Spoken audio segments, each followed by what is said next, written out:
Imagine this, you are born into an extremely rich and powerful family. But your mother is nothing more than a lowly servant. The moment she gives birth to you, she dies. And from that moment on, your life turns into pure hell. Your stepmother, who pretends to be kind and noble in public, is in reality a cruel, venomous woman. She tortures you in every possible way. Hunger, beatings, humiliation, and the most terrifying thing of all. She wants you dead. You have many brothers, and every single one of them desires only one thing: the position of family head. And to claim that position, you must die. But the real twist begins here. A man from another world, the son of a powerful family, someone who has served 3 years in the military, someone who has seen real battle, whose hands are already stained with blood, transmigrates into your body. And this man is no hero. He is ruthless, cold-blooded, a man who never hesitates before killing. Whether the enemy is a woman, or even a child. He has only one rule. Anyone who dares touch me will not live. And so begins a merciless revenge. One by one, everyone who tormented him, everyone who tried to kill him, everyone who mocked his mother's death. He destroys them in ways so brutal and terrifying that no one could ever imagine. And this is only the beginning. In the future, this man will become a demon king, a being who commands monstrous, bloodthirsty demonic servants, who spread his demonic cult across the world. Now think about it. How thrilling would it be to witness such a story? A main character who shows no mercy? A man who is not destined to become a god, but a devil. So guys, today's manhwa is based on this very dangerous story. Without any delay, let's jump straight into the story. Inside the jolting carriage, Chu Xiu rubbed his throbbing head and slowly lifted his gaze, scanning the unfamiliar surroundings with bleary eyes. The interior of the carriage was lavishly decorated. Precious swords and long, razor-sharp sabers hung along both sides of the walls. This kind of luxury stood in stark contrast to the desolate, barren scenery outside, giving Chu Xiu the eerie sensation that he had stepped into an entirely different world. In his previous life, Chu Xiu's existence had been far from miserable. He was born into wealth. Though his parents passed away early, they left behind an enormous fortune. His life consisted of nothing but indulgence and pleasure. He never had to worry about food or money, spending his days immersed in banquets, alcohol, and excess. His only true passion was reading wuxia novels. Truth be told, Chu Xiu wasn't afraid of death. He had already enjoyed enough glory and luxury, living freely without regrets, far more comfortably than those hardship-bound protagonists in novels. Compared to them, his life had been easy. In fact, Chu Xiu never wanted to become a spoiled playboy. But as the youngest son of the family, born of a concubine, he had no right to involve himself in the family's business affairs. All matters of commerce were handled by his elder brothers, leaving him completely sidelined. Recently, Chu Xiu had become obsessed with a game called Great Jianghu. Its storyline was vast and intricate, and the martial world it portrayed was astonishingly realistic, so realistic that it felt like a fully functional society. He found himself utterly immersed. While waiting for the third major update of Great Jianghu, he spared no expense to purchase a limited edition virtual reality headset. Who could have imagined that the moment he put it on, he would hear a voice? "My dear little brother, your existence has always been a hidden threat. So I sincerely hope you'll have fun in another world." Immediately after that, boom! The VR headset exploded. It blew him to pieces, killing him on the spot. And judging from the current situation, Chu Xiu finally realized he had transmigrated. The only thing he regretted was that his enormous fortune would inevitably fall into the hands of those vile relatives who had orchestrated his assassination. He had clearly presented himself as harmless, a useless wastrel. Yet he was still targeted and killed. Could it be that from the very beginning, his mistake was choosing not to fight for his inheritance? At that moment, memories belonging to this new body came flooding in. Chu Xiu felt a sharp pain stab into his chest. A savage, blood-red killing intent flashed through his eyes, and the aura surrounding him underwent a drastic transformation in an instant. He shook his head lightly. He had finished absorbing the memories of this body. One could even say their souls had completely fused. It turned out he had transmigrated into someone who was also named Chu Xiu, the second son of the Chu family in Kunlun. This identity was equally tragic. He was born of a concubine. His mother had only been a servant, and died the moment he was born. Within the family, he held no status whatsoever and was constantly suppressed by his father's legal wife. The original Chu Xiu was weak-willed and reckless by nature. He offended an important guest of the family, and was severely punished, exiled to manage the Chu family's mine in a remote wasteland. The mine was a critical asset, controlling a massive source of income. However, being sent there was anything but a blessing. The miners were all exiled criminals and vicious outlaws. For an ordinary person to manage such a place was no different from walking straight into a tiger's den. There was little chance even bones would be left behind. In truth, Chu Xiu never wanted to go to the mine and wait for death. But he knew very well that he had no chance of competing for the family's inheritance. He was nothing more than a fallen son who had made a mistake. Who would care whether he lived or died? Originally, he was supposed to remain at the mining site for 3 years. However, recently the family had begun selecting an heir. Despite still being under punishment, Chu Xiu was summoned back. At this moment, Chu Xiu was already on his way back to the Chu family estate. He reached out and grasped the long saber hanging on the wall of the carriage.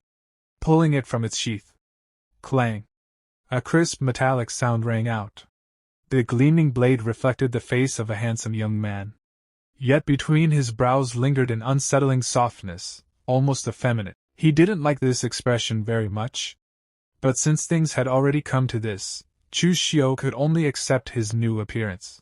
Suddenly, Chu Xiu froze. The saber in his hand halted midair. He abruptly realized his true identity. In the storyline of Great Jianghu, when version 3 was released, version 2 had already come to an end, and the final boss of version 2 was none other than Demon Lord Chu Xiu. Demon Lord Chu Xiu was born as the second son of the Chu family in Kunlun. After enduring countless injustices and tragedies within his family, his temperament twisted and warped, ultimately causing him to fall into the demonic path. According to the story introduction, Demon Lord Chu Xiu would later unify and command the Kunlun demonic sect. Under his command were the 4 great demon venerables. His reputation shook the entire martial world. Demonic might soared to the heavens. Although he disliked this soft and effeminate appearance, judging from his name, looks, and background, he was undeniably the very Chu Xiu, the ultimate villain from the game. Thinking of this, Chu Xiu didn't know whether to laugh or cry. He had transmigrated, yet transmigrated into a future great demon overlord. But the problem was, since when did villains in games ever get a good ending? Was his fate destined to become nothing more than a stepping stone for the protagonist to trample on? Picking up the long saber once more, Chu Xiu lightly flicked the blade with his finger. A cold glint flashed through his eyes as he muttered to himself. Destined to fail, huh? Who can ever predict the twists of fate in this world? Heaven has given me another chance at life. Then even if gods or Buddhas stand in my way, I will kill them without mercy. Whoever wants me dead, I'll send them on their way first. At that moment, the carriage curtain was lifted. A beautiful maid with a graceful, alluring figure stepped inside. She feigned surprise and asked, "Young master, why have you drawn your blade?" Looking at the beautiful maid's flirtatious gaze, the corner of Chu Xiu's mouth curled into a meaningful smile. Her name was Chu Xiu's personal maid. But in truth, she was a spy planted by his eldest brother. On the surface, Xiu appeared attentive and devoted. Yet in reality, she had never held this fallen young master in any regard, especially during the journey to the mine. She frequently used Chu Xiu's name to act arrogantly, deliberately provoking the exiled criminals. Her purpose was clear: to kill with a borrowed blade, pushing Chu Xiu straight toward his death. Looking at Chu Xiu bared his teeth in a smile. "A fine blade. I just drew it out to take a look." For some reason, when she saw Chu Xiu smile, Chu suddenly shivered. A chill ran straight down her spine. Still, she didn't think too much of it, and put on a coquettish tone. Young master, traveling like this is exhausting. I heard that the road ahead leads to Kongmang Mountain. Why don't we stop there to rest? We could hunt some wild game and roast it. A dark glint flashed through Chu Xiu's eyes. He let out a faint chuckle. Roasting wild game? I've heard that small paths to remote mountain regions often attract bandits. Su quickly replied. That's just a rumor. The Chu family's carriages have passed through here so many times, nothing ever happened. Besides, she lowered her voice. This servant wants to find a place to bathe. The road is so dusty. It's itchy and uncomfortable. If this were the Su of the past, acting spoiled, Chu Xiu would have agreed without the slightest suspicion. But now, Chu Xiu only stared at her coldly. The strange, ghostly smile still lingered at the corner of his lips, making Su increasingly uneasy. She even had the urge to step back. Suddenly, Chu Xiu reached out and lightly pinched her cheek, lowering his voice. Very well. I'll indulge you. Let's go eat some wild game. After that, Chu Xiu instructed Su to arrange the servants, as she always had before. With a casual wave of his hand, he signaled for her to leave. Su was momentarily stunned. She felt that Chu Xiu was extremely unfamiliar today, as if he had become an entirely different person.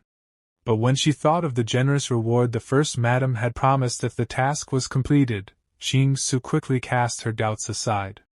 Watching Su's figure disappear, disdain surfaced in Chu Xiu's eyes. Stupid woman. Inviting me into the mountains to eat wild game. There definitely wouldn't be any wild game in that forest. There would only be a deadly trap waiting for him. Chu Xiu knew this clearly, not because he was exceptionally clever, but because he already knew the plot. Even if the details differed from reality, the major events could not be wrong. Right here at Kongmang Mountain, an enormous opportunity was waiting for him. Reborn in this life, my true advantage isn't my future identity as a demon king. It's my familiarity with the game's storyline. At this moment, the story had only just begun. Stage 1. There were still nearly 20 years before the plot of version 3 would unfold. The official story was still far away. Yet I already know every major and minor event that will occur in this world over the next 20 years. If I remember correctly. At this time, in Yuanao Town, a great opportunity is waiting for me. An opportunity that will change my destiny from this very moment. The story continued in Yuanao Town, an ancient yet bustling settlement where Chu Xiu searched for a fateful opportunity that could change his life forever. Traveling alongside him was his personal maid, Su. To the young woman, this town was nothing special, nowhere near the splendor and prosperity of Tongchao Prefecture. She complained endlessly, clearly dissatisfied with the dusty streets and crude surroundings. Chu Xiu ignored her entirely. Instead, he curled his lips into a faint smile, his gaze locked onto a specific location ahead. He had found his true objective, the mystery box shop. Without hesitation, Chu Xiu strode toward the storefront. Su followed behind, her brows furrowed, suspicion lingering in her eyes. Mystery boxes were a unique specialty of the Great Jianghu world. Legend said that 10,000 years ago, this world suffered a terrifying heavenly tribulation. During that apocalyptic calamity, countless martial sects were wiped out overnight. Before disaster struck, masters of formation arts created items known as mystery boxes, containers designed to store treasures, cultivation manuals, weapons, and inheritances, ensuring they would survive even if their sects were annihilated. The materials and sizes of mystery boxes varied greatly. The better the material, the stronger the formation seals within, and the more precious the items hidden inside. After the heavenly tribulation, countless mystery boxes were scattered across the world and passed down through generations. However, because the methods of crafting them had long been lost, any mystery box would be completely destroyed once opened. Thus, they became limited edition blind boxes. Their allure was irresistible. Occasionally, someone would uncover a heaven-defying opportunity, or a peerless treasure. But more often than not, the box would be empty, or contain nothing but useless junk. Like gambling. Everything depended on luck. Carrying the knowledge of his previous life, Chu Xiu stepped into the mystery box shop without the slightest hesitation. He glanced around and noticed how deserted the place was. "Why is this the only mystery box shop in Yuanbao town?" Chu Xiu asked calmly. "Yet there isn't a single customer?" The shopkeeper sighed and explained. "Even the cheapest mystery box costs 10 taels of silver. Ordinary townsfolk could never afford that." The moment he realized Chu Xiu might actually be a customer, the shopkeeper's eyes lit up. His tone changed instantly. "Of course, young master, that's different for someone like you," he said enthusiastically. "All these mystery boxes were excavated from the southern barbarian mountains. Their prices are extremely reasonable." Chu Xiu nodded slightly. "I've just arrived in this world," he thought. "What I need most right now is a powerful cultivation technique." Although this body came from the Chu family of Tong Chao, the original owner had never been valued. With no resources and no guidance, he had remained stuck at the very bottom of martial cultivation. The path of martial cultivation began with 3 foundational realms. The first was the body-tempering realm, where one unblocked meridians and strengthened bones and muscles, gaining brute physical strength. 9 out of 10 martial artists in Jianghu never advanced beyond this stage. Above it were the blood condensation realm and the Shin intention realm. Only those who reached these levels could be considered true martial masters. Chu Xiu clearly remembered that in the game, around this exact period, a mere household servant had purchased an ordinary mystery box in Yuanbao town. Inside it, a supreme cultivation technique. That servant later rose to become a grand master, shaking the martial world. Chu Xiu was certain.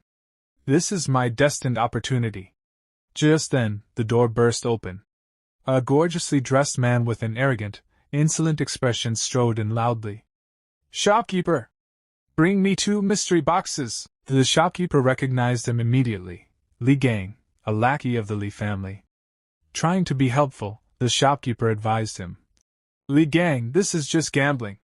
Young Master Li values you highly right now. Save your money and bribe the steward instead.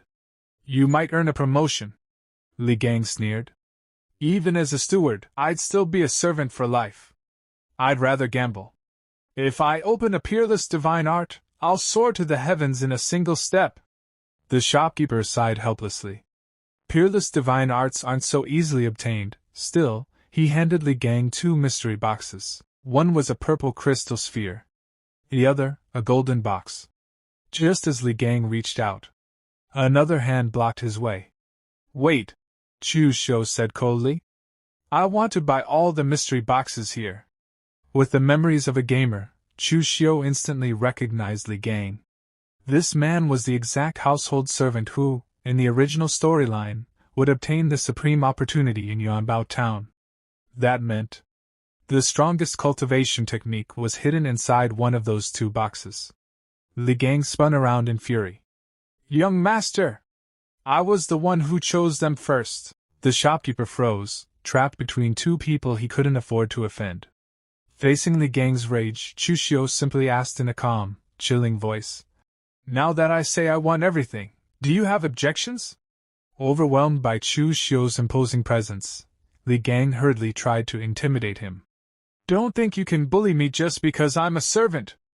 I belong to the Li family, one of the 3 great families of Tongchao Prefecture." Chu Xiu laughed mockingly. "Didn't you just say you didn't want to spend your life as a servant?" He stepped forward slightly, his voice dripping with contempt. "And now, when things turn against you, you borrow the Li family's name to threaten others? How laughable! You're nothing but a servant," Chu Xiu continued coldly. "Yet you dare use the Li family to suppress me? How ignorant!"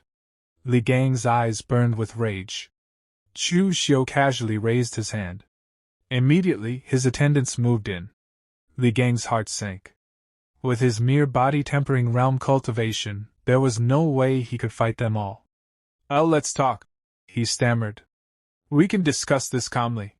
Chu Xiu sneered inwardly. So weak-willed. No wonder that after becoming a hegemon, he turned into a petty villain who committed every imaginable evil. This time, You won't get that chance. Take everything, Chu Xiu ordered coldly. Under Chu Xiu's stunned gaze, and Li Gang's utter helplessness, every mystery box in the shop was swept clean. Watching them being carried away, Li Gang felt an unbearable pain in his chest. Beyond humiliation, it felt as if something irreplaceable had been stolen from him.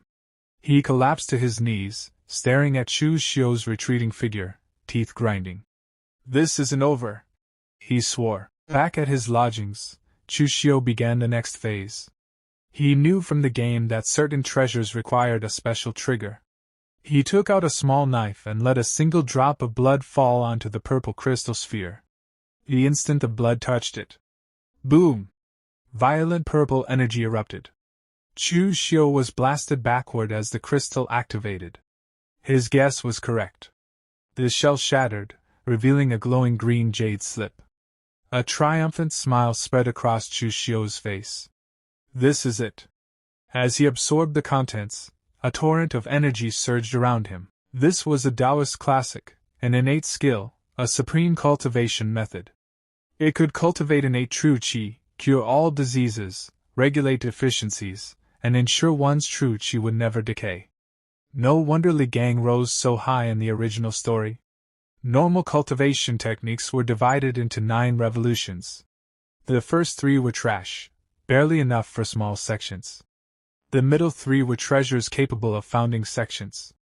The last 3 were exceedingly rare, possessed only by great sections. Above the 9th, 2 legendary realms. This innate skill ignored age, cleansed the body, and rebuilt foundations. Perfect for me. Confidence flooded Chu Xiu's heart.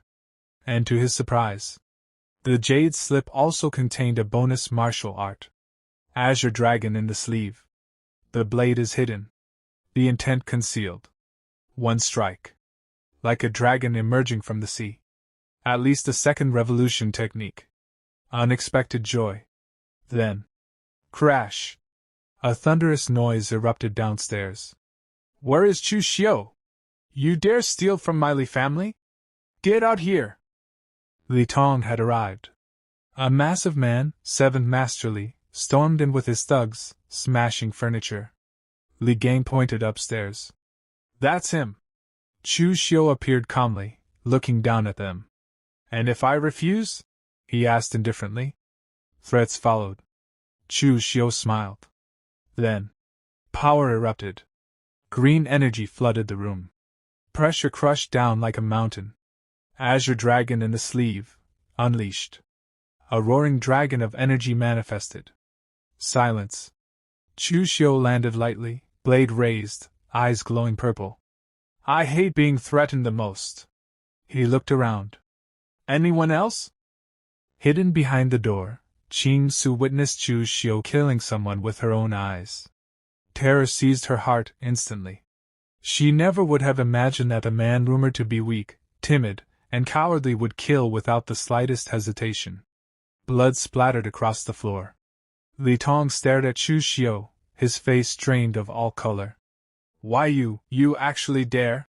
Before he could finish his sentence, Chu Xiu had already yanked the dagger out of the guard's chest and charged straight toward him.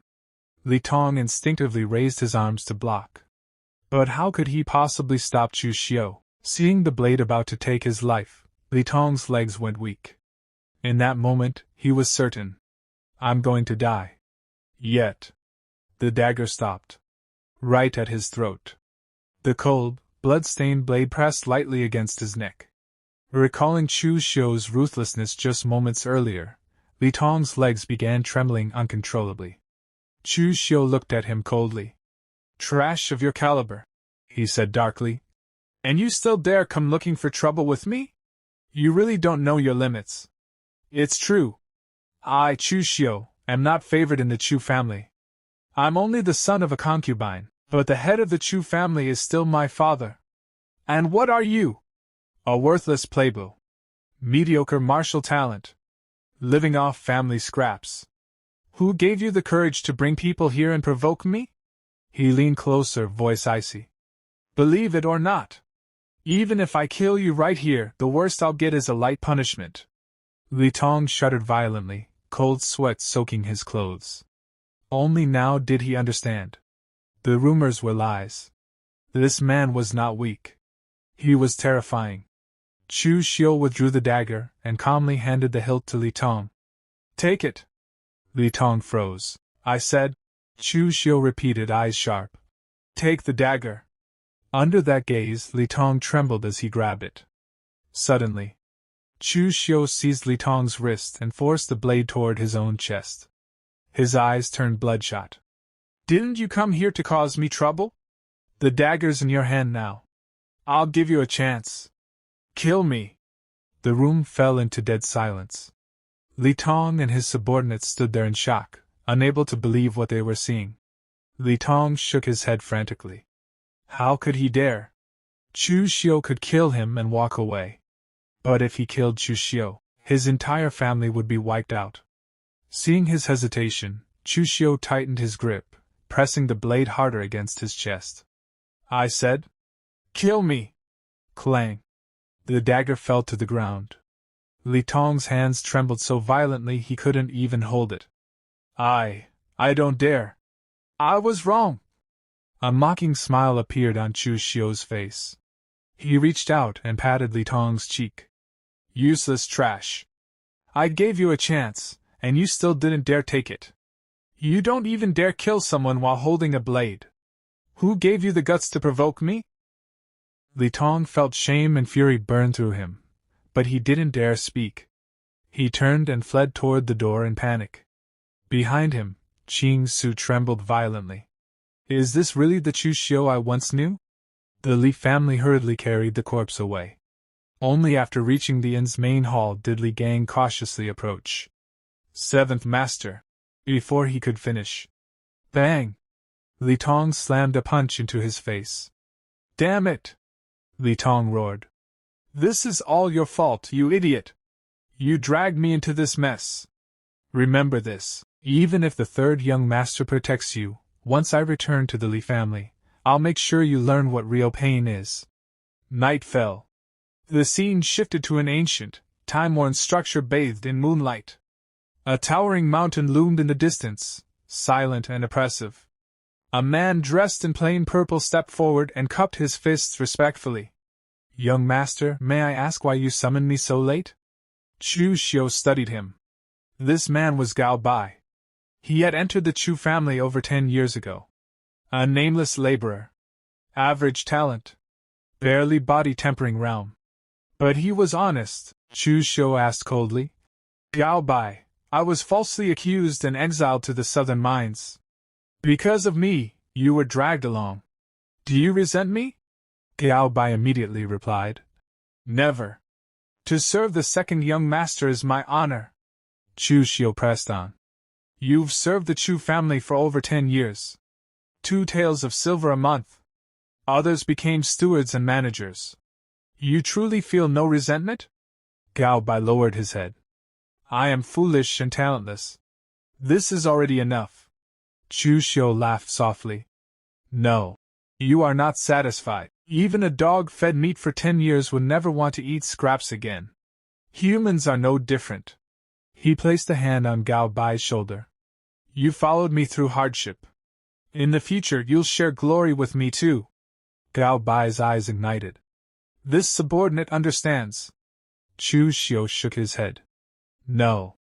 You don't. Some things are decided by fate. Others by effort. If I want to rise, I must wager my life." A sinister smile spread across his face. "In the past, you didn't even have the chance to gamble. Now I'll give you one. Go to Fallen Degeneracy Mountain outside Yuanbao town. Deliver this letter to the bandit leader. Do it well. 100 taels of silver. From that day on, you'll be my trusted aide."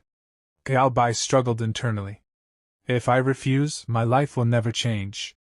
Finally, he clenched his fists. "I obey." "Good." Chu Xiu handed him the sealed letter. "No mistakes." As Gao Bai vanished into the darkness, Chu Xiu's eyes turned cold. "Chu Xiu, since you want me dead, don't blame me for being ruthless." Early the next morning, Chu Xiu's convoy departed. Inside the carriage, Chu Xiu asked casually, "Young master, where is Gao Bai?" "He went ahead to Tongchao Prefecture to report our arrival." A vicious smile crept across Chu Xiu's face. "Arriving soon?" "No. You won't arrive at all." Suddenly, Chu Xiu leaned close. "Chu Xiu," he whispered, smiling strangely, "do you think we'll meet bandits on the road?" Her heart skipped. "Why, young master, don't say such unlucky things." Chu Xiu chuckled. "The heavens bring storms. People bring calamity." At that moment, "Stop right there!" A wave of killing intent surged in. Chu Xiu looked out calmly. "See? Human calamity has arrived."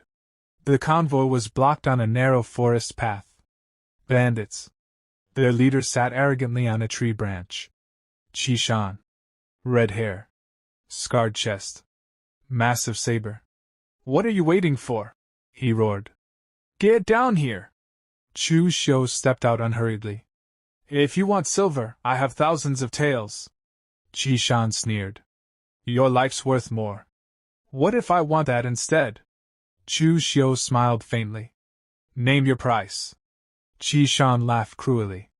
"I keep my word." Hidden in the carriage, Chu Xiu smiled triumphantly. "This time, you're dead." Chu Xiu's smile vanished. "If I can't buy my life, I'll buy yours instead." He attacked. Qishan roared and swung. Metal clashed. Chu Xiu retreated, analyzing calmly. No inner energy. Pure brute force. He waited. Dodged. Endured. When Qishan lost control, the opening appeared. Emerald light erupted. Divine dragon sweeping its tail. The dagger flashed. Blood sprayed. The tide turned. Qishan was sent flying. His men panicked. "How is this possible?" Chu Xiu wiped his blade. "What a pity!" he muttered. "Not enough practice." Enraged, Qishan roared. "Kill them all!" Just then, another voice rang out. "You killing people, did you ask my permission?" A man stepped forward grinning. Manhwa. "Well, well," he laughed. "Looks like a big deal. Mind if I take a share?" Chu Xiu peeked out from the carriage window, her heart skipping a beat. Why is there another group of bandits? Did second concubine arrange even more people? Before she could think further, a second wave of bandits emerged from the road ahead, advancing aggressively. Chu Xiu narrowed his eyes as he looked toward them. Is that man also a bandit? The moment Qishan recognized the newcomer, his expression changed drastically. He clenched his teeth. "Manhwa," Qishan growled. "This is my turf." "What the hell do you want?" Manhwa laughed coldly. "What do I want?" "To fuck you up, of course. You've snatched my business not once or twice. This time, I'm sending you straight to meet the King of Hell." Without wasting another second, Manhwa attacked. His sword flashed through the air like lightning. Qishan hurriedly raised his own blade to block, but it was useless. In the very next moment, clang! Qishan's sword was knocked cleanly into the air. A deep gash opened on his arm, blood spraying as he stumbled back in shock. He stared at his injured hand, his face turning pale. Bad luck. A wise man doesn't fight when the odds are against him. Run. Now! But it was already too late. Manhwa smiled like a demon. Too late. Qishan turned to flee. Swish. Manhwa's blade cut down mercilessly. Qishan's body split in two and collapsed to the ground. Dead. The moment his subordinates saw their boss killed, they panicked and tried to run. Manhwa coldly ordered, "Kill them all." As his men chased the fleeing bandits, Chu Xiu stood quietly at the back, observing everything. Judging by this yellow-faced man's moves, he's completely different from that unorthodox bandit leader. This man is a real martial artist, an orthodox one. Chu Xiu stepped forward and cupped his fists politely. "Thank you for the help, good sir." Manhwa turned around, smiling faintly. "Kid, aren't you afraid I'll double-cross you?" At that moment, Chu Xiu's servant ran over in relief. "Young master! Glad we made it." This is Chief Ma of Shangmang Mountain, whom you ordered this servant to find.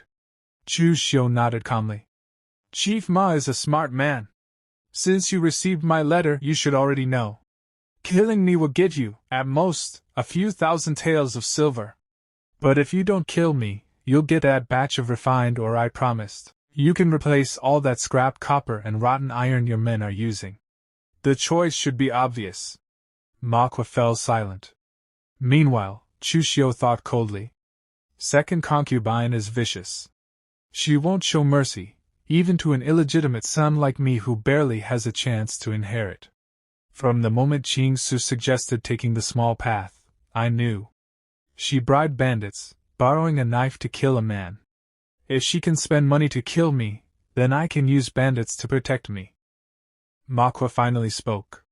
You didn't lie to me? Those ores are extremely important to the Chu family. You're really willing to give them up? Chu Xiu replied indifferently. Someone in the Chu family wants me dead. Why should I care about their supplies? He took out a token. This is my warrant. Use it to purchase the ore at a low price. Be quick, while I'm still the steward. Manhwa laughed. You big families really love your dirty laundry.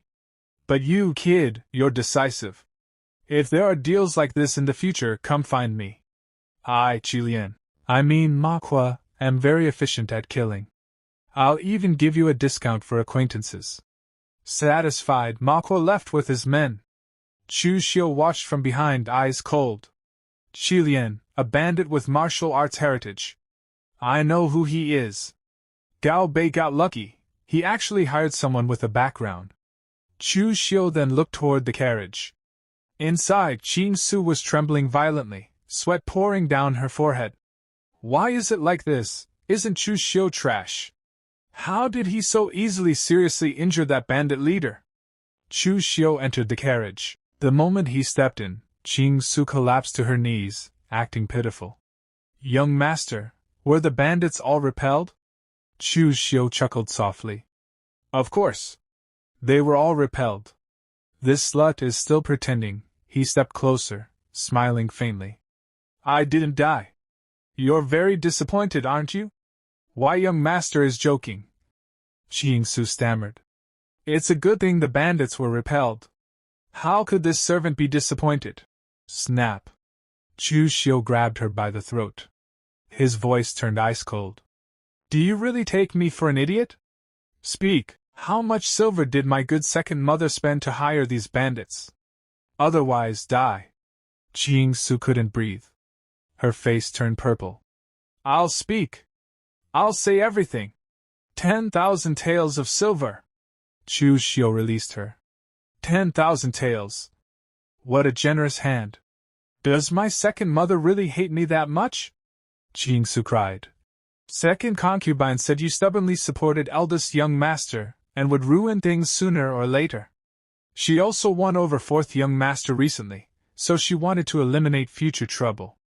Chu Xiu thought. Chu Zongguang has 3 wives and 4 sons. I'm an illegitimate son. My chance of inheriting is almost 0. In my past life, I chose the eldest son early, but was abandoned once I was no longer useful. This time, I won't repeat that mistake. I will fight for the position of Chu family heir. He looked down at Chu Xiu. Any evidence of second mother colluding with the bandits? She shook her head desperately. She sent a confidant directly. No evidence was left. She grabbed Chu Xiu's leg. Young master, I've said everything. Please spare my life. Chu Xiu smiled. Don't worry, I don't kill women. Chu Xiu felt relief. Scared me to death. Crack. Chu Xiu snapped her neck in one clean motion. I lied, he said coldly. You actually believe that? So naive, yet you still tried to be a spy. 7 days later. Wei Commandery. Tongzhou Prefecture. Chu family. Chu Xiu looked out from the carriage. Second concubine stepped out to greet him. Second concubine, daughter of Ding Kaishan, master of Kaishan Martial Arts Hall. Ruthless. Vicious. He stepped down quickly and greeted her warmly. Greetings, second mother. It's been a year, you've become even younger. Inside, second concubine was shocked. How did Chu Xiu come back alive? Did Chu Xiu fail? She asked sternly. Where is your maid, Chu Xiu? Chu Xiu sighed. Her body was too weak. I accidentally played her to death. Why doesn't second mother gift me another one? Second concubine's heart tightened. Chu Xiu died? Does he know, or not? This Chu Xiu feels different, she thought. Since you're back, she said coldly. Go in. The master and everyone are waiting. Inside the hall, Chu Zongguang sat on the throne. Chu Xiu bowed. Greetings, father. Uncles. First mother. Second mother. Third mother. Chu Zongguang opened one eye. You've returned. This is Chu Zongguang, Xiantian realm. Over 20 years without advancing a step, Chu Zongguang spoke calmly. The Chu family has been rooted in Tongzhou for over 20 years. The children have grown. It is time to decide the family heir. First wife immediately said. Why decide? Chu Kai is the legitimate eldest son and the strongest. Of course, he should inherit. Second concubine sneered. Big sister, that's not right. This isn't royalty. The master decides. Third wife lowered her head. This servant knows nothing. Whatever the master decides. Chu Zongguang slammed his hand. Enough. Chu Kai. Chu Xiu. Chu Xing. Chu Shang. You each manage part of the family business. 1 year.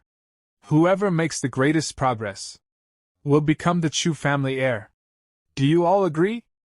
After the declaration was made, the atmosphere in the Chu family's grand hall grew suffocatingly silent.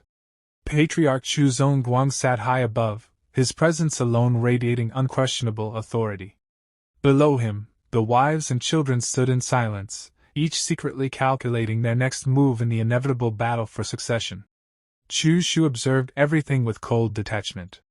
Though the so-called elders of the Chu family carried the title of seniority, in truth, they were nothing more than chess pieces. Not a single one of them dared to utter a word against Chu Zongguang's will. Absolute power still rested firmly in the hands of the man seated at the very top. On one side stood the first madam and her eldest son, Chu Kai. Both were arrogant by nature, disdainful of restraint, and had even dared to confront the patriarch head-on more than once. What they failed to realize was that such insolence only deepened Chu Zongguang's disgust toward them. The second madam posed an entirely different kind of threat, calculating, ruthless, and vicious in her methods.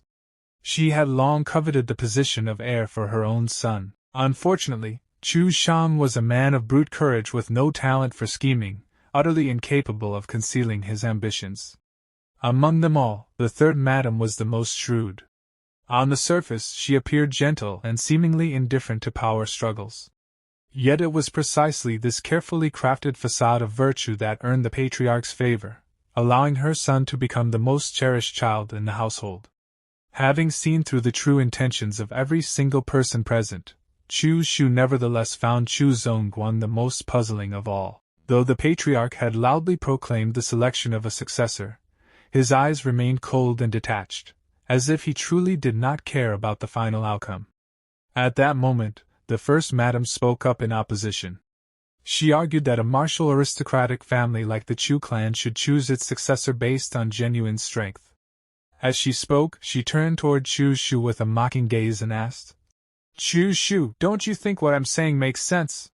Inwardly, the first madam calculated coldly. As long as Chu Xiu sided with her and created a balance of power, even if the patriarch favored someone else, he would not be able to act too blatantly. This piece on the chessboard, she was determined to claim it. Yet to everyone's surprise, Chu Xiu merely clasped his hands and bowed calmly toward Chu Zongguang.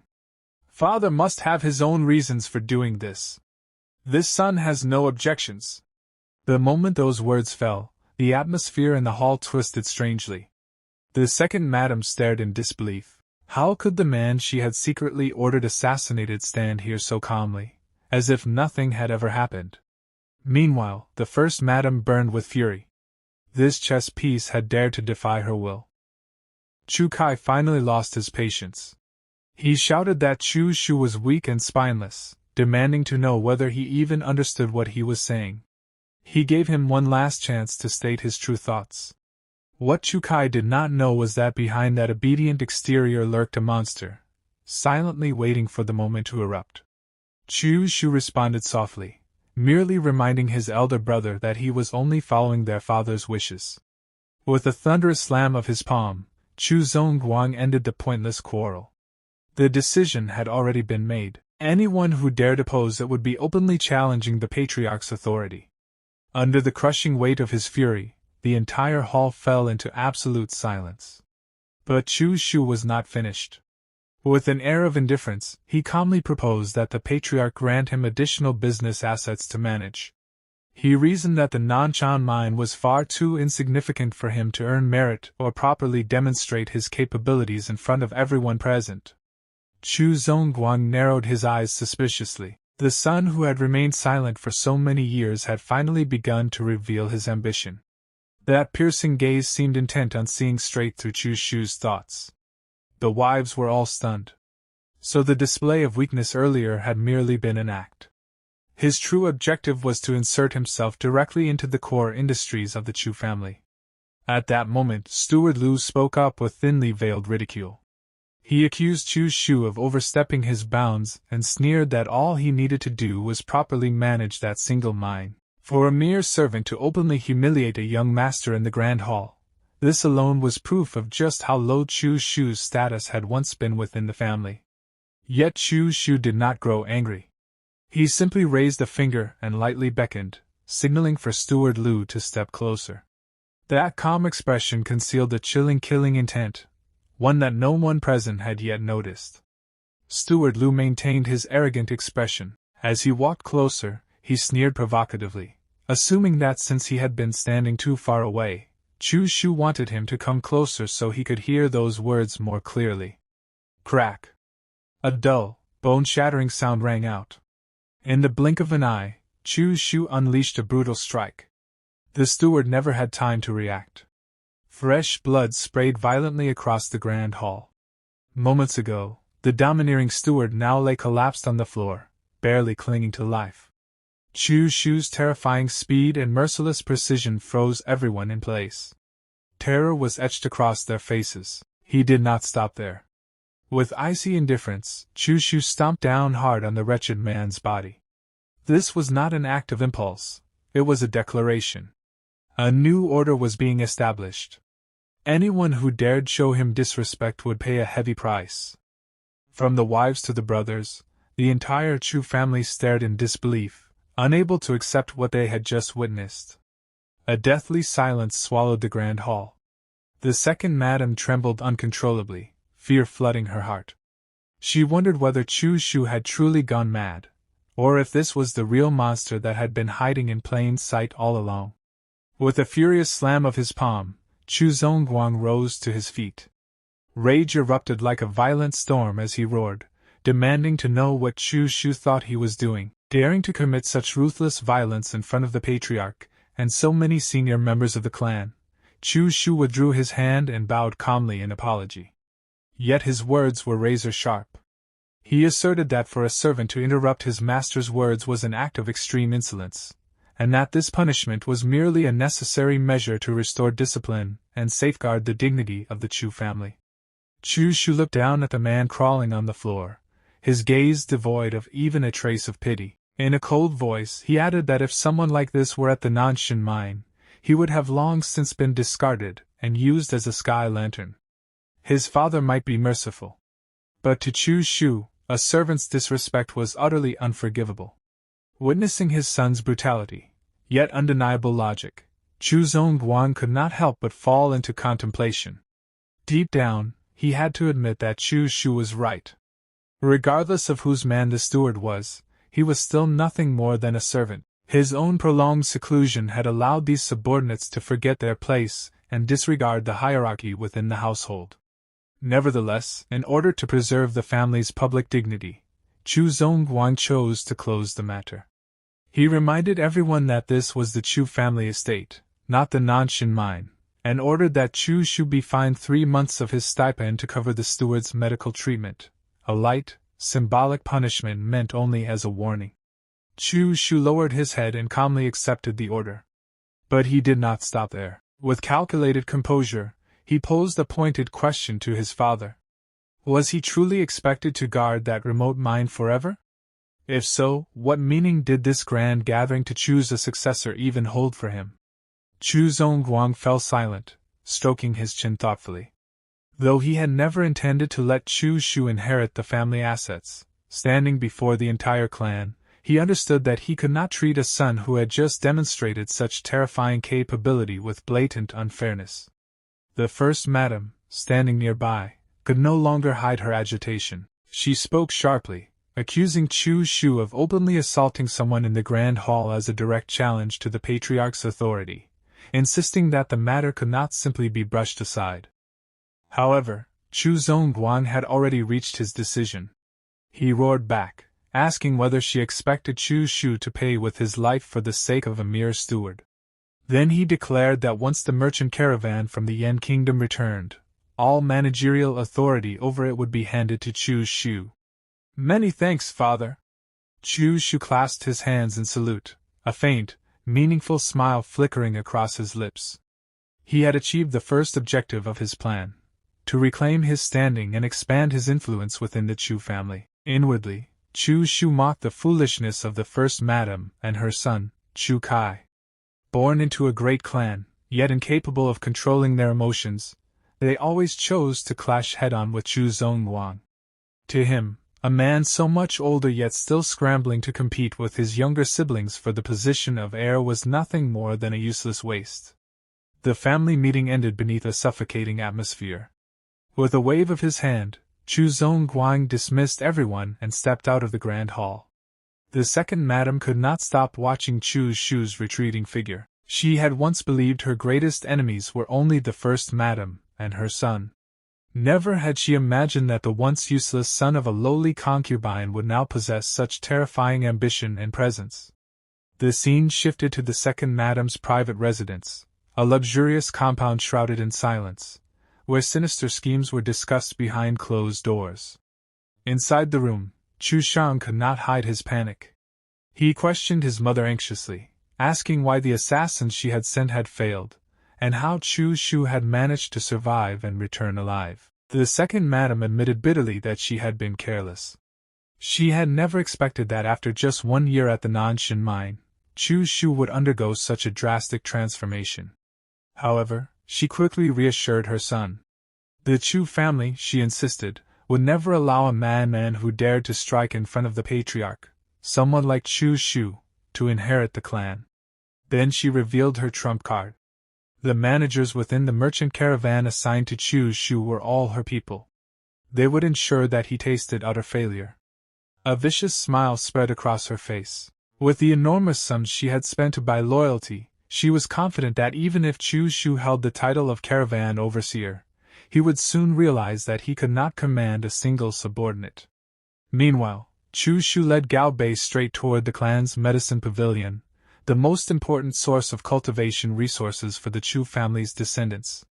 Along the way, Gao Bei voiced his concern, asking whether the people in the pavilion would truly hand over the cultivation resources that had long been monopolized by the eldest young master. Chu Xiu replied indifferently that those old rules would have to change, starting today.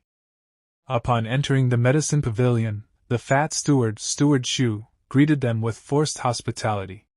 With mocking courtesy, he referred to Chu Xiu as a distinguished guest, remarking that the second young master had never set foot here before and asking what important matter had brought him today. Gao Bei immediately demanded that he hand over all cultivation resources allocated to Chu Xiu over the past year. Hearing this, Steward Chu's expression changed instantly. He let out a scornful laugh, saying the second young master must be joking. Chu Xiu's resources, he claimed, had always been collected by the eldest young master on his behalf. Why come demanding them now? His contempt was so blatant that he did not even attempt to hide it. Chu Xiu's gaze hardened. He coldly asked who had given him permission to hand over Chu Xiu's resources to someone else.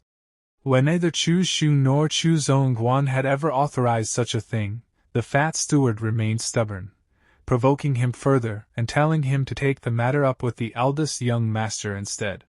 Very good, Chu Xiu said softly. Suddenly, his eyes glowed with a vivid crimson light, a clear sign that a violent storm was about to descend. His patience had been completely exhausted. Smack! A thunderous slap sent Steward Xiu flying.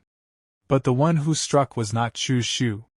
It was a breathless middle-aged man who had rushed in, the chief steward of the medicine pavilion, who had already witnessed Chu Xiu's terrifying authority earlier and knew exactly what kind of monster now stood before him.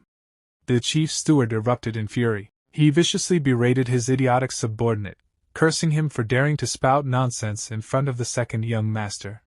He stomped down hard on the fat steward's body and glared at him coldly, demanding to know whether he still understood the hierarchy between superiors and subordinates. The fat man could only groan in agony. He could not comprehend why his superior had reacted so violently. He tried to open his mouth to explain himself, but the chief steward immediately shouted him into silence. In front of Chu Xiu, the senior steward did not dare delay even a moment in disciplining his underling. He was desperate to earn the young master's forgiveness. Turning toward Chu Xiu, the chief steward instantly changed his tone. With utmost respect, he begged Chu Xiu to be magnanimous toward this ignorant lackey. He assured him that all cultivation resources had been properly stored and personally presented a bottle of top-grade blood name pills as compensation. Chu Xiu accepted the bottle coldly. His response was short and sharp. There will not be a next time. Only after watching Chu Xiu and Gao Bei leave did the chief steward of the medicine pavilion finally dare to breathe again. The oppressive pressure from the second young master's terrifying presence had been overwhelming. Even a seasoned veteran like him was drenched in cold sweat. Finally, that monster is gone. The fat steward remained in shock. Clutching his burning cheek, he asked bitterly why the chief steward had struck him so harshly while treating that useless young master with such respect. The chief steward replied coldly that it had been for his own good, otherwise he would already be dead. He then revealed the truth. Just moments earlier, Chu Xiu had beaten Steward Liu, one of the first madam's people, to the brink of death right in the middle of the grand hall. Upon hearing that even Steward Liu had nearly been beaten to death, the fat steward began trembling violently. His face drained of all color. The chief steward issued a stern warning. From this day forward, he must treat the second young master with more respect than any other young master in the estate. There was one thing he needed to carve into his bones. Chu Xiu was no longer the weak and useless second young master of the past. Meanwhile, Chu Xiu walked away with steady, confident strides.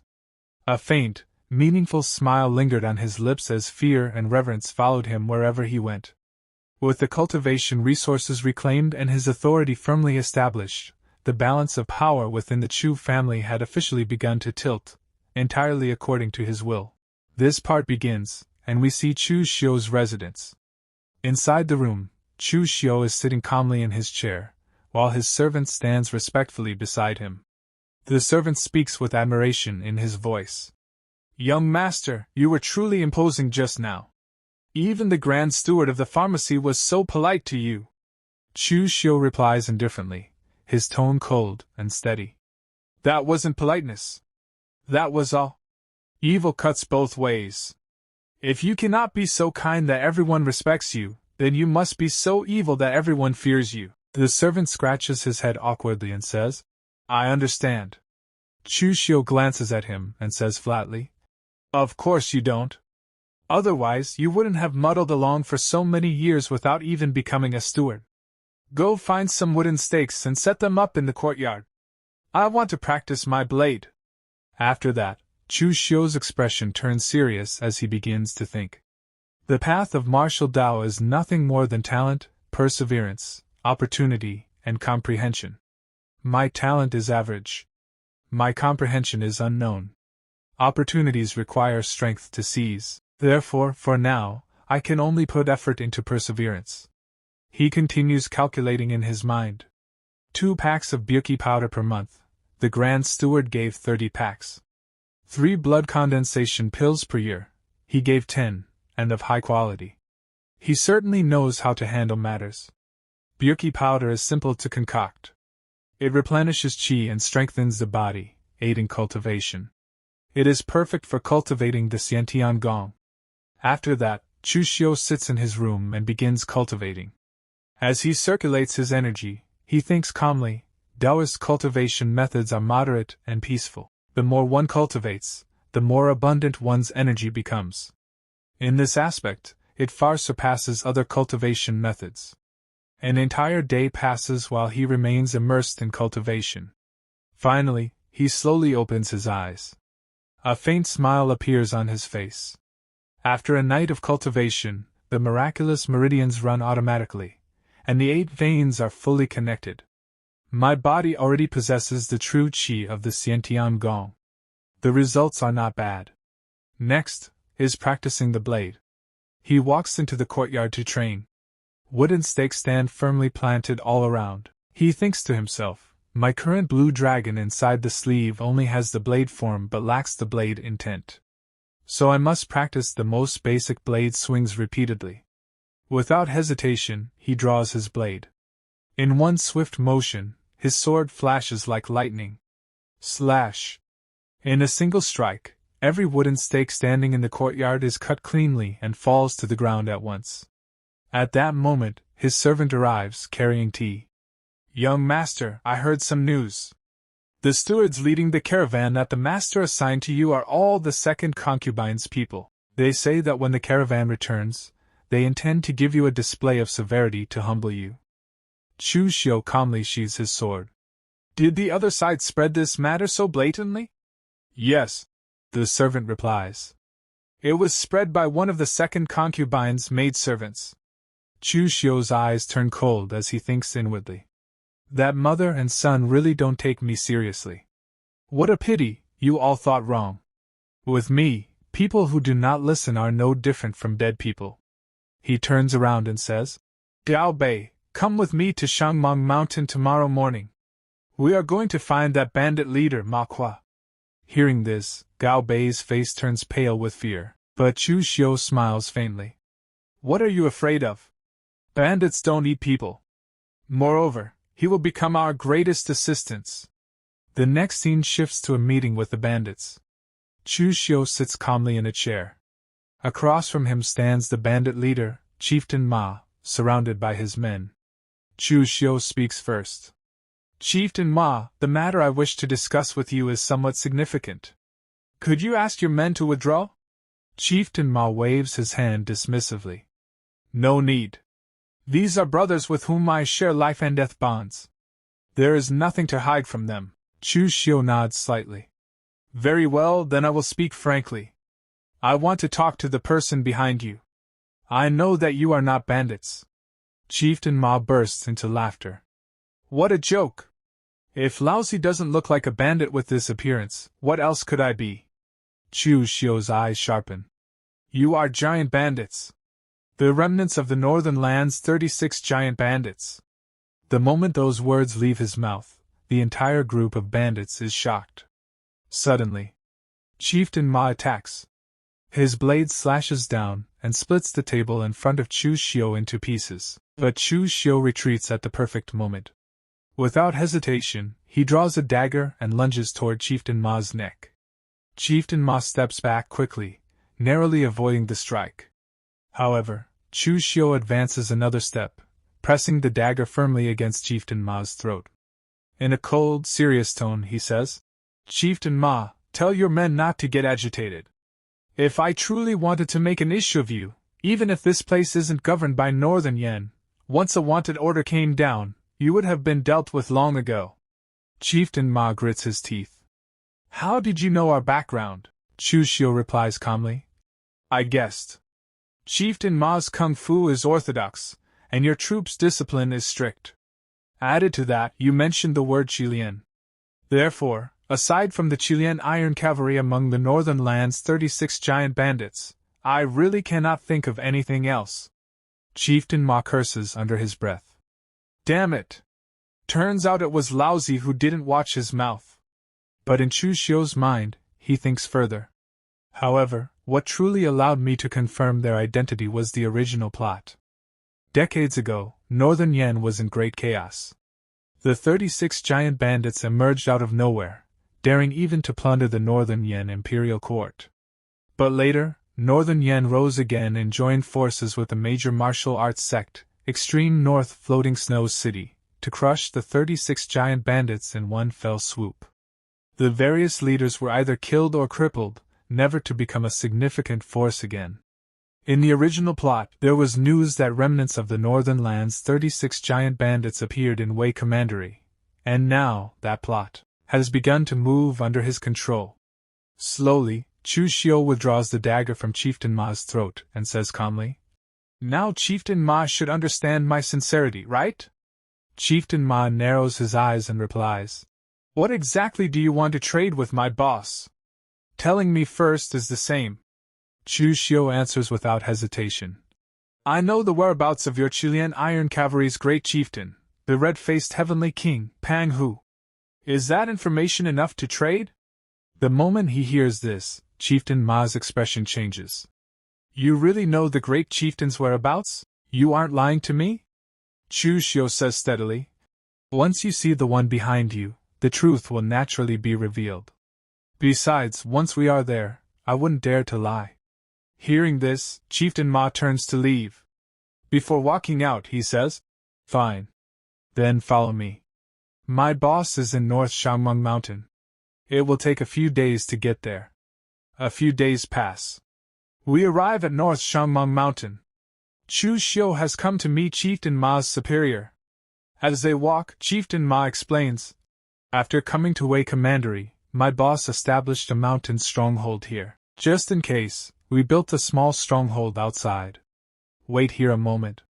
I will go report." "Good," Chu Xiu replies calmly. Just then, another man enters. He is tall, broad-shouldered, and powerfully built. Chieftain Ma introduces him. This is Boss Han Bao, formerly one of the great chieftain's personal guards. Han Bao stares at Chu Xiu sharply. "Is it you who says you know the great chieftain's whereabouts?" "Correct," Chu Xiu answers. At the same time, he thinks inwardly, peak blood condensation realm. "This person is much stronger than me." Han Bao snorts. "Cut the crap. Speak, what exactly do you want? If you demand an exorbitant price, don't blame me for getting rough." Chu Xiu remains composed. This news was intended as a greeting gift for Boss Han anyway.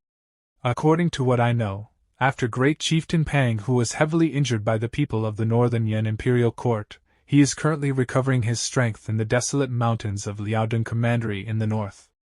Han Bao's eyes sharpen. "Is that true? If Boss Han doesn't believe it, you can send someone to Broken Soul Valley in Liaodong Commandery to check. There are secret codes left by Great Chieftain Pang." Inside, Chu Xiu thinks, I didn't expect these small details from the game settings to become such a big help. Han Bao gestures. "Sit. I will send someone. If we can truly find the Great Chieftain, I, Han Bao, will owe you this favor. Now speak, what do you want?" Chu Xiu asks calmly. "After finding Great Chieftain Pang Hu, what does Boss Han plan to do?"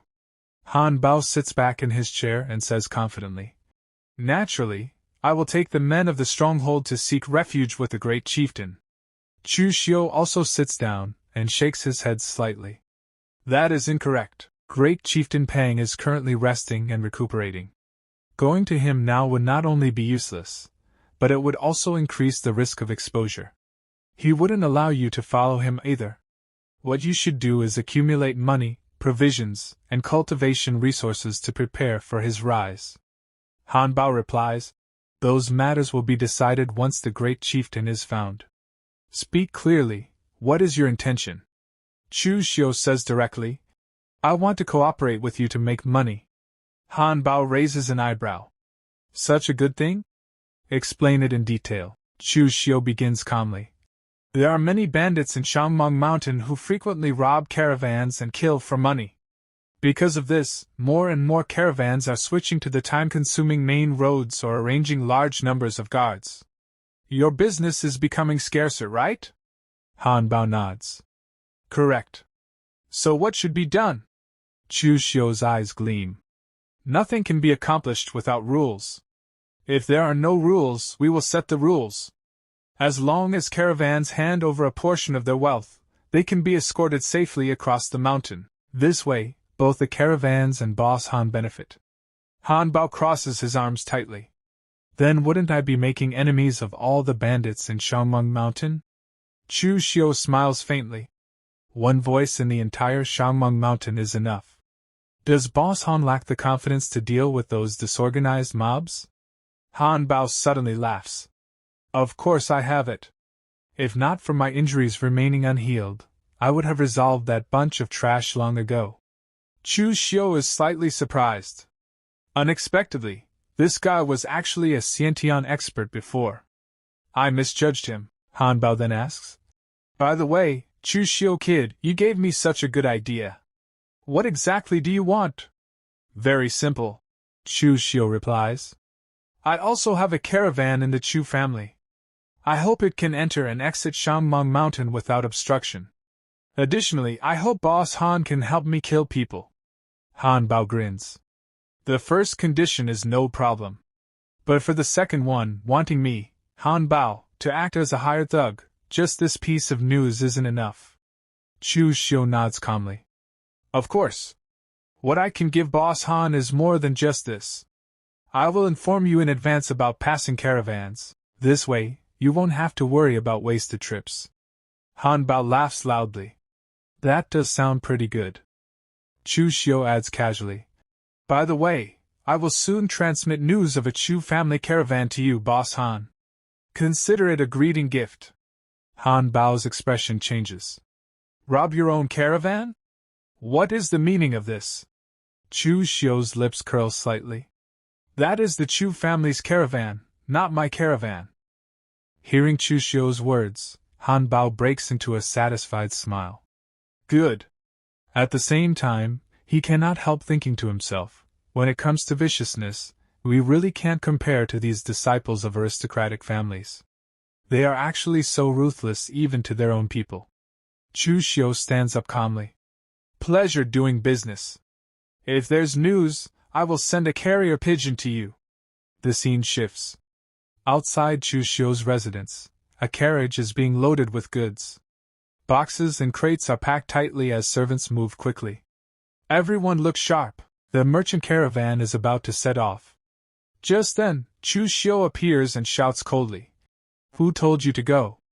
A man immediately steps forward and bows. This servant is Zhang Quan, the caravan steward. Greetings, second young master. Chu Xiu looks at him indifferently. Who is in charge of this caravan right now? Zhang Quan answers respectfully. Of course, it is under your charge, second young master. Since it is under my charge, Chu Xiu continues calmly. Then who allowed you to load the cargo and set off just now? How much silver did the last batch of goods sell for? What was brought back? What is being transported in this batch? Have you ever discussed any of this with me? Zhang Quan lowers his head slightly. Second young master, please forgive me. Because you were not present, I asked for instructions from the family head before acting. Time waits for no one. Rest assured, second young master, there will absolutely be no problems with this trip. If there are any mistakes, I am at your disposal. Chu Xiu walks closer and places a hand lightly on Zhang Quan's shoulder. Steward Zhang, was it? You've done very well. I just hope you won't regret it, Zhang Quan immediately replies. Thank you for the praise, second young master. Working for the Chu family, this servant will never regret it. But inwardly, he scoffs, I've gone back and forth with the caravan countless times. What problem could there be? What is there to regret? As Chu Xiu steps aside, he says calmly, Then I wish you good luck. The caravan sets off. Chu Xiu remains standing there, watching quietly as it disappears into the distance. Then he turns to his servant. Notify Han Bao and his men of the caravan's route and schedule. Yes, the servant answers. On the road, Zhang Quan leads the caravan forward. One of the servants riding beside him whispers, Old Zhang, you've offended the second young master badly. I heard that after returning from the mining area, the second young master has changed. Zhang Quan snorts slightly. Of course I know. But don't forget, we are the third young master's people. The servant hesitates. Aren't you afraid the second young master will deal with us? Zhang Quan replies confidently. The Chu family is a great clan and must follow rules. We haven't broken any rules, so Chu Xiu can't touch us. The other servant frowns slightly. I just feel like this matter isn't that simple. Zhang Quan suddenly raises his voice. Everyone remember! If we really encounter bandits, drop the goods immediately. Lives are more important than anything. Everyone responds in agreement. Night falls. The caravan continues traveling. Zhang Quan says, walk a bit further. There's a decent-sized cave ahead. We'll rest there. But suddenly, from the shadows of the forest, figures emerge. Bandits surround them from all sides. A cold voice echoes in the night. No need to walk anymore. If you want to rest today, rest here to your heart's content. The moment Zhang Quan sees the bandits, his face turns pale. Bandits! Run! Everyone run! As soon as he shouts this, the servants jump down from the carriages and flee in panic, abandoning the goods to save their lives. But just as Zhang Quan turns to escape, a blade blocks his path. Chieftain Ma steps forward, sword raised before him. Steward Zhang, where do you think you're going? Seeing Chieftain Ma, Zhang Quan freezes in shock. You were prepared? Chieftain Ma smiles coldly. Zhang Quan, right? Young Master Chu Xiu asked me to pass you a message. His eyes gleam with killing intent. Steward Zhang, have a safe journey to the afterlife. At that moment, Zhang Quan understands everything. It was the second young master. Before he can react, Chieftain Ma attacks. His sword flashes through the darkness. Zhang Quan has no chance to defend himself. In the next instant, the blade slices cleanly across his throat. Blood sprays. Zhang Quan collapses to the ground, lifeless. Chieftain Ma withdraws his sword and orders calmly. Go. Open the cargo. Let's see what kind of greeting gift young Master Chu gave us. The scene shifts to the Chu family mansion. The second concubine's son is shouting urgently. The caravan has been robbed. All branches, please report to the council hall immediately to discuss matters. He turns to his mother and lowers his voice. Mother, do you think this matter has anything to do with Chu Xiu? Steward Zhang and the others just offended him, and then something happened. The second concubine frowns slightly. I don't know. Logically speaking, Chu Xiu shouldn't have the guts. Besides, he doesn't have the ability to hire the Shangmang Mountain bandits. Before we have evidence, don't speak carelessly. Otherwise, it will make the master unhappy. Her son nods. Yes, mother. They walk quickly toward the council hall. Inside, the family head is already seated at the head position. Several servants are reporting the situation. That is the situation. They killed everyone on sight. We don't know why either. The family head waves his sleeve lightly and says in a calm, detached tone. Since that's the case, dismissed. Take this as a lesson. Be more careful next time. I am going back into seclusion. Just as everyone prepares to leave, Chu Xiu suddenly stands up. Father, right now the caravan has no leader. I am willing to lead the caravan through Shangmang Mountain once again.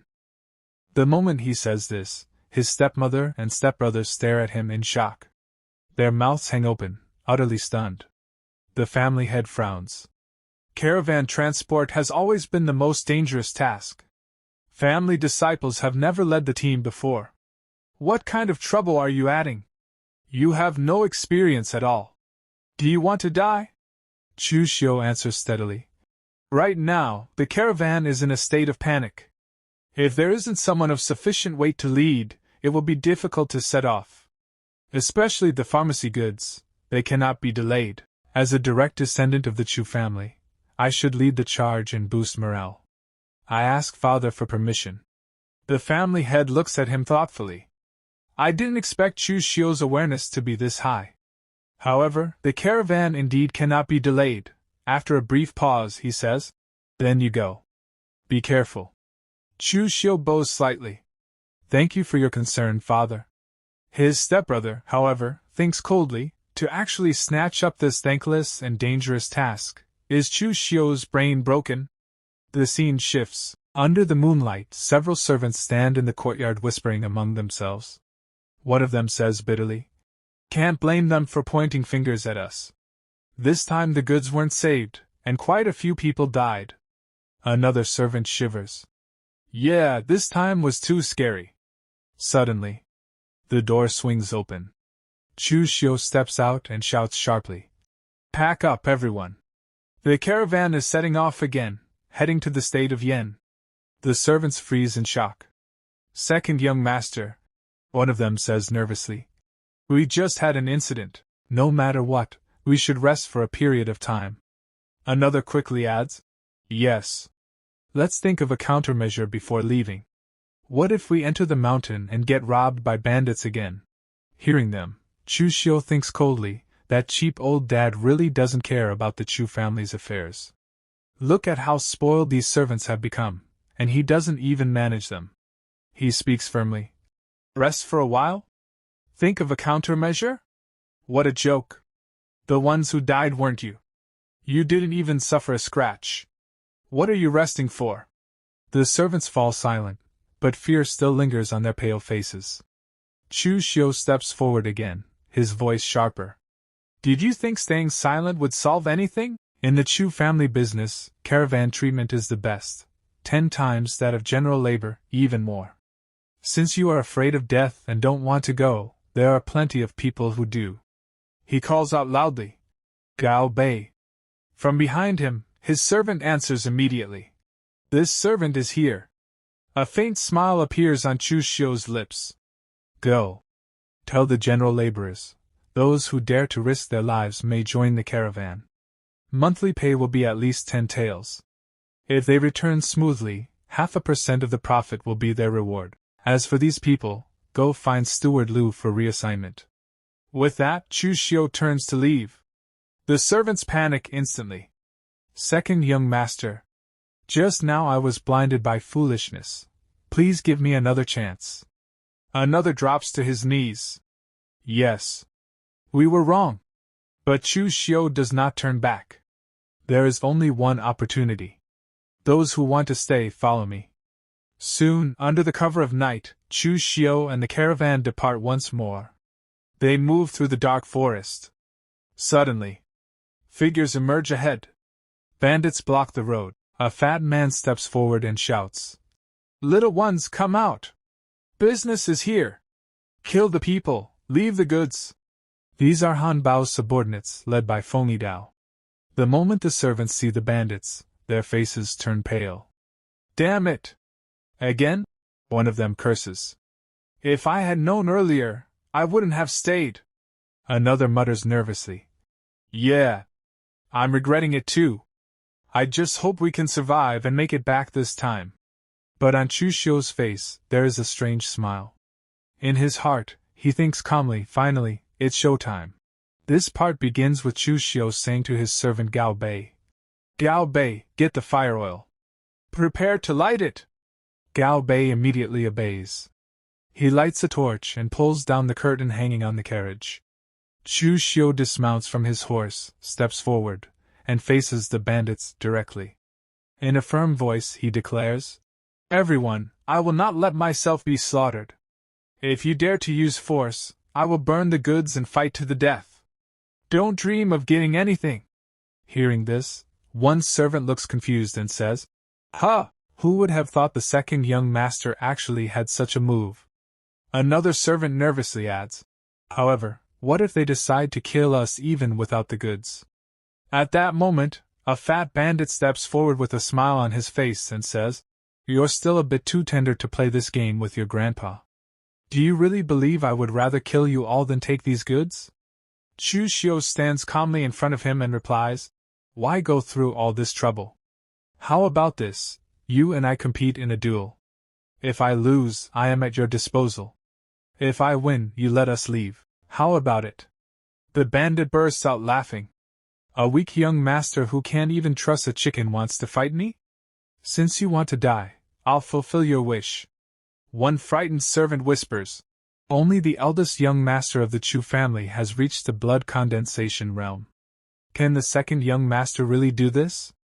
But in the very next moment, Chu Xiu suddenly charges forward and strikes first. His sword reaches the bandit's neck in an instant. The bandit quickly ducks, easily dodging the attack. Not bad, he says. He counterattacks, and their swords clash loudly. Chu Xiu blocks the strike steadily. Then the bandit presses forward with force from his legs, pushing Chu Xiu backward. The servants are stunned. Holy crap! The second young master is amazing! Yeah! I really didn't expect this. The second young master was truly hiding his light under a bushel. Suddenly, Chu Xiu launches a fierce counterattack and knocks the sword out of the bandit's hand. The blade falls to the ground with a clang. The bandit turns and looks at his fallen sword in shock. Then he turns as if to leave. Chu Xiu raises his hand slightly and says, "You let me win." The fat bandit chuckles. All right. You guys can go. I didn't expect a young master like you to actually have some skill. Your grandpa, underestimated the enemy.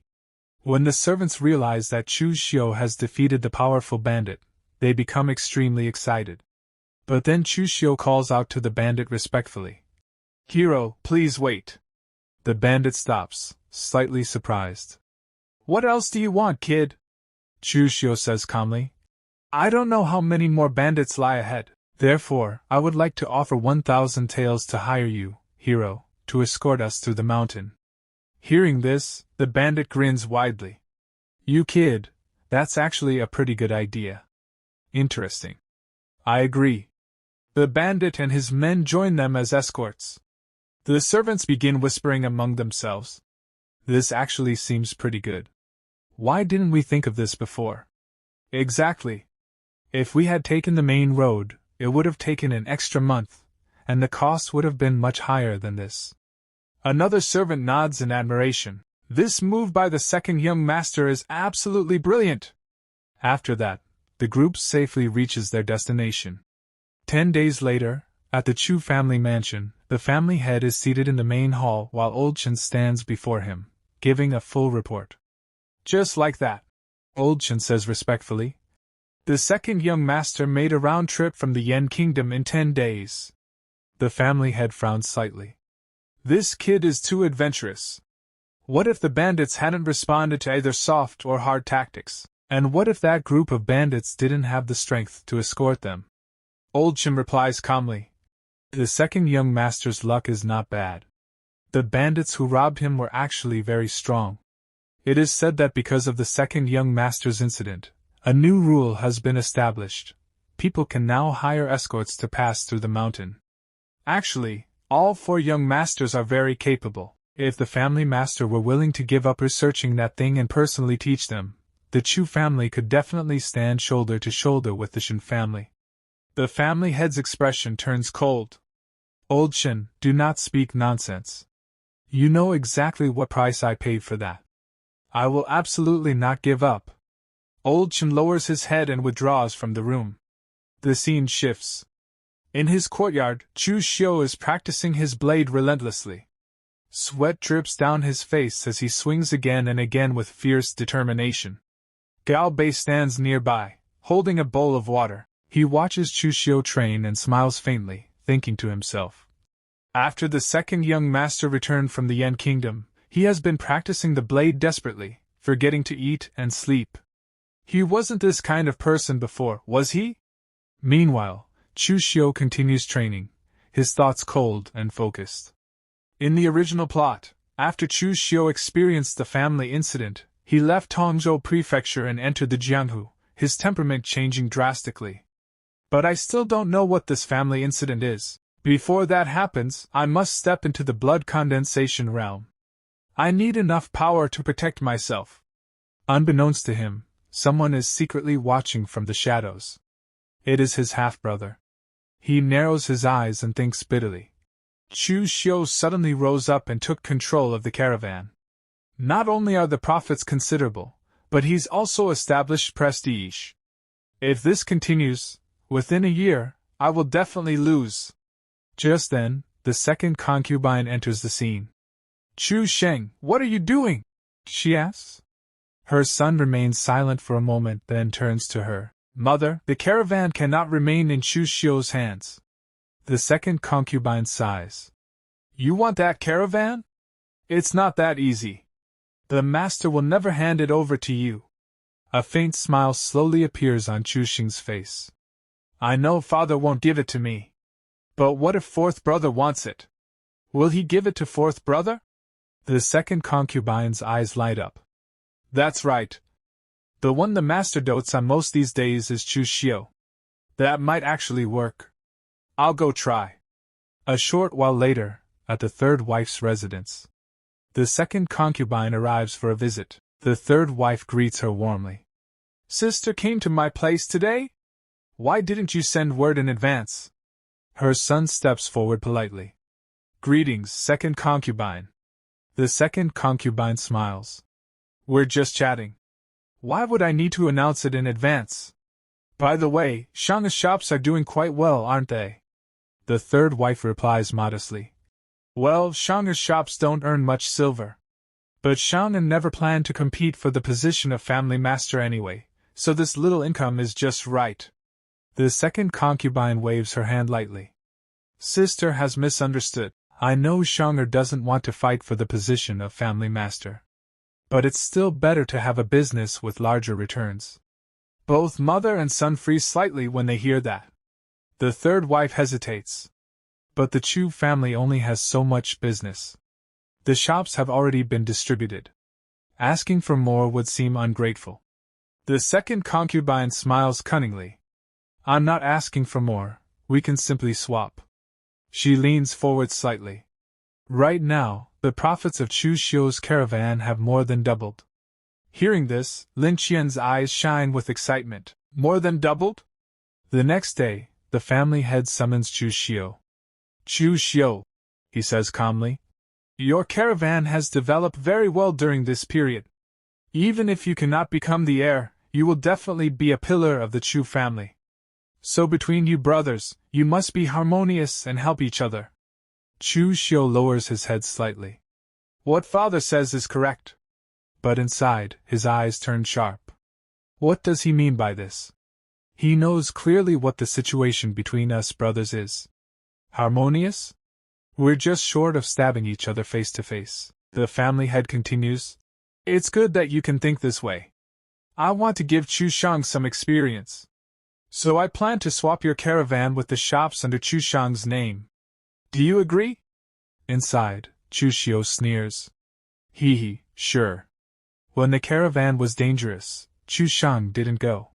Now that I've opened the trade route, only now are you letting him take over. This greedy behavior is really ugly. Chu Xiu glances at Lin Qian and says calmly, Since father has already made the decision, then fine. I will yield the caravan to fourth brother. The family head nods with satisfaction. I'm very glad that you are willing to agree. How about this? I'll give you another weapon shop. You are still young and lack experience. I will let Lin Qian go with you. Lin Qian immediately bows deeply. Thank you, father. Meanwhile, Chu Xiu thinks coldly. Lin Qian, one of the two strongest guest elders of the Chu family, at the blood condensation realm. This favoritism couldn't be more obvious. We are both sons. I'll just say, be careful. This gap isn't just a little bit. Lin Qian even turns to Chu Xiu. Thank you, second brother. Chu Xiu replies lightly. It's nothing. However, the trade route is rugged. Fourth brother, you'd better be careful. Inside, his thoughts turn colder. You asked for this. I hate it the most when people grab my things. The scene shifts to the caravan courtyard. Two men stand talking.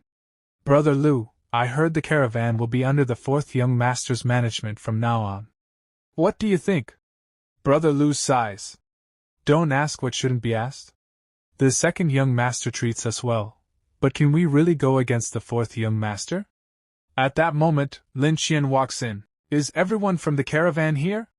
Brother Lu turns and bows. Answering fourth young master, everyone is here. Good. Tell everyone to pack up. We depart tomorrow. Brother Lu hesitates. Fourth young master, we only returned yesterday. According to the rules, we rest 3 days before leaving again. Lin Qian frowns. Resting every time delays things too much. We could have made another trip to the Yen Kingdom. Listen to my orders, we depart tomorrow. Brother Lu tries again. But fourth young master, the trade route within Shangmeng Mountain is difficult. Without rest, we really can't endure it. The second young master always, shut up. Lin Qian snaps. The caravan is under my management now. And you managers stop working. I'll arrange new people. Brother Lu lowers his head, thinking bitterly, this fourth young master's way of doing things is far too domineering. The next day, Lin Qian's caravan prepares to set out. Before leaving, Lin Qian looks at Chu Xiu. Second brother, what are you going to do? Move to a restaurant to stay for a while. Chu Xiu answers calmly. Lin Qian smiles faintly. Second brother is really capable. I wonder, do you have any experience to pass on to me? Chu Xiu smiles back. The trade route is rugged. Be careful of those bandits. Once you leave Tongzhou Prefecture, the Chu family's name isn't very useful. Lin Qian snorts inwardly as he departs with the caravan. With Uncle Lin by my side, am I afraid of a few petty thieves? Behind him, Chu Xiu watches quietly. Then he turns to Gao Bei. Come with me to Shangmeng Mountain later. Gao Bei immediately lowers his head. Yes, second young master. The part begins at night as we see the Shangmeng Mountain camp. Inside the camp, Boss Han is speaking to Chu Xiu. Kid Chu Xiu, your idea wasn't bad at all. Now the entire North Shangmeng Mountain is my territory, and our profits have increased tenfold. Today we should have a good drink. We won't stop until we're completely drunk. But Chu Xiu calmly replies, There's no rush to drink, Boss Han. I came here this time because I need your help with a favor. Boss Han raises his eyebrows and says casually, Oh? Who do you want to rob and kill this time? Chu Xiu answers with a serious expression. My fourth brother. Chu Shang. Boss Han freezes in shock. His mouth remains wide open as he stares at Chu Xiu. In his mind he thinks, this Chu Xiu is truly ruthless. Twice already he has robbed and killed people from his own family, and this time the target is even his own biological brother. After a moment, Boss Han asks, All right, just like last time? Kill the leader and leave the rest alive? Chu Xiu shakes his head. Kill all the leaders. This time there is also a blood condensation realm martial artist among them, so Boss Han will have to take action personally. Then he adds calmly, Of course, my fourth brother cannot be killed. After all, he is still my biological brother. Boss Han looks at him with disbelief and thinks, He's your biological brother, yet you still want me to rob and cripple him. Chu Xiu continues. However, he has made me, his older brother, very unhappy. So just cripple him. Boss Han sighs inwardly. You might as well kill him. In a martial Dao family, being crippled is worse than death. Chu Xiu then explains. Boss Han, my fourth brother is my father's most beloved son. If he dies, North Shangmeng Mountain will never have a peaceful day again.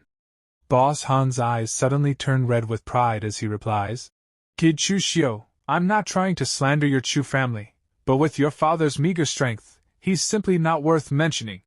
Once my injuries heal, I would even dare challenge Shen Bai, the head of the Shen family in Tongzhou Prefecture. Chu Xiu smiles faintly and says, Boss Han's injuries haven't fully healed yet. I think it's better not to cause unnecessary trouble.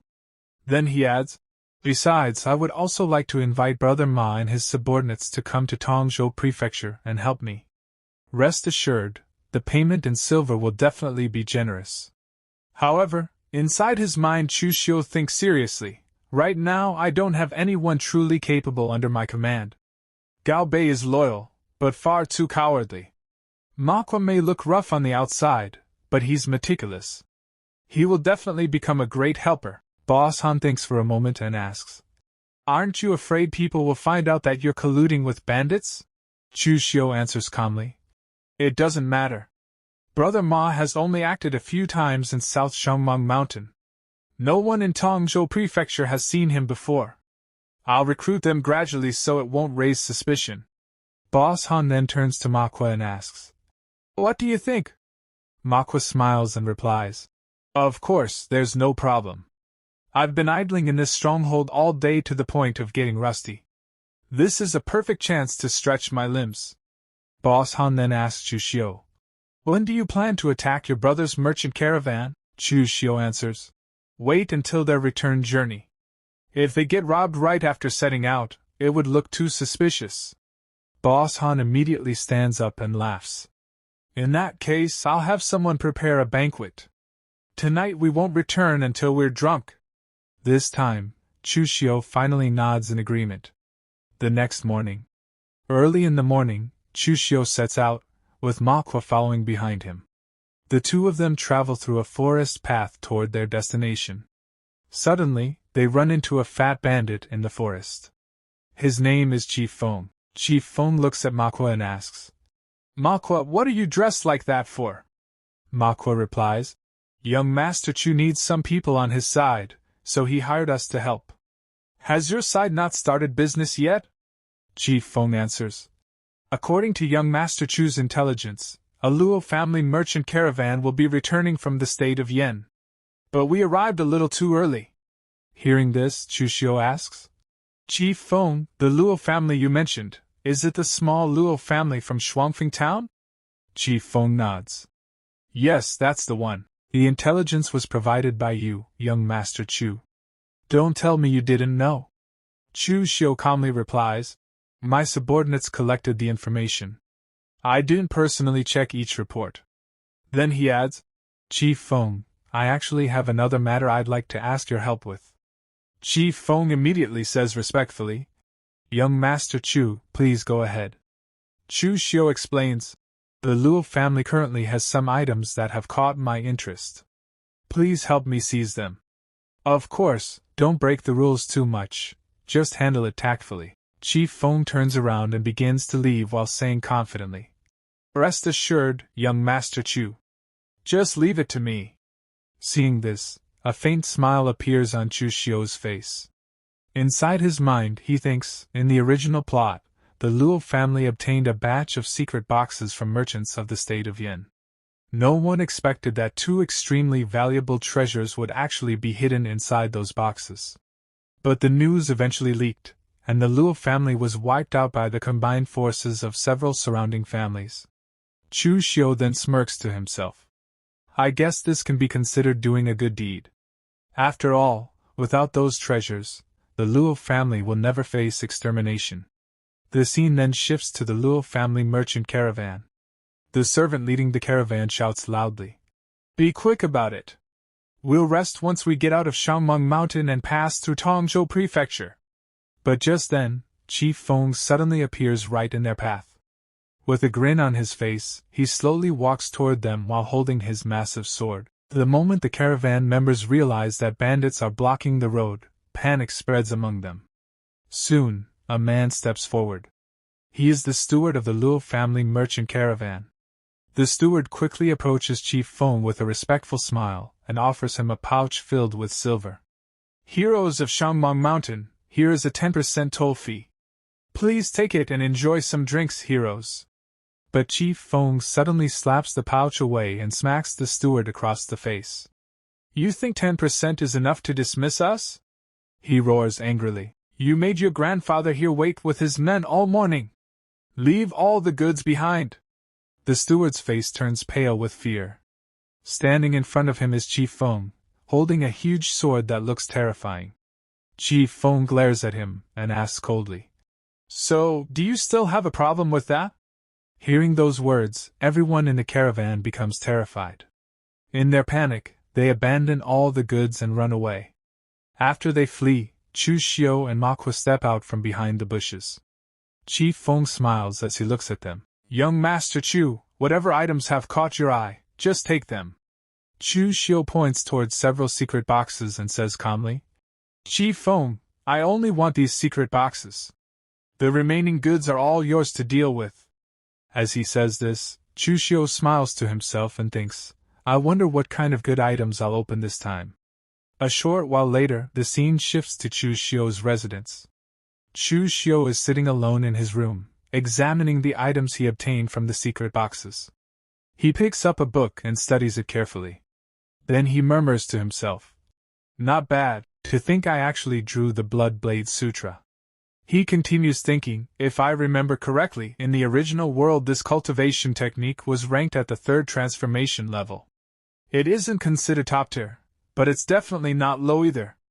Chu Xiu flips through the pages as a cold smile forms on his face.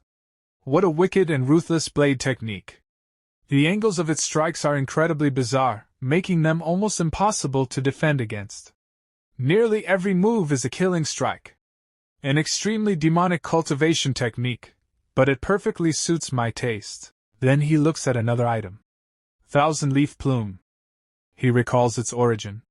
A hidden weapon created by the Thousand Mechanisms sect, a hidden weapon sect that was second only to the Tang sect of Shu during the ancient Great Tribulation. In theory, it's a single-use hidden weapon capable of killing a Xiantian martial artist. Chu Xiu nods with satisfaction. A very good harvest. Then he mutters, I'll start practicing the Blood Blade Sutra first. 10 days later. North Shangmeng Mountain. A merchant caravan is moving along the road, carrying a large amount of goods.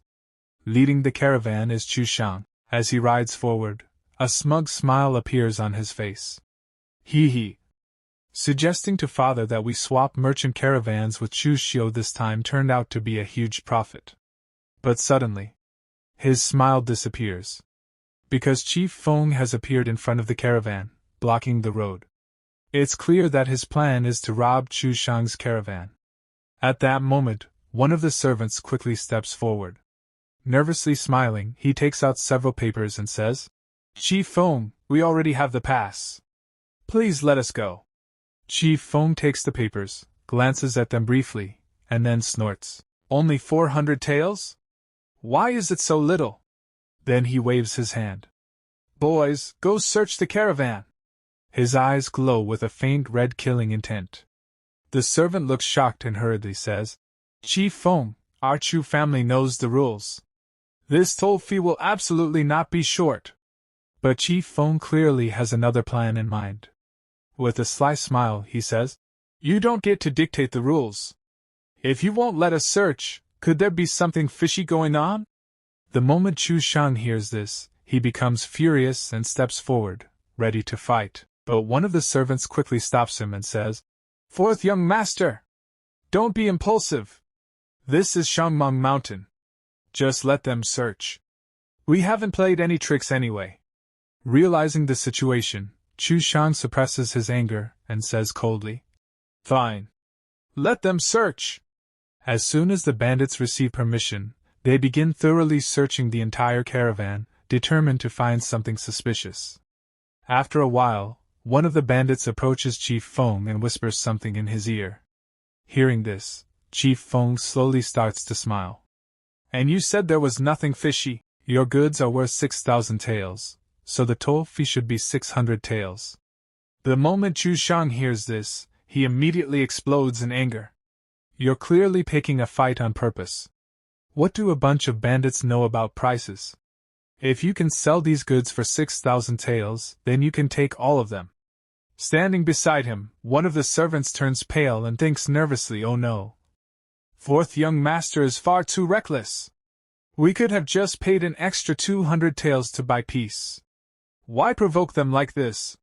At the same time, Chief Feng also shouts angrily. You little brat! You're courting death. Do you think your grandfather here needs you to teach him how to do business? He raises his massive sword and declares coldly. Very well then. Today the goods stay, and the people will stay too. Hearing this, Chu Xiu turns toward a man beside him. Uncle Lin, I'll leave this to you. Upon hearing this, Uncle Lin calmly steps forward. He dismounts from his horse and walks toward Chief Feng. Then he brings his fists together respectfully and says, Making things convenient for others makes things convenient for oneself. I advise everyone to let us pass. Otherwise, blades and swords have no eyes, and by the time you regret it, it will already be too late. When Chu Xiu hears Uncle Lin speak so confidently, a satisfied smile appears on his face. He turns to the frightened servants and proudly says, "Did you see that? This is what Uncle Lin calls the demeanor of a true expert." Then he scoffs. "Why should our Chu family bow down to a group of bandits? If they don't follow the rules, we won't act like cowards either. My second brother even paid silver after winning a fight. Truly cowardly." Meanwhile, the servants standing nearby are still extremely nervous. Inside their hearts they think, this is the territory of the Shangmeng Mountain bandits. Even if we escape safely this time thanks to Lin Qian, what about next time? Lin Qian isn't invincible. Fourth young master is far too arrogant, calling second young master a coward. Clearly, the second young master's approach of using both grace and strength is far wiser. At this moment, Uncle Lin stands calmly with a confident expression, believing he can easily defeat these bandits. But suddenly, a powerful presence appears. To everyone's shock, Boss Han arrives. He walks forward slowly, dragging his massive blade across the ground. Sparks scrape against the dirt as the blade leaves a deep trail behind him. His eyes glow red with killing intent. With absolute confidence, he declares, "Well said! Blades and swords truly have no eyes." Then he smiles coldly. "So if you die here today, don't blame me for being ruthless." This part begins with Boss Han stepping forward to fight. The moment Uncle Lin sees him, he is completely shocked. His eyes widen as he thinks to himself, "Oh no! There is actually someone in the blood condensation realm among these bandits, even approaching the Xiantian stage." Just as Uncle Lin is about to say something, Boss Han suddenly charges at him. With a swift swing of his sword, he easily cuts off the leg of Uncle Lin's horse. Seeing this, Uncle Lin is completely stunned, because the skill Boss Han is using is actually a military combat skill. Without wasting any time, Boss Han attacks again and says, "Military my ass!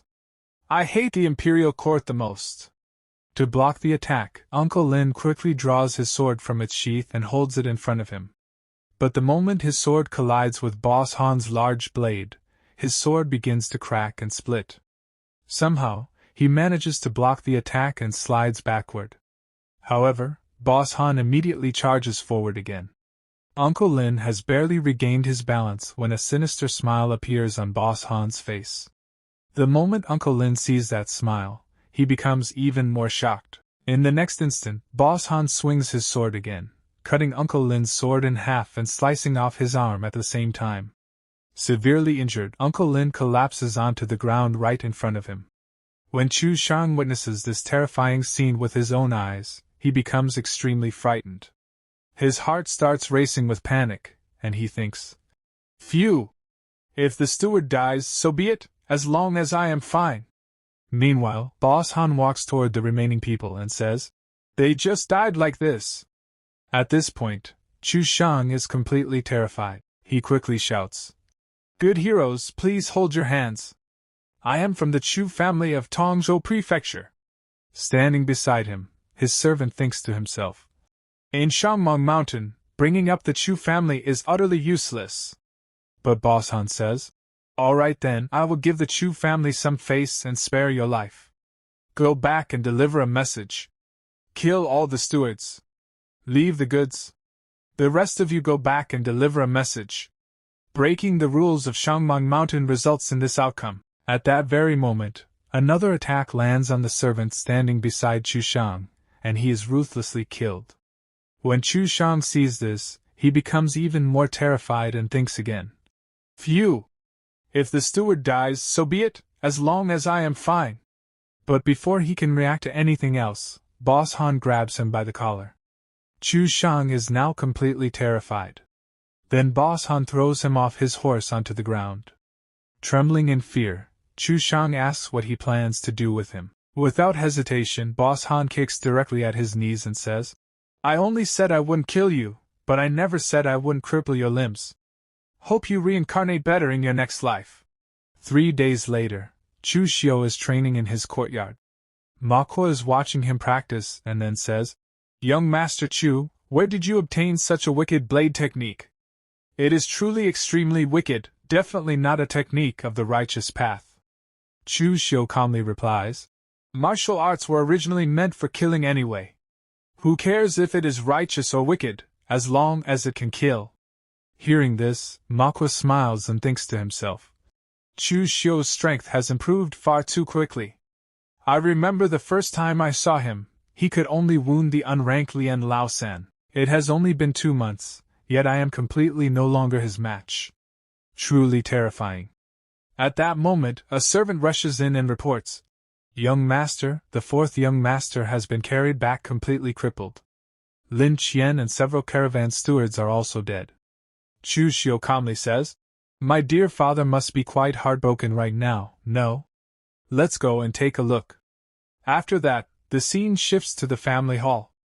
The family head is sitting there while Chu Xiang is brought in on a stretcher.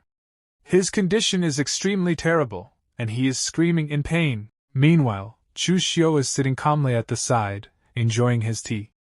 Then the granduncle says, Family head Chu, your noble son's limbs are shattered, and with the delay of several days I am afraid he will be bedridden for the rest of his life.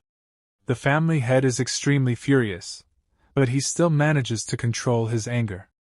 Then Chu Xiu's stepbrother says, Second brother, 4th brother has been reduced to such a state, and you still have the mood to drink tea? Could it be that you are happy? Chu Xiu lowers his teacup and replies, Me happy? I am on the verge of crying right now, but will shedding a few tears make 4th brother better? He then stands up and says to the family head, Father, now is not the time to cry. If this matter is not handled well, not only 4th brother, but our entire Chu family might end up crying together. His father replies, Tell me your thoughts. Chu Xiu says, We have already forged a deep blood feud with the bandits this time. But moving forward, do we fight them or not? If we fight, we must make full preparations. After all, the other side could easily kill Lin Qian. If we do not fight, how will the caravan pass through Shangmeng Mountain next? Whether we should take a detour still requires father's final decision.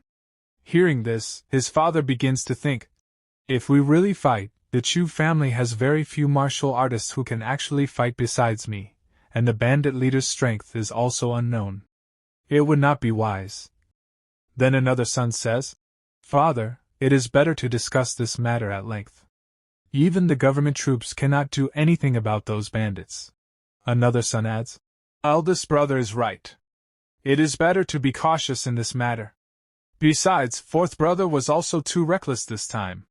For a mere 200 taels, it even cost the life of a blood condensation realm expert of our Chu family. The 3 of them agree together. Then Chu Shang's mother says, Master, please think twice. Be extremely cautious. Standing there, Chu Xiu silently observes the entire situation and smiles inwardly. With the Chu family acting like this, it is truly not easy for them to have persisted until now. Everyone is only considering their own interests. Not a single person is thinking for the Chu family as a whole. At that moment, Chu Shang's mother, with tears in her eyes, says, Master, you must seek justice for Shanger. But the family head angrily says, Shut up. Do you think I don't want to? But for Shanger, can we gamble the entire Chu family? Besides, I told him to be careful before he left, yet he was so reckless. The granduncle then says, Family head, it is truly unwise to seek revenge at this time. When standing under low eaves, one has no choice but to bow their head. If we detour around Shangmeng Mountain, the caravan's losses will be huge. The family head nods. Eldest uncle is right. Then we shall temporarily spare those bandits this once. However, who should lead the caravan next time? Hearing this, his other sons become nervous and quickly look away in fear. Chu Xiu thinks to himself, The other side doesn't put the Chu family in their eyes at all. Whoever goes will be out of luck. Then the granduncle looks at Chu Xiu and says, Among the brothers, only you, Chu Xiu, are bold and meticulous with the strongest capabilities. Why don't you go to Shangmeng Mountain once more? Chu Xiu thinks, Humph. You only think of me when there's danger? The family head then says, Chu Xiu, since your eldest uncle has said so, then you should go. Chu Xiu asks. May I ask, father, does our Chu family still have rules? His father replies. What kind of words are these? Of course we do. Then Chu Xiu says, since we have rules, then things cannot be handled like this. The caravan's profits doubled in my hands, but with a single word from father, I gave it to fourth brother. Now that he has messed it up, you are asking me to go again.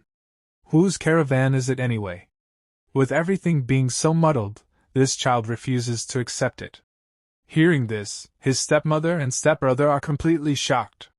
She thinks, to think that the first person in the Chu family to dare disobey Chu Zongguang's orders is Chu Xiu. Has he gone mad? Meanwhile, the family head is extremely furious inside. Damn it! To actually dare to disobey me. Watch how I strip away your authority and make you kneel in the ancestral hall. However, other than Chu Xiu, it seems no one else can go. Then Chu Shang's mother says, Shanger and the others have already been injured to this extent, yet you still want to take away the caravan. Chu Xiu coldly replies, what does his injury have to do with me? Then his father finally says, carry Shanger out so he can recover properly. From now on, he will no longer need to involve himself in any of the Chu family's businesses. From now on, the caravan will be handed over to your management, and no one will be able to take it away. Go to the accounting room to take the silver. Spend the money as you see fit, but do not let our Chu family suffer too great a loss. Chu Xiu replies, rest assured, father. I will go handle it right away. I will absolutely not let our Chu family suffer any losses. Some time later, Chu Xiu arrives at another place and says to a man, per my father's instructions, fetch 10,000 taels of silver. The man replies, right away. After taking the money, Chu Xiu thinks to himself, I originally thought the enemies were those three idiots, but now it seems Chu Zongguang is the greatest enemy. If he does not agree, I will absolutely not be able to become the heir. But as long as I kill or cripple Chu Kai and those other two, the heir can only be me. With these 10,000 taels, my cooperation with Boss Han will be even more pleasant. An opportunity will come sooner or later. 1 month later, a heavy silence hung in the air as the truth finally surfaced. I miscalculated, he said with a grim expression. Chu Xiu, the one we spent a fortune to win over, has now become completely uncontrollable. If I had known this would happen, I should have secured him as well. Now, his threat has even surpassed Chu Kai's. Exactly. Another voice agreed coldly. Chu Xiu's capabilities far exceed Chu Kai's, and right now, he stands in the spotlight. So what should we do? He exhaled slowly, his eyes darkening. There is no better option. The master despises internal strife above all else. If we want to deal with Chu Xiu, it must be done from the outside. Therefore, I plan to seek out your maternal grandfather, Ding Kai Shan. That's right, she muttered, suddenly realizing. How could I forget grandfather? He stands at the peak of the blood condensation realm. He has run his martial arts hall for over a decade, and his disciples are spread across the 3 great families. He will definitely have a solution. Kai Shan Martial Arts Hall. Inside the grand hall, the master himself, Ding Kai Shan, sat calmly. Daughter, he said with a disappointed sigh. I told you long ago how wonderful it would have been if you had married Chun Fan, the illegitimate son of the Qin family in Ludong Prefecture. He was accepted by an elder of the Kunlun Sword Sect, a great power in one commandery. He has already surpassed the Xiantian realm and reached the 3rd stage of Qi control. His tone turned sharper. Yet you insisted on marrying Chu Zhongyuan. And after more than 20 years, he is still stuck in the Xiantian realm. Father, she replied, suppressing her frustration, I came here to ask for your help. What is the point of bringing this up now? If Xinger inherits the Chu family, she continued, your martial arts hall will prosper alongside it, will it not? Ding Kai Shan waved his hand dismissively. Forget it. Chu Zhongyuan is only in his 50s. I will not live to see that day. He leaned forward slightly, his eyes gleaming. However, I heard from my disciples that a wealthy merchant from the state of Yan intends to negotiate a major deal with the family caravan. They wish to purchase ore from the Nanshan mining area, and they have already paid a deposit. Damn it, she clenched her fists. How does Chu Xiu always end up with all the good fortune? Ding Kai-shan smirked faintly. This may not necessarily be a blessing. If Chu Xiu cannot deliver the ore, the caravan's reputation will be destroyed, and Xing'e will have his chance. She hesitated. The ore from the Nanshan mining area is indeed under my control, but I plan to withhold it. If it disrupts the family's business, Chu Xiu will not let me off lightly. Daughter, he said calmly, almost mockingly, stop fixating on the Chu family's small domain. Broaden your vision. Who told you to withhold it? He leaned back, voice steady. If you sell it elsewhere first, would that not achieve the best of both worlds? That ore is worth tens of thousands of taels, she replied nervously. Who could possibly buy it all at once? And the price cannot be too low, or Chu Zhongliang will never agree. There is no need to lower the price, Ding Kai-shan said confidently. I will have the Li family purchase this ore. There will be profit, and Chu Zhongliang will have nothing to say. The Li family? She exclaimed. Absolutely not. They are mortal enemies of the Chu family. No one would agree to this. He scoffed. If you fear wolves ahead and tigers behind, how will you ever achieve anything? Then he added calmly, do not worry. Sell the ore to me first. I will resell it. He narrowed his eyes. How much ore can you produce in a month? She hesitated. Roughly 50,000 caddies. Good, he said. Tomorrow, have someone deliver it. The price will certainly exceed 50,000 taels. The old man smiled deeply, satisfaction hidden behind his calm expression. In his heart, he mocked her naivety. To him, this was a once-in-a-lifetime opportunity to reap enormous profit. The next day. Hall Master Ding, the ore has arrived. How many caddies? He asked. 57,000. Change it, he said instantly. Reduce it to 52,000. Hall Master Ding! The servant panicked. That is 5,000 caddies less. I will have no way to explain this when I return. Ding Kai-shan's gaze turned cold. Do you know who I am? He said slowly. Who would dare make you explain anything? He waved his hand dismissively. Just adjust the accounts slightly. And remember, say nothing unnecessary when you return. Understood. The Li family. Soon after, Ding Kai-shan arrived to meet the third young master of the Li family, Li Xiao. After the old patriarch's passing, Ding Kai-shan said with a flattering smile, although your Li family lacks Xiantian martial artists, under the leadership of the three young masters, it continues to flourish. Li Xiao smiled faintly. Hall Master Ding flatters us. What brings you here today? Are you aware of Chu Xiu, the second son of the Chu family? Li Zhao's expression darkened instantly. That bastard humiliated my subordinate Li Jing in Yuanan town, and even killed members of our family. This debt will be repaid sooner or later. Such a thing truly happened? Ding Kai-shan said, pretending surprise. My visit today is precisely because of him. He leaned in and explained everything. Do you want this batch of ore? He finally asked. Li Xiao nodded without hesitation. The Li family happens to be in need of refined ore. For 55,000 caddies, I will offer 70,000 taels. As for the Chu family, I do not fear them. Then it is settled, Ding Kai-shan said. To avoid complications, collect it within 2 days. As he left, he smiled greedily. 70,000 taels. I will give 55,000 to the Chu family. My daughter can account for it, and I will still make a massive profit. Hidden danger. I just saw Ding Kai-shan. Li Qing, the eldest young master, said coldly. What business does that old fox have here? That man never acts without profit. Li Yin added. Dealing with him will bring no advantage. Li Xiao smiled confidently. This time, he brought us benefits. He explained the entire deal. But Li Qing's face turned serious. Third brother, you acted too rashly. Without father, our Li family has remained safe only because of the Qin family's internal conflict and the Chu family head's focus on cultivation. If the Chu family discovers this, we will be in grave danger. Relax, elder brother. Li Xiao replied dismissively. Old man Ding is helping his grandson seize power. Someone inside the Chu family is covering for us. Li Qing sighed. Still, caution is better.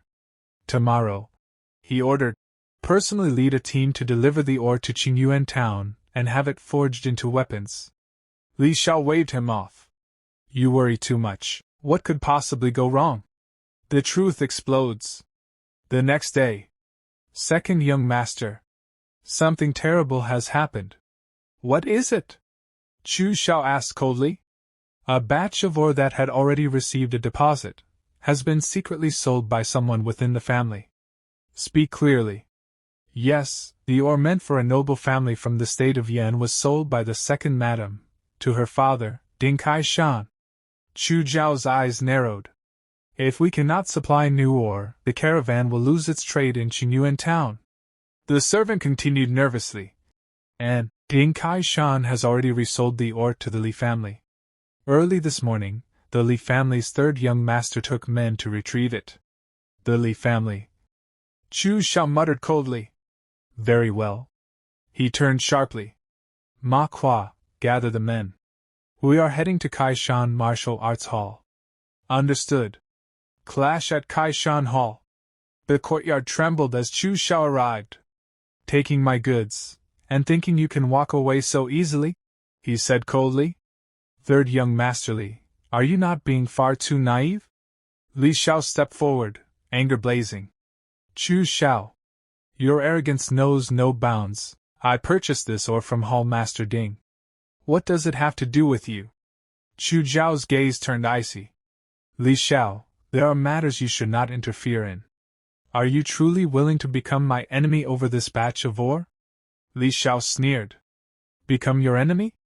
That already happened long ago. In Yuananao town, you killed my subordinate and humiliated me. Have you forgotten? Chu Xiao said calmly. Li Jing? I truly have forgotten. They were nothing more than unruly servants. Then his voice dropped, deadly cold. I will ask you one last time. Will you hand over this batch of ore, or not? I will not! Li Xiao shouted. What can you do about it? The battle begins. Without giving him even a moment to react, Chu Xiao moved. His strike exploded like thunder. The sheer force sent Li Xiao staggering backward, his face filled with shock. How can his strength be this overwhelming? And to attack over such a small matter, has he gone mad? Chu Xiao's blade sliced through the air, carving icy arcs of light. Each strike carried suffocating killing intent. A devastating slash shattered Li Zhao's defenses instantly. His weapon flew from his grasp. He stood frozen, eyes wide with terror. Chu Xiao stepped forward slowly, his gaze colder than frost. Then, with a roar filled with murderous intent, he raised his sword and swung it down. Go to hell! The clash at Kaishan Martial Arts Hall. Old man Ding Kaishan surged forward like a savage beast unleashed, his presence exploding with pressure as his voice roared through the air. Audacious! In that same instant, as fast as lightning, Chu Xiu struck. The force of his attack was brutal and overwhelming. Ding Kaishan raised his gold-splitting hand with difficulty, barely managing to block the blow. The impact shook his entire body as he bellowed in fury. You dare to injure people right before my Kaishan Martial Arts Hall? Do you hold no respect for me at all? Chu Xiu slowly withdrew his blade, his movements calm yet deadly. Hall Master Ding, he said coldly. You've certainly gone to great lengths, for that grandson of yours. His sharp gaze locked on to Ding Kaishan as he silently assessed him. This Ding Kaishan has lingered in the blood condensation realm for many years. He is likely already at its peak. Killing him won't be easy. It will take effort. Without another word, Chu Xiu turned away. As he walked off, his voice echoed like ice cutting through the air. But as an outsider meddling in the Chu family's affairs, your end will not be a good one. Doubts and speculation. A disciple from the martial hall stepped forward, confusion written all over his face. Hall Master Ding, what kind of technique is Chu Xiu using? Why is it so sinister and strange? If you hadn't stepped in, I might have been seriously injured. Ding Kaishan frowned deeply, his brows tightening as he pondered. I cannot tell, he admitted slowly. But it is certainly not from the Chu family. Its aura is dark and twisted, definitely not an orthodox martial art. A calculated retreat. Outside, Chieftain Ma asked curiously. Young Master Chu, why didn't you fight that old fossil? He must be 60 or 70 by now, right? His chi and blood should have declined long ago. You could have split him in two with a single strike. Chu Xiu answered calmly, his tone steady. Don't underestimate Ding Kaishan. He hasn't fought life and death battles in recent years, so his chi and blood haven't deteriorated much. He glanced back briefly. Besides, there were too many people in the martial hall. We wouldn't have had the advantage. Then his eyes turned cold. I'll deal with Ding Kaishan myself later. He continued walking. You all head back first. I'm going to the Chu family. A dangerous chill crept into his voice. Chu Xing and his mother repay kindness with betrayal. I will make them pay a heavy price. The Chu family assembly. The scene shifted to the Chu family's main hall.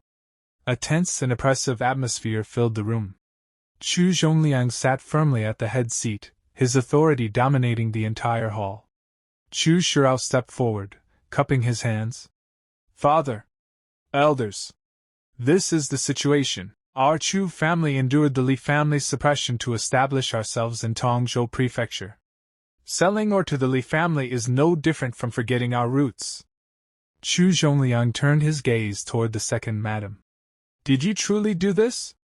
She immediately put on a pitiful expression. Of course not. Others may doubt me, but surely you trust me, master? She continued smoothly. It is true I sold that batch of ore, but I sold it to my father. Chu Zhongliang's voice deepened. Then how did the ore end up in the Li family's hands? Without hesitation, she explained. My father's martial hall needed weapons. Because I am part of the Chu family, the Li family refused to forge them, so my father had no choice but to sell the ore to the Li family in exchange for cooperation. Then she produced a stack of banknotes, smiling faintly. I would never let the Chu family suffer losses. Here are 55,000 taels for 52,000 caddies of ore, 3,000 taels above market price. She lifted her chin slightly. This not only brings profit, but also saves a trip to the state of Yen. Isn't that a good thing? And besides, when the Chu family first settled in Tongzhou Prefecture, my father contributed greatly. Even if there is no merit, there is still hard work, right? A hollow judgment. Seeing the silver, Chu Zhongliang fell into thought. The Chu family did not lose this time, and she is right. Ding Kaishan did contribute back then. He accepted the money. Do not think I am unaware of your schemes. He warned lightly. If you deal with the Li family again, I will not let you off.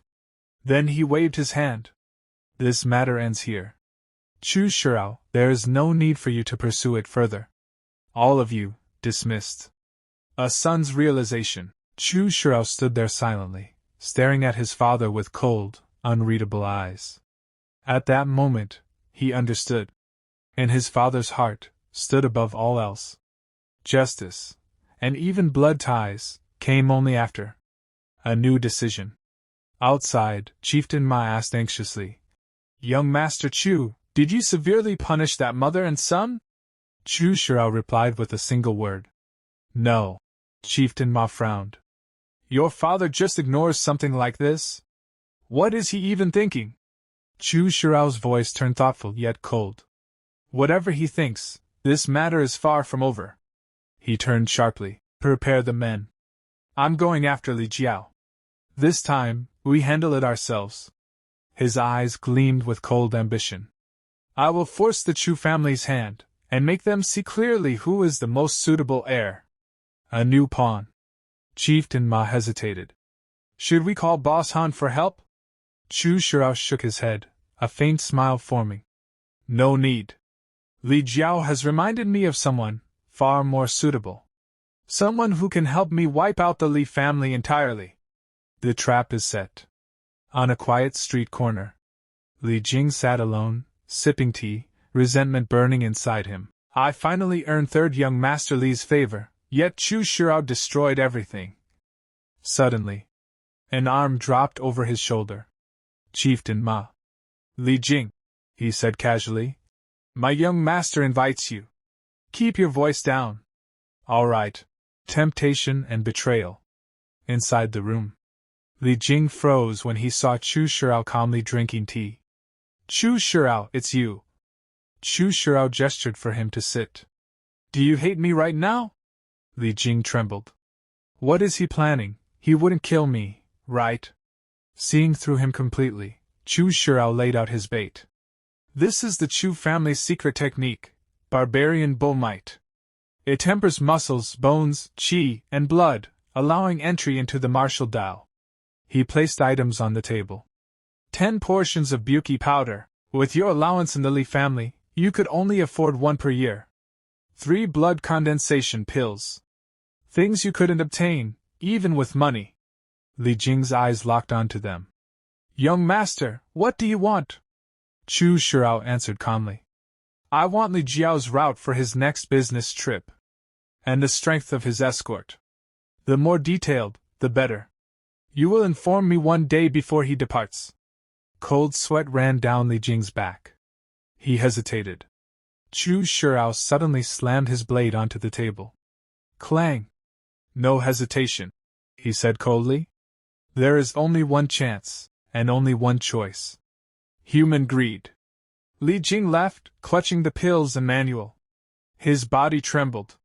Not from fear, but from greed. Chieftain Ma asked curiously, Young Master Chu, how can you be sure he'll comply? What if he reports this? Chu Xiu smiled faintly. Human ambition is a terrifying thing. Li Jing is not someone who wants to live in another man's shadow. I simply gave him a reason to betray the Li family. Chieftain Ma laughed. The human heart really is complicated. Back when I was just a cowherd, my greatest wish was simply to eat beef. Who knew those soldiers would kill my ox, forcing me into the wilderness and turning me into a bandit? Storm before the battle. At the Li family estate. Third brother, I heard you fought Chu Xiu, and lost? Yes. Li Jiao admitted grimly. He's strange. Only at the peak of body tempering, yet terrifyingly strong. His blade is fierce, bizarre, and I feel he hasn't even used his full power. The family head spoke firmly. When you head to the state of Yan tomorrow, take Uncle Zhong with you. He is nearing great completion in the blood condensation realm. It will be safer. Ambush in the forest. The next day, the Li family convoy entered a desolate forest. Ancient trees loomed overhead. Relax, Steward Li Zhong said confidently. With me here, nothing will happen. But suddenly, a figure appeared, blocking the road. Chu Xiu. Third young Master Li, he said mockingly. Planning to leave after taking what belongs to me? Chu Xiu! Li Jiao shouted in shock. But seeing Chu Xiu had only a few men, he sneered. Chu Zhongliang has already settled this matter and warned you not to cause trouble. Yet here you are. Are you courting death? Chu Xiu's eyes burned with killing intent. He drew his blade. Chu Zhongliang may have let it go. But I will not. War erupts. Attack! Li Jiao roared. A brutal melee exploded in the forest. Kill! Wipe them out! Chieftain Ma charged forward, shouting. Brothers! We've eaten under young Master Chu for long enough. Time to repay him. Show him how cleanly we can kill. The final confrontation begins. Chu Xiu descended like a phantom from the heavens. His blade fell like judgment upon Li Jiao. Leave your lives behind. At that moment, Steward Li Zhong stepped forward. He raised his weapon and blocked the strike head-on. Your opponent is me. The battle deepens. The opponent unleashed a powerful strike. The force was overwhelming. Chu Xiu was sent flying backward, his body crashing through the air before he steadied himself. His eyes narrowed as he secretly assessed. Such strength. The blood condensation realm truly cannot be underestimated. Li Zhong stepped forward calmly, his tone carrying persuasion rather than hostility. Young Master Chu, I understand family head Chu's character. He definitely does not know about your actions today. If you retreat now, I can pretend none of this ever happened. At the same time, Ma Ke, Chu Xiu said coldly, the third young master of the Li family is yours. Ma Ke grinned, slowly drawing his blade as he walked toward Li Xiao. He, understood, young master. Leave it to me. Clash of realms. Chu Xiu charged forward again. Li Zhong swung his iron staff, blocking the incoming blade with precision. Then, with arrogance, the old monk lectured. The gap between the body-tempering realm and the blood condensation realm lies from the inside out. Even if your strength surpasses other body-tempering martial artists, it is useless if you cannot condense your qi and blood. Another strike. Chu Xiu was forced back once more. Li Zhong leaped high into the air and brought his staff crashing down with immense force. But Chu Xiu remained calm. His eyes tracked every movement. Countless staff shadows surrounded him, yet he parried them all with flawless precision. This is no ordinary martial art. A heavy smash landed. Chu Xiu was sent crashing into a massive tree, splintering the trunk behind him. He steadied himself and spoke coldly. Tiger taming demon subduing staff. To think you, stewardly, came from the Great Illumination Temple, one of the northern and southern Buddhist sects. His gaze sharpened. Why would someone like you become a servant in the Li family? Li Zhong replied calmly. In the past, I was nothing more than a fire-tending monk at the Great Illumination Temple, not even worthy of a Dharma name. He raised his staff again. Now that you know my origins, will you still persist so stubbornly? Chu Xiao's lips curled slightly. Persist? A mere staff technique is not enough to frighten me. Evenly matched. The two clashed again. The sound of metal colliding echoed endlessly through the forest. They fought for every inch. Neither side gave ground. But deep inside, Li Zhong began to feel unease. This Chu Xiu, his technique is sinister and bizarre to the extreme. One moment of carelessness, and the consequences will be unimaginable. Li Zhao's desperation. Elsewhere, Li Xiao was already on the verge of collapse.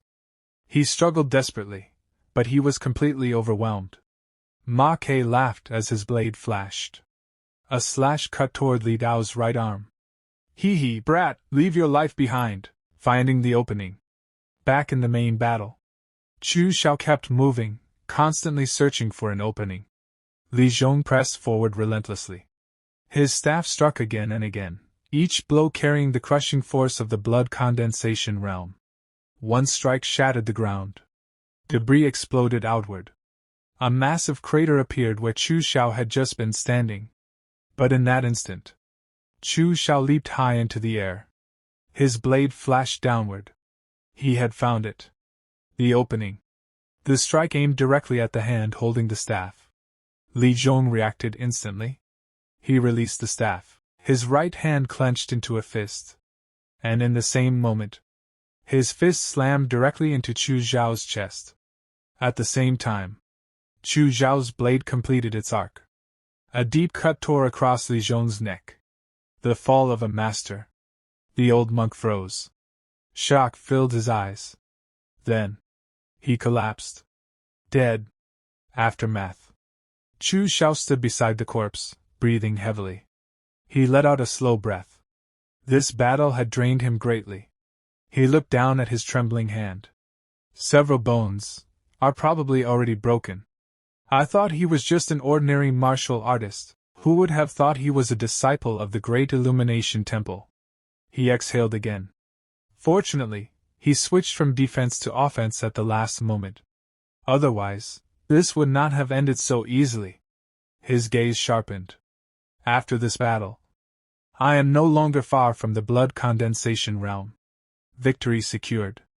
Moments later, Ma Ke dragged Li Xiao over like a broken dog. His face was filled with shock. A monk from the Great Illumination Temple, killed by you, young Master Chu. That's unbelievable. Chu Xiao glanced at him. You've seen monks from the Great Illumination Temple before? Ma Ke nodded, tossing Li Xiao to the ground. The northern and southern Buddhist sects, who hasn't heard of them? And the Great Illumination Temple isn't far from our 36 giant bandits. Even Great Chieftain Pang said, they must never be provoked. He looked at the corpse. But this one didn't even have precept scars, so he probably wasn't an official monk. A desperate plea. Li Xiao knelt on the ground. His body trembled. Young Master Chu Xiao. I've lost. Spare me this once. I'll give you anything you want. Chu Xiao slowly raised his blade. To remain calm even now. Li Xiao, you are indeed someone noteworthy. He paused. Then his voice turned cold. What a pity. What I want is the entire Li family. And that you cannot give. His eyes turned merciless. One wrong thought, and everything is lost. Third young Master Li, have a safe journey. Li Zhao's face twisted in terror. You! The blade fell. A declaration of war. Chu Xiao turned away without another glance. Gather all the iron ore and goods, he ordered calmly. We return to the city, Ma Ke asked cautiously. Should we hide the bodies? Chu Xiao shook his head. No. I want them to be seen. A clear declaration of war, to the Li family. Rage of the Li family. Inside the Li family estate. The atmosphere was suffocating. The corpses of Li Xiao and Li Zhong lay before them. Rage exploded. Who did this? Who? It was Chu Xiao. Someone answered grimly. He was seen returning with a large amount of goods, and those carts bore our Li family's mark. But Uncle Zhong was there. Another muttered in disbelief. He was a martial artist from the Great Illumination Temple. Where are you going? Someone shouted. To the Chu family, came the furious reply. To demand justice. Second brother, calm down. Another voice interrupted. What justice can you demand? Would Chu Zhongliang kill his own son? He continued grimly. Without Uncle Zhong. I am more worried about our other enemies making a move. Then what do we do? Wait. Wait for news from the Chu family. If they dare act, then even if we must spend our entire fortune to hire help, we will cripple the Chu family. Storm inside the Chu family. Meanwhile, the Chu family hall was equally tense. Chu Zhongliang slammed the table in fury. This rebellious son! Call Chu Xiao here immediately. He rubbed his temples, anger and frustration mixing together. I already declared this matter over, yet he still acted. Of all my sons, Xiao Er is the most obedient, yet he is crippled. And this Chu Xiao causes nothing but trouble. Father and son. Chu Xiao walked in calmly. Chu Xiao! Chu Zhongliang roared. Do you still regard me as your father? What did I tell you before? Chu Xiao bowed slightly. Father, please forgive me. Opportunity does not wait for anyone, so I could not report in time. He continued calmly. However, this time, I not only reclaimed the Li family's ore, but also seized a large batch of goods. I am willing to hand everything over to the family.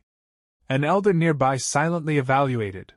His handling of this matter was actually quite proper. But the eldest young master sneered.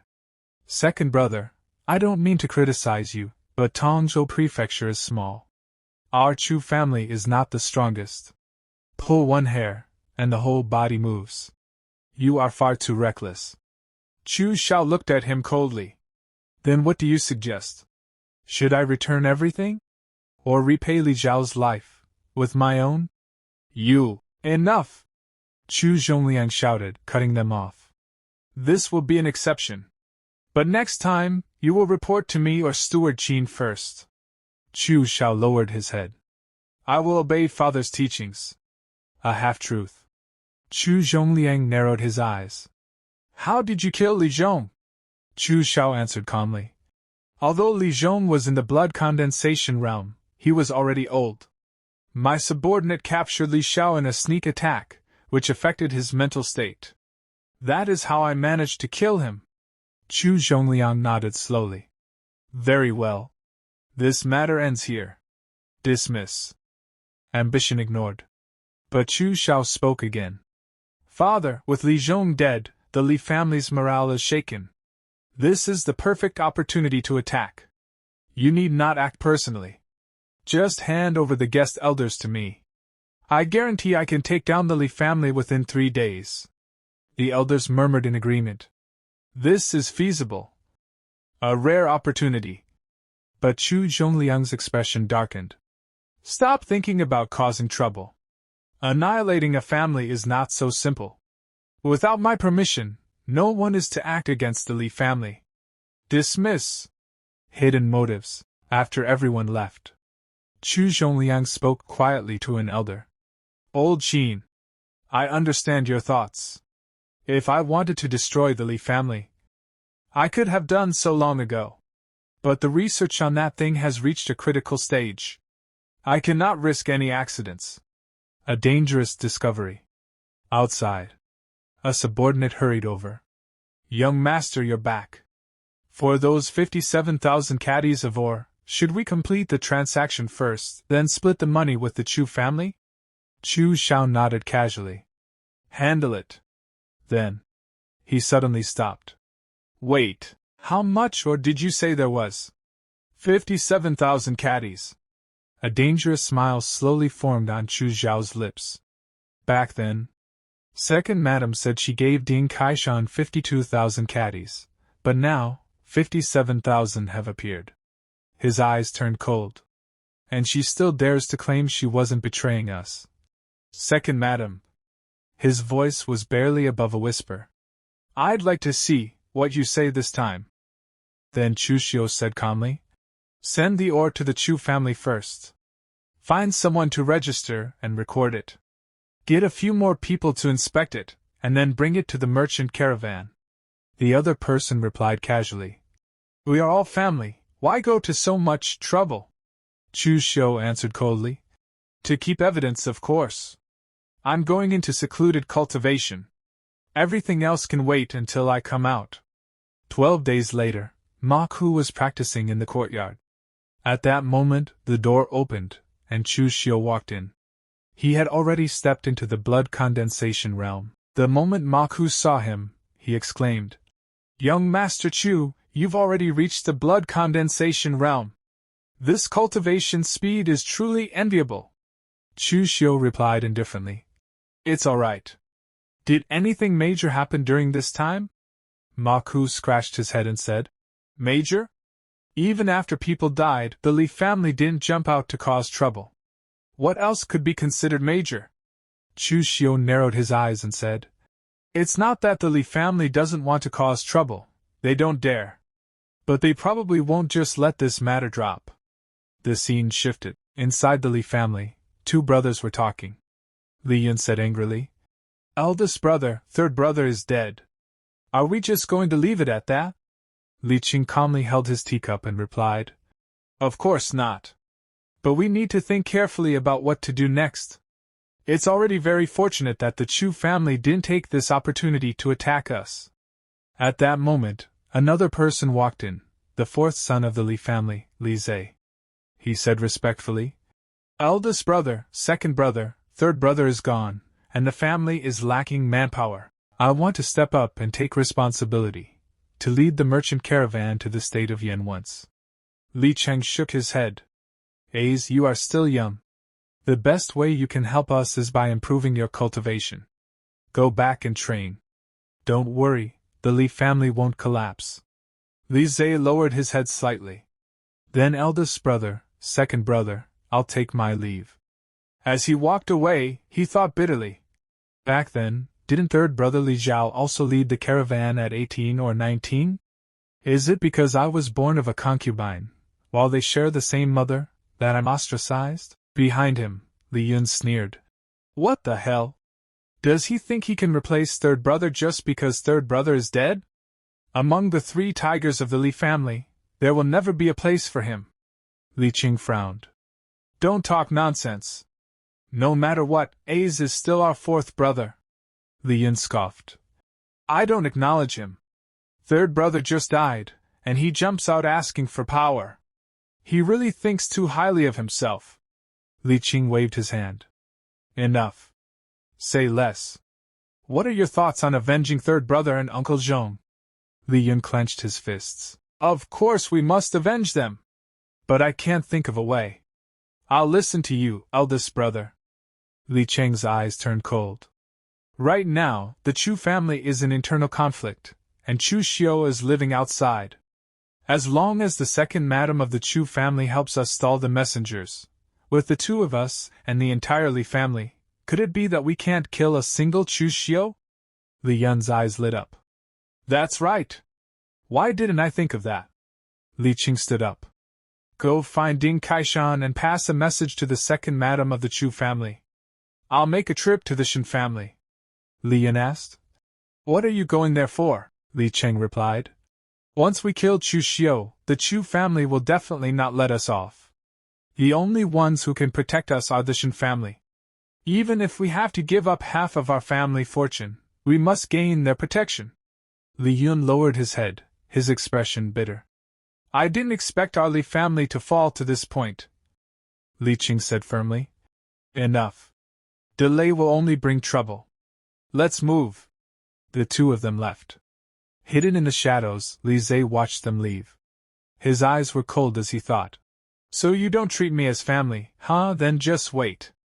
The scene shifted again. Inside a restaurant, Chu Xiu and Ma Ku were sitting together. Ma Ku was happily chewing on a chicken leg, while Chu Xiu calmly sipped his tea. Ma Ku laughed. Hee hee, this chicken tastes amazing. At that moment, Li Zhe suddenly rushed in, looking anxious. Young Master Chu Xiu, you still have the mood to eat and drink here?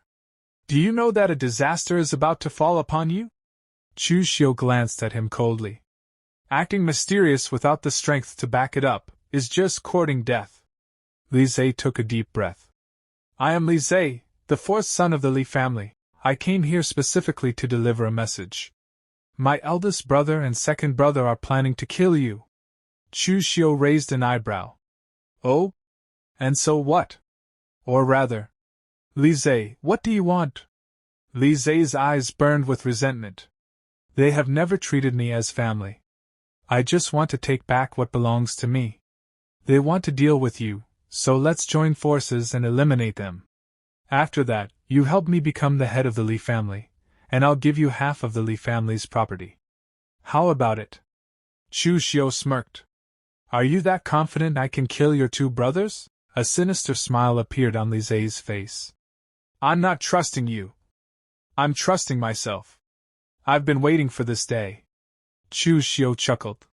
I like dealing with straightforward people. Deal. He pushed a cup of tea toward Li Zhe. Li Zhe drank it in one gulp, then turned to leave. Before leaving, he said, Young Master Chu Xiu, when the time comes, you'll realize your decision today was very wise. After he left, Chu Xiu murmured, To give up half the Li family's wealth without hesitation. It seems this Li Zhe truly hates his brothers to the bone. He stood up, picked up his sword, and looked at Ma Ku. All right, stop eating. Get ready, it's time to kill some people. The scene shifted. At the Shen family, Li Qing was sitting with a man, the head steward of the Shen family, Shen Rong. Li Qing said directly, I won't beat around the bush. We want to kill Chu Xiu to avenge my third brother, and afterward, we hope to become a vassal of the Shen family. For this, we are willing to offer half of the Li family's assets as gratitude. Shen Rong smiled faintly. Good. But words alone are not proof. Why don't you leave some evidence right now? Li Qing thought to himself, this man doesn't trust me, but this is the only way. He immediately signed a document and handed it over. Steward Shen, what do you think? Shen Rong nodded. Rest assured. Go ahead and kill him boldly. No matter how much Chu Zongguang hates it, he wouldn't dare touch someone my Shen family protects. A cold smile appeared on Li Cheng's face. Chu Xiu, tonight is your doom. Night fell. In Chu Xiu's courtyard, Ma Ku was testing a crossbow, complaining. So weak and flimsy. It's far inferior to the bows of my Chilean iron cavalry. Behind him, Chu Xiu said calmly. Be content. Crossbows are mostly used by the imperial court. Very few people in the Jianghu use them. Suddenly his expression changed. They're here. Get ready to move. Outside the gates, Li Qing arrived with a large group of men. You all go in and test the waters first. Li Yun sneered. Test what? They only have a few dozen people. Can they really turn the sky upside down? At that moment, the doors opened. Chu Xiu walked out calmly. Second young Master Li is right. If we're going to kill, then kill cleanly and efficiently. What's there to test? Li Yun pointed his sword forward. Chu Xiu. My third brother only moved a batch of your ore. Why did you kill him and Uncle Zhong? Chu Xiu laughed coldly. Second young Master Li, how can you be so naive? Originally, I planned to use this opportunity to wipe out your Li family, but my father stopped me. Li Yun gritted his teeth. What a pity. My Li family still stands, but you, Chu Xiu, are going to die. Don't you find it strange? With such a huge commotion, not a single person from your Chu family has noticed? Chu Xiu smirked. I'd like to hear the details. Li Yun grinned viciously. Internal strife. Brothers turning against each other. Naturally, the Chu family deserves the credit for your death. Chu Xiu laughed. Internal strife? Brothers turning against each other? I don't know whether I'll die, but your Li family is definitely going to lose someone first. Li Yun frowned. What do you mean? Suddenly, Li Cheng's expression changed. Not good. He turned quickly to block incoming attacks, but in the chaos, a hidden spike pierced into his body. He turned around in shock. So, it's you? There stood Li Zhe, holding a hidden weapon, smiling wickedly. Li Yun shouted in disbelief. Why? You actually joined forces with Chu Xiu? Even if you were born of a concubine, you are still a direct descendant of the Li family. Li Zhe sneered. A direct descendant? When did you ever treat me as family? He raised his weapon and said coldly. Do you still remember this? A hidden weapon of the Tang sect, the soul-snatching awl. Father bought 3 back then, 1 for each of you. Only I didn't get one. Li Chang roared. Since that's the case, I'll cripple you on behalf of our deceased father. Li Zhe laughed coldly. Cripple me? You should worry about yourself. I coated the soul-snatching awl with the sap of poisonous vines from the southern barbarians. Below the innate realm, once it touches blood, death is certain. Hearing this, both brothers were completely stunned.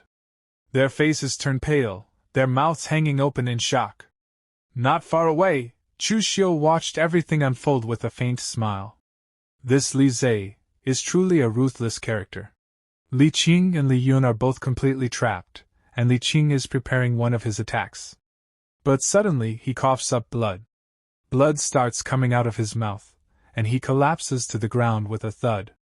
Seeing this, Li Yun becomes extremely panicked for his eldest brother. Meanwhile, from behind, Chu Xiu is clapping and says, Brilliant, truly brilliant, second young Master Li. Now you should know what it means for brothers to fight among themselves, right? After that, Li Yun moves forward to attack his younger brother, and he says that now he will completely kill him. But at that moment, to protect his younger brother, some of his companions step in front of him. Then Li Zhe says that you cannot kill me. Then Chu Xiu also signals and says, Kill them all. Suddenly, the soldiers hidden in the courtyard come out, holding those same powerful bows from before, and they release a rain of arrows, easily killing Li Yun's soldiers. On the other side, Ma Ku is completely going crazy, slaughtering Li Yun's soldiers while saying, Since you are here, you might as well all stay. After that, Chu Xiu walks in front of Li Yun. Li Yun, filled with rage, shouts his name and attacks him with his sword. Multiple sword strikes head toward Chu Xiu, but Chu Xiu easily destroys them and steps back. At the same time, Li Yun is shocked by his power and also retreats, thinking, This Chu Xiu has clearly just stepped into the blood condensation realm, Why is his power so tremendous? Chu Xiu keeps pushing Li Yun back while attacking him, completely taking dominance in the fight. Li Yun becomes more and more nervous. His sword is about to break, and grinding his teeth, he thinks, "No, if we keep fighting like this, I might end up staying here permanently too." At that moment, he tries to escape. But Chu Xiu attacks him with his sword and says, "Today, you won't be able to escape from here." Li Yun tries to block the attack with his already broken sword, but it splits into two pieces. One strike directly hits his neck, killing him instantly, and he falls to the ground with a thud. Now the battle is won, and Li Yun is dead. Because of this, his soldiers panic and start running away, saying that they need to escape quickly. Meanwhile, Li Zhe is extremely happy and says, "So what if you look down on me? In the end, the one who wins is still me." After that, Chu Xiu slowly walks toward him and asks why he is so happy. In response, Li Zhe says, "The Li family is mine from now on. Of course I am happy. Young Master Chu Xiu, I told you cooperating with me was a wise decision. How about it? I was right, wasn't I?" At that moment, a slight devilish smile appears on Chu Xiu's face, and he says, "That's right, it was a very wise decision." Then suddenly he thrusts his sword into Li Zhe's chest. Li Zhe is completely shocked and asks why. In response, Chu Xiu leans close to him and whispers in his ear, "Because my appetite is bigger than you imagined. You were willing to give me half of the Li family, but I want the entire Li family. Remember, strength is the absolute truth. Don't make the same mistake in your next life." After that, Chu Xiu orders Ma Ku to clean up the rest. Ma Ku agrees, and with a single attack, he kills several soldiers at once. Then he asks what they should do with all these bodies. Chu Xiu replies, "Leave them. Go straight to the Kaisen Martial Arts Hall." Ma Ku asks, "You are also planning to make a move on Ding Kaisen? That's your second mother's biological father. He is basically a relative of your Chu family." Chu Xiu becomes serious and says, "Relative? Soon he won't be. Just kill him directly. I have my own explanation for the Chu family." Then the scene shifts to night. Chu Xiu is knocking on the gate of Ding Kaisen's martial arts hall. A servant comes out and complains, "Are you not going to let anyone rest?" But Chu Xiu gives no chance and immediately attacks, entering the courtyard. At that moment, Ding Kaisen comes out and angrily shouts Chu Xiu's name, saying, "Chu Xiu, what is the meaning of this? Coming to my Kaisen martial arts hall to kill people? Aren't you afraid of being punished when you return to the Chu family? I am your elder." Chu Xiu draws his demonic blade and says, "An elder who wants me dead, old thing, since you are blocking my path, then go to hell." After that, Chu Xiu attacks him with his sword. Ding Kaisen raises his hands to block the attack and says arrogantly, "Do you really think you are invincible in this world just because you have learned martial arts for a few days?" He blocks the sword and smiles, saying, "You think you can kill me just because you managed to kill Li Zhong of the Li family? Ridiculous. That Li Zhong suffered internal injuries in his early years and was already half crippled." But then Chu Xiu changes his grip and says, "Let go." He performs a slash attack that hits Ding Kaisen, changing his expression completely. Chu Xiu increases the pressure of his attack, causing Ding Kaisen to lose his grip. As Chu Xiu swings again, Ding Kaisen's hand is cut off. Now Chu Xiu completely dominates the battle and directly attacks Ding Kaisen's neck, beheading him in a single strike. After that, Chu Xiu sheathes his sword and says, "Gao Bai, go buy 4 coffins tomorrow morning. I am going to give the Chu family a grand gift." Gao Bai agrees, then Ma Ku asks, "Young Master Chu, where are you going?" Chu Xiu replies, "It's still early. I'm going back to catch some more sleep."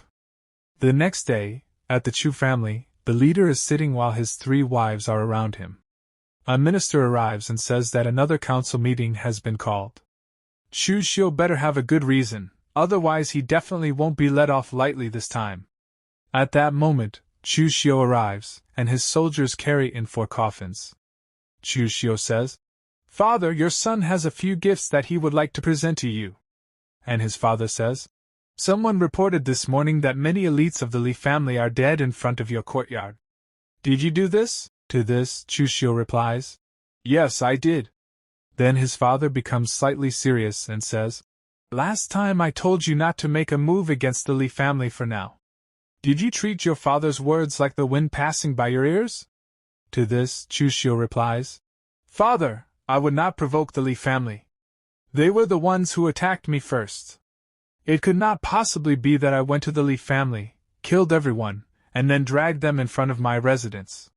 His father replies, Rest assured about this matter. I will make the Li family give you an explanation, Chu Xiu says. No need to trouble you, father, because I have already demanded an explanation from the Li family. Then he claps his hands. The powerful bodyguards place the coffins down. Chu Xiu says, These are the three brothers, Li Chen, Li Lin, and Li Zhe. The coffins are opened. Chu Xiu then says, I have already made a move to take over the Li family's business. From now on, Tongzhou Prefecture will only have two major prominent families. As soon as everyone hears this, they are completely shocked. Their mouths remain wide open. Then Chu Xiu clasps his hands and says, Father, elders, this child is willing to hand over 1/3 of the Li family's assets to the family's management. Hearing this, the elders become extremely happy and say that this is great news. Another elder says, Yes, now the Chu family's position in this city is even more secure. Well done. Chu Xiu's father is also smiling inwardly and says, This time, Chu Xiu is finally being more sensible. Then his father looks at Chu Xiu and says, You still have another box. What is inside it? Chu Xiu opens the fourth coffin, and inside is Ding Kaisen's body. As soon as the concubine sees that the body inside the coffin is her father, she completely breaks down. Tears fill her eyes, her mouth remains open, and she runs toward the coffin, shouting, Chu Xiu, are you crazy? Why did you kill my dad? At that moment, Chu Xiu's father becomes extremely angry. He slams his hand on the throne and says, Chu Xiu, what on earth are you trying to do? Chu Xiu looks at his father and says, Father, Ding Kaisen is an in-law to our Chu family, but he was biting the hand that feeds him and colluding with the Li family. Does he not deserve to be killed? The concubine goes to the family head and says, Master, even if my dad did not make significant contributions to the Chu family, he at least worked hard. You must seek justice for me. Chu Xiu says coldly, I was besieged and attacked by the Li family. As to why no one from the Chu family came, I won't say much. But last time, Ding Kaisen took 57,000 caddies of our Chu families, yet claimed it was 52,000, embezzling so much. Does he not deserve to be killed? The concubine shouts. Nonsense! And points at him, still kneeling near the master, saying, How could my father do such a thing? Chu Xiu replies, If you all don't believe it, you can check the Chu family's accounts. Moreover, the steward who originally delivered the ore can also testify. Now Chu Xiu's father's eyes turn red with anger. He says, Call him in. The steward comes and says, replying to the family head, At that time Ding Kaisen indeed made us alter the accounts. Hearing this, the concubine is completely shocked and thinks, Dad actually played mind games with me. If only he had told me, would I not have given it to him? Then her gaze shifts to the master, and she is completely stunned. The family head then says, Someone help the second madam down to rest. She is overly consumed by grief. It is not suitable for her to go out recently. Hearing this, she is completely shocked. Then the concubine's son says, Father, listen to me. I really did not know anything about all this. His father says, Shut up. Over this year, all you have done is scheme back and forth in secret, completely neglecting your martial arts. From now on, your family businesses are taken over. Go to the courtyard and accompany your mother, cultivating peacefully. Then the family head places his hands behind his back, looks at Chu Xiu, and says seriously, Chu Xiu, next time you make a move, you must report to me first. Otherwise, you will also go to the ancestral hall to reflect on your actions. Chu Xiu politely says, Understood, father. Then his father holds his head and says, All right, uncles and Steward Chin, send people to take over the Li family's properties. Everyone is dismissed. After that, the scene shifts to Chu Xiu's residence. He opens the door and enters the courtyard. Gao Bai says, "Young master, we really struck it rich this time. Not counting real estate, the assets already exceed 1,000,000 taels." Chu Xiu says, "Such a large Li family, and only this much?" Gao Bai replies, "Young master, this is already a lot. After the old patriarch of the Li family passed away, people's morale scattered. It has not been easy for them to even reach this point." Chu Xiu says, "All right, you will handle my 1/3 of the Li family's assets." Hearing this, Gao Bai becomes relieved. Then he takes out several bottles of pills and says, "Young master, among the Li family's resources, there were 3 bottles of pills hidden very secretly. I have brought them." When Chu Xiu opens one bottle, he is surprised and thinks, This is a buyu pill, a pill produced in the state of Yen. It has the effect of nourishing true qi, cleaning meridians, and refining the body. It is hard to buy even with money." Chu Xiu praises Gao Bai and says, "Well done. You may go." Gao Bai leaves. Chu Xiu enters his room, sits cross-legged, and looks at the pill bottle, thinking, going from blood condensation realm to the intent realm is not a small step. The best plan for now is to focus on improving my cultivation. Then he swallows the pill. Energy begins to surge within his body. He thinks, this body's talent is average. I don't know what lucky chance the original owner obtained to actually become the cult master of the demonic cult. After that, half a month passes. Chu Xiu is still practicing sword techniques in the courtyard. At that moment, Ma Ku arrives clapping and says, "Young Master Chu Xiu has come out of seclusion. Your cultivation has improved again." Chu Xiu sheathes his sword and says, "You are not bad either. Judging by your appearance, you should be close to stepping into the blood condensation realm, right?" Ma Ku clasps his hands and says, "It's all thanks to you, young Master Chu. I only reached this point today because you gave me the pill. By the way, 3 experts recently arrived in Tongzhou Prefecture. They are staying in your Chu family's inn, and they are acting very strange." Chu Xiu is slightly surprised and asks, "What kind of experts?" Ma Ku says, "I cannot tell, but they are definitely above the intent realm." Chu Xiu thinks for a moment and says, "Then they must be in the 5 stages of the Qi control realm, which is above the body refining and blood condensation realms. They are indeed experts." Ma Ku becomes excited and says, "Since young master knows this, you might as well tell me about it."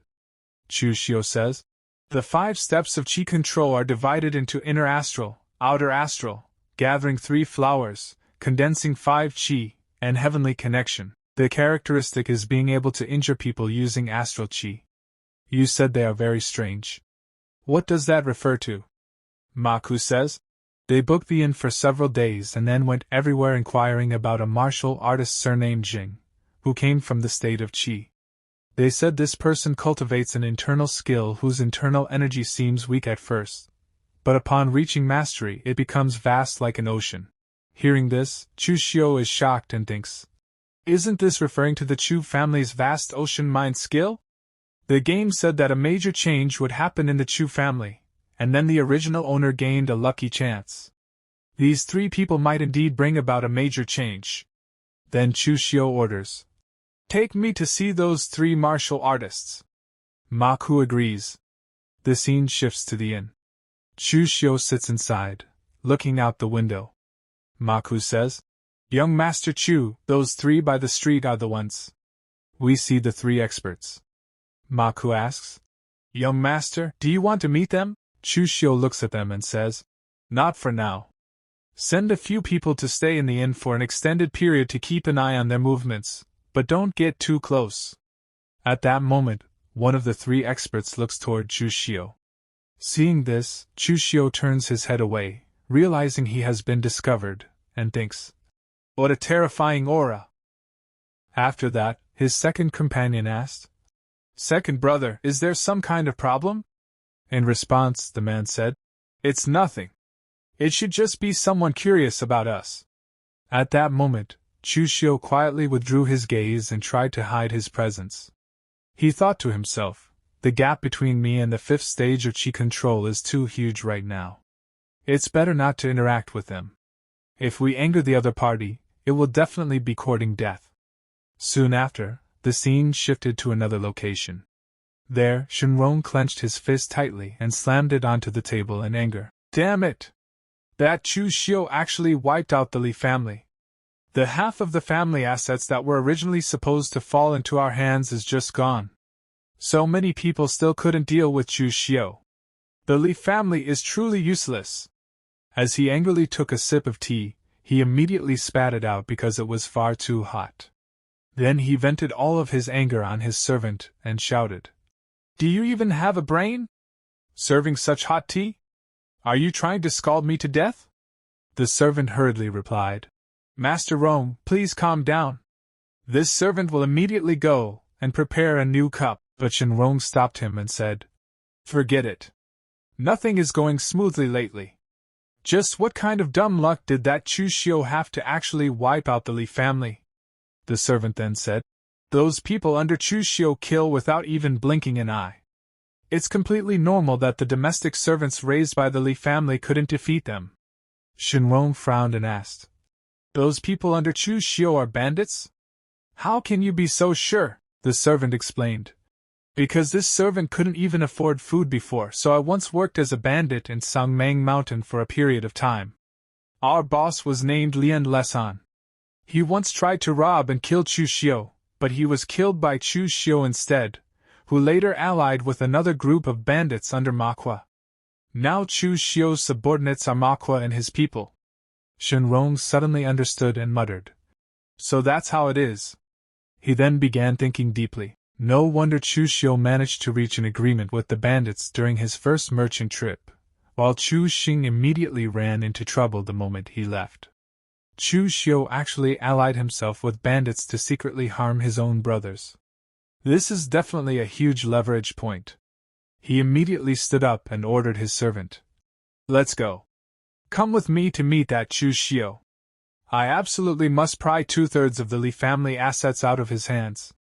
Soon, the scene shifted again. Gao Bei arrived before Chu Xiu and respectfully informed him, "Young master, Shenrong of the Shen family has come to visit." At that moment, Chu Xiu was practicing his swordsmanship.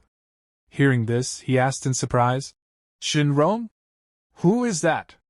Gao Bei explained, "Young master, Shenrong is the head steward of the Shen family. Both Shenbai, who joined the Tsung Lang sword sect, and the family head Shenmu were raised by him. Therefore, his status within the Shen family is extremely high." After hearing that, Chu Xiu asked, "Then what is he looking for me for?" Gao Bei shook his head and replied, "This servant also does not know. He only brought one servant with him and specifically requested to meet you, young master. I have already arranged for him to wait in a private room." The scene then directly shifted to the private room, where the two men sat facing each other. Chu Xiu calmly said, "Steward Shen is a distinguished guest. I wonder what advice you have for me by coming here personally." Shenrong casually took out a paper and placed it on the table. "Take a look." Chu Xiu examined it carefully before saying, "This is a cooperation agreement between Steward Shen and Li Qing. What do you mean by showing this to me?" Shenrong smiled faintly and answered, "My meaning is very simple. The half of the family assets promised by the Li family were ruined because of you. Therefore, you need to compensate me. But not just half, 2/3. Chu Xiu immediately laughed coldly. "Steward Shen, have you gone senile with age? You helped the Li family try to kill me, and now you still dare to demand things from me? On what grounds?" However, Shenrong simply gave him a strange smile and replied, "On what grounds? On the grounds that I know your secret. You colluded with the bandits of North and South Sangmang Mountain to rob and kill merchant caravans. You even robbed and slaughtered the Chu family's own caravan and crippled your younger brother, Chu Xing." Hearing this accusation, Chu Xiu's expression instantly darkened. He stood up and coldly said, "Steward Shen, you can eat carelessly, but you cannot speak carelessly. I'm not insane. How could I possibly do something so mad?" Shenrong then gestured toward his servant and said, "Wang Er, It seems young Master Chu Xiu has no impression of you anymore. Say a few words and help young Master Chu Xiu properly recall things. The servant immediately stepped forward and said, Young Master Chu Xiu, do you still remember the incident where you severely injured Lien Les Han with a single blade strike? At those words, Chu Xiu suddenly realized something. This person could actually be one of the surviving bandits. The servant sneered strangely and continued, Back then, it was Manhwa who helped you kill people. I ran fast enough, so I survived. And now look at you, you actually brazenly brought Manhwa to your side. Truly bold. Chu Xiu secretly cursed inwardly. To think there was actually a bandit who survived back then. I'm really unlucky. Then Chu Xiu calmly asked, So Steward Shin's intention is to ask me for hush money? At that moment, Shenrong also sensed a sudden change in Chu Xiu's demeanor and thought to himself, he calmed down so quickly. He really is quite a character. He then said proudly, That's right, Chu Xiu. I advise you to be sensible. Otherwise, if this matter gets exposed, your fate will probably become even more miserable than your fourth brother Chu Xing's. Chu Xiu replied helplessly, Steward Shin, you are making this overly difficult. I already handed over the Li family properties to the family, keeping only 1/3. Where am I supposed to get another 2/3 for you? But Shenrong coldly replied, I don't care about that. I only look at results, not the process. I'll give you 10 days.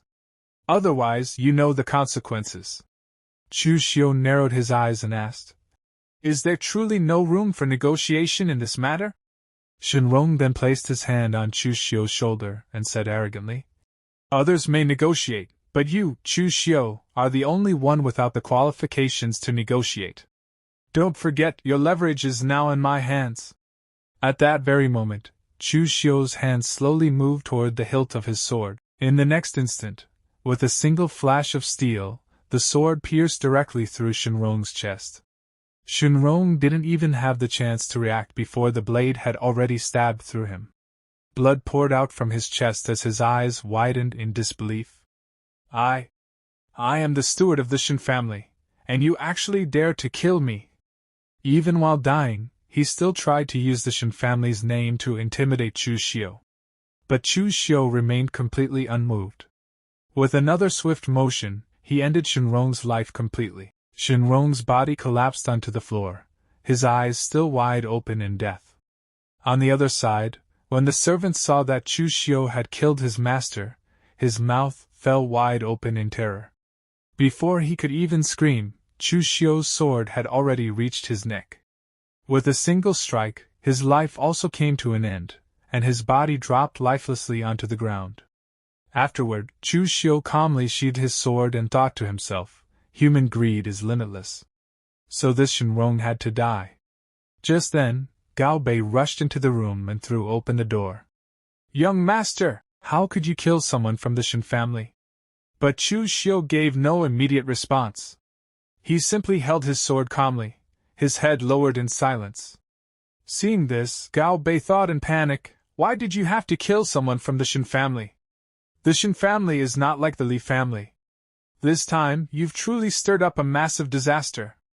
Then Chu Xiu finally lifted his cold gaze toward Gao Bei and said in a chilling voice, They were courting death themselves. They threatened me with the matter involving Manhwa. If I didn't kill them, then I would have been the unlucky one, Gao Bei anxiously replied. But you killed the head steward of the Shen family. It won't be easy to get through this situation. At that moment, Chu Xiu picked up the agreement Shenrong had brought and showed it to him. Someone already delivered the perfect excuse right to our doorstep. If we want to get through this, it's actually quite simple. Clean up the bodies and follow me back to the Chu family. Now even Gao Bei's expression changed completely. After witnessing Chu Xiu cause one disaster after another, he couldn't help but think, the young master's ability to handle affairs is strong, but his ability to cause trouble is even stronger. Soon afterward, the scene shifted to the Chu family hall, where the family head sat together with several elders and Chu Xiu's stepmother. Clearly, another huge turning point was about to happen. The family head rubbed his forehead in exhaustion and asked, Chu Xiu, what is it this time? Didn't I warn you last time not to recklessly stir up trouble? By now, even the family head was starting to get headaches from Chu Xiu's endless incidents. Then Chu Xiu calmly declared, I killed the Shen family's head steward. The moment those words were spoken, his father completely exploded in rage. Even the teacup in his hand shattered onto the floor. The entire Chu family hall instantly fell into shock and silence. Everyone stared at Chu Xiu in disbelief, wondering what kind of catastrophe he had caused this time. His father pointed directly at him and roared, Chu Xiu! What exactly are you trying to do? You dare kill just anyone now? If you were given enough strength, would you even dare kill the sect master of the Tsang Sword sect? Chu Xiu then calmly took out the paper and handed it over. Father, please look at this. It wasn't that I wanted to kill Shenrong, but he went too far. Shenrong was an accomplice in the Li family's attempt to kill me. But afterward, he actually demanded 2/3 of the Li family assets from me. That is why I took action and killed him. A servant immediately stepped forward and handed the document to the family head. The family head carefully read through it while the elders began discussing among themselves. This really was Shenrong going too far. But Shenrong personally raised Shenbai and Shenmu. He is the number one figure beneath the Shen family head. Another elder sighed heavily and said, Yes. This matter will probably be very difficult to resolve peacefully. The family head continued staring at the paper with a grim expression before saying, Do you know what kind of status Shenrong held within the Shen family? Now that he's dead, how will the Shen family deal with our Chu family? You unfilial son, do you realize you've put the entire Chu family in danger? At those words, even Chu Xiu felt pressure.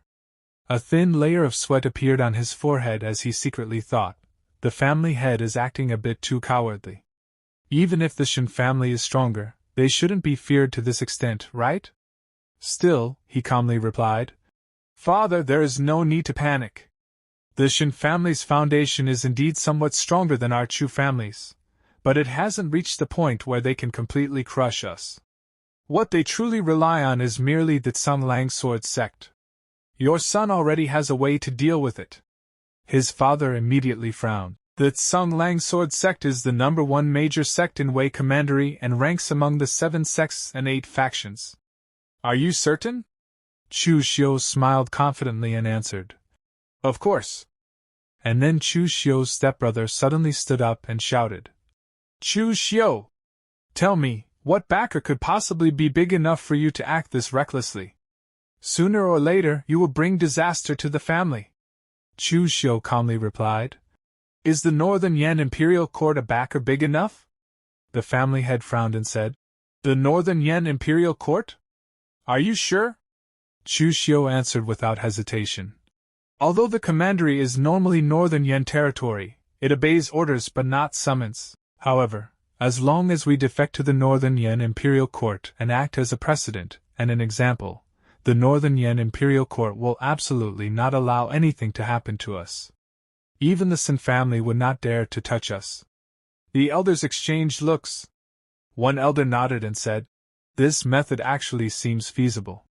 Another elder added, At the very least, the Shen family probably would not dare to act recklessly. The second young master is truly smart. The family head lowered his head and began thinking deeply. Meanwhile, Chu Xiu silently thought to himself, although this plan is feasible, it also carries risks. The Chu family will very likely be isolated by the other martial arts factions. But that is a matter for the future. It has nothing to do with me. A few moments later, the family head raised his head and said coldly, Chu Xiu, I warned you, yet you treated my words like wind passing through your ears. As for how you will be dealt with for this incident, it still depends on the Shen family's opinion. For now, go to the ancestral hall and reflect on your actions. After hearing his father's words, Chu Xiu sneered inwardly. To think Chu Zhongwang would be this cowardly in an incident like this. Regardless of everything, it was the Shen family that provoked us first, and I am his biological son. Is he not afraid of people laughing at him? The family head then ordered, Someone, take Chu Xiu to the ancestral hall. Send people to guard him and make sure he properly reflects on himself. As soon as the order was given, two guards stepped forward and stood behind Chu Xiu. Chu Xiu said coldly, "I can walk by myself." As he walked, he thought to himself, "I calculated everything, yet I still miscalculated.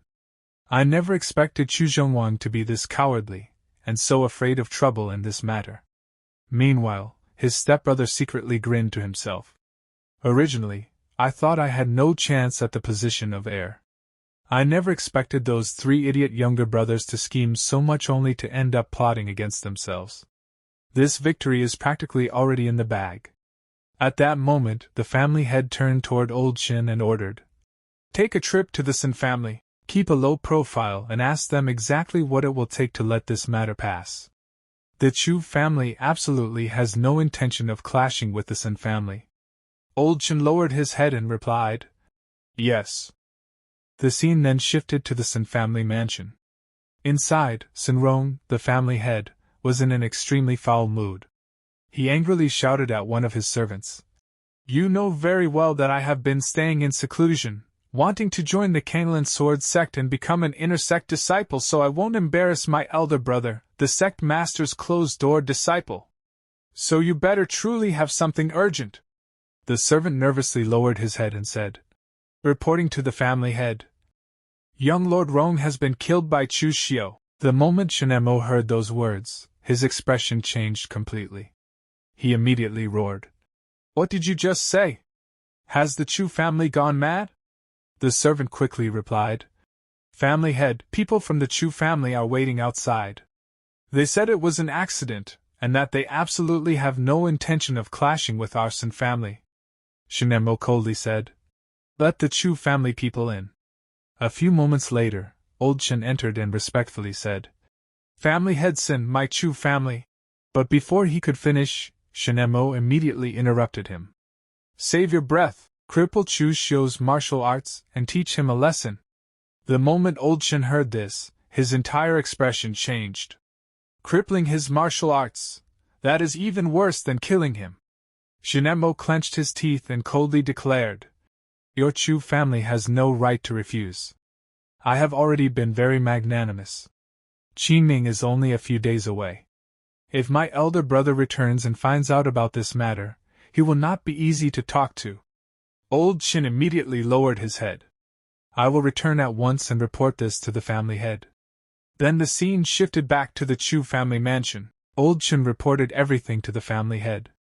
The moment he finished, the family head slammed his hand onto the table in rage. "The Sin family is truly bullying us too much," Old Chin carefully said. "Family head, how about we do as the second young master suggested and defect to the Northern Yen Imperial Court?" But the family head immediately shouted, "Absolutely not.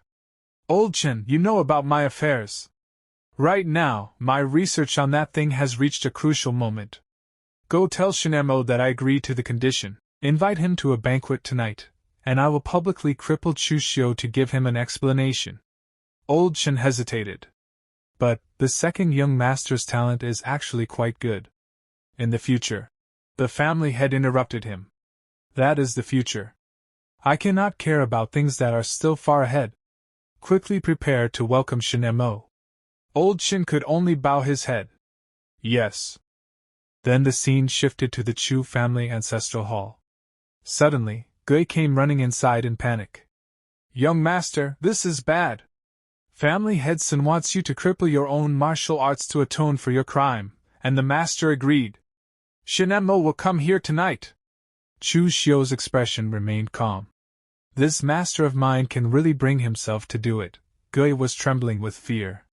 "Young master, do you want me to find Ma Ke and have him gather people?" Chu Xiu calmly shook his head. "It's useless.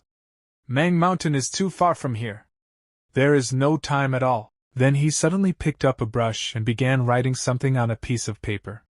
After finishing, he handed it to Gui and ordered, "Go give this piece of paper to Ma Ke. Have him deliver it to those three bearded men. Once they get the item, they are to immediately return to Mang Mountain. After giving this letter to Ma Ke, you should also immediately take a caravan to Qing Town and never come back." Gui instantly understood. "Understood." Afterward, Chu Xiu calmly sat down and began eating dinner as if nothing had happened. Inside his mind, he quietly thought, plans can never keep up with changes. I will never be able to sit in the position of heir in the Chu family because this Chu family is about to die out soon. Later that night, Shinemo had already arrived at the Chu family mansion. To personally welcome him, the Chu family had stood outside the gates and greeted him respectfully. Family head Shin, your presence today truly brings light to my humble Chu family. The banquet has already been prepared. Please come inside. Shinemo let out a cold snort. Family head Chu, you are too polite. Soon, the two entered the banquet hall together. The Chu family head forced a smile and said, Family head Shin, that useless son of mine killing Shinrong was truly a misunderstanding.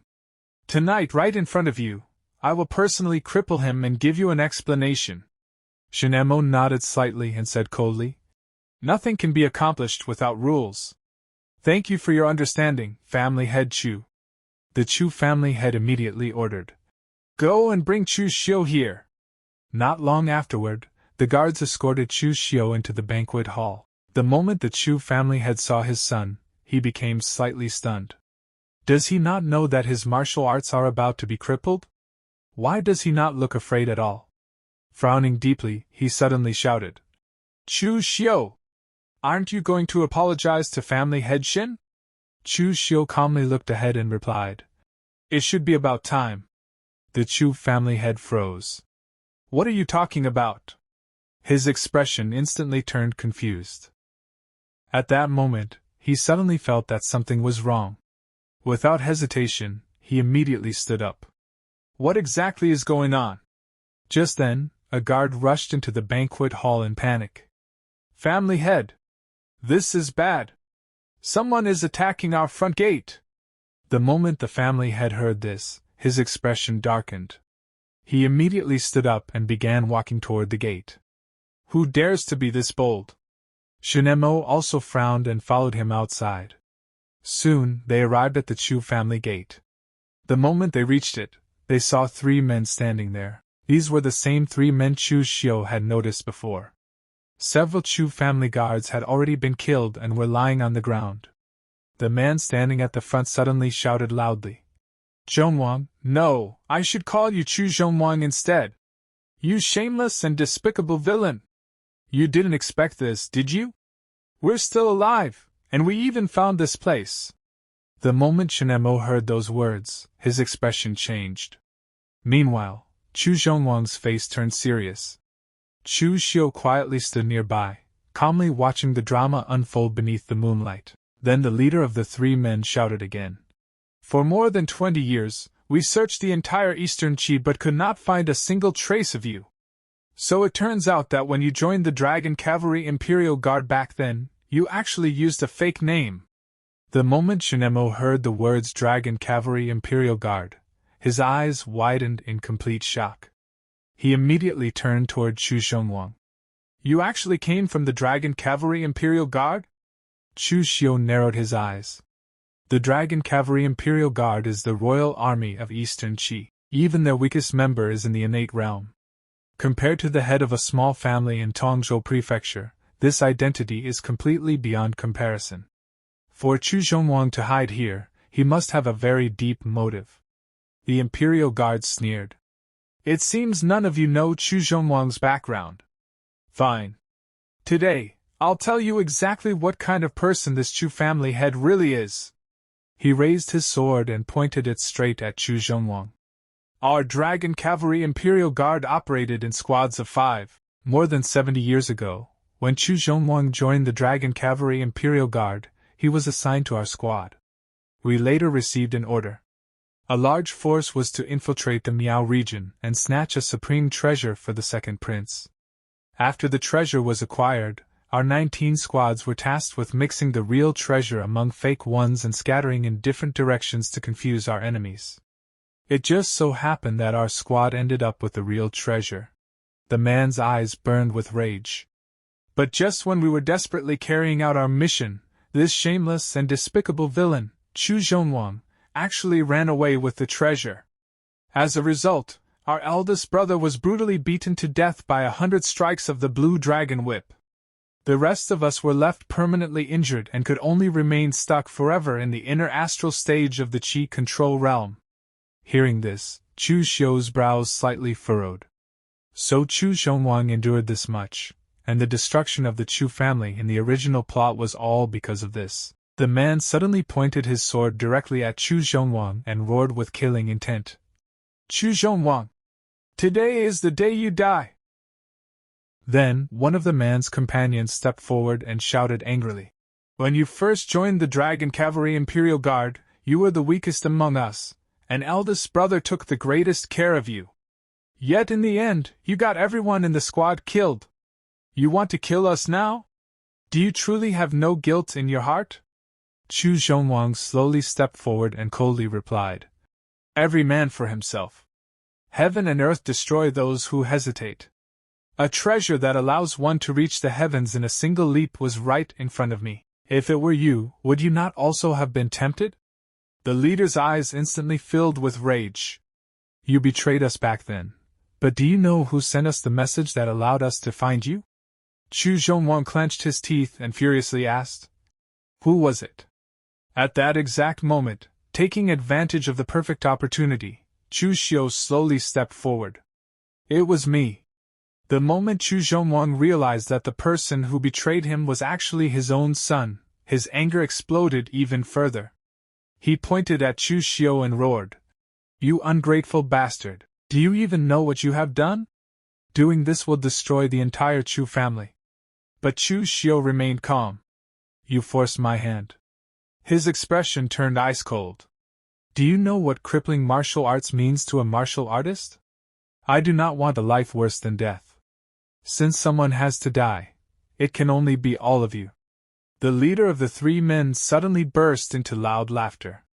Chu Xiongwang, you betrayed us back then, and now you have been betrayed by your own son. He laughed mockingly. This is karma. Chu Xiongwang's expression immediately changed. I was wrong that day, he hurriedly said. I am willing to bring out the treasure and share it with all of you. Can you let me go? The man standing behind the leader instantly grew furious. Second brother, use it already. But the leader raised his hand and stopped him. Slowly, he pulled a blade out from its sheath. This blade is called the Red Sleeve Blade. We three brothers gathered everything we had to obtain the second prince's forgiveness. His eyes filled with killing intent. By killing you today and taking back the treasure, we can return to the Dragon Cavalry Imperial Guard and stop living like hunted dogs. At that moment, Shenemo suddenly panicked. His face turned pale as fear filled his eyes. You three. I'm not part of the Chu family. Kill whoever you want. I'll take my leave now. But the leader coldly snorted. Those who flock together with jackals like Chu Xiongwang are no good either. He raised his blade.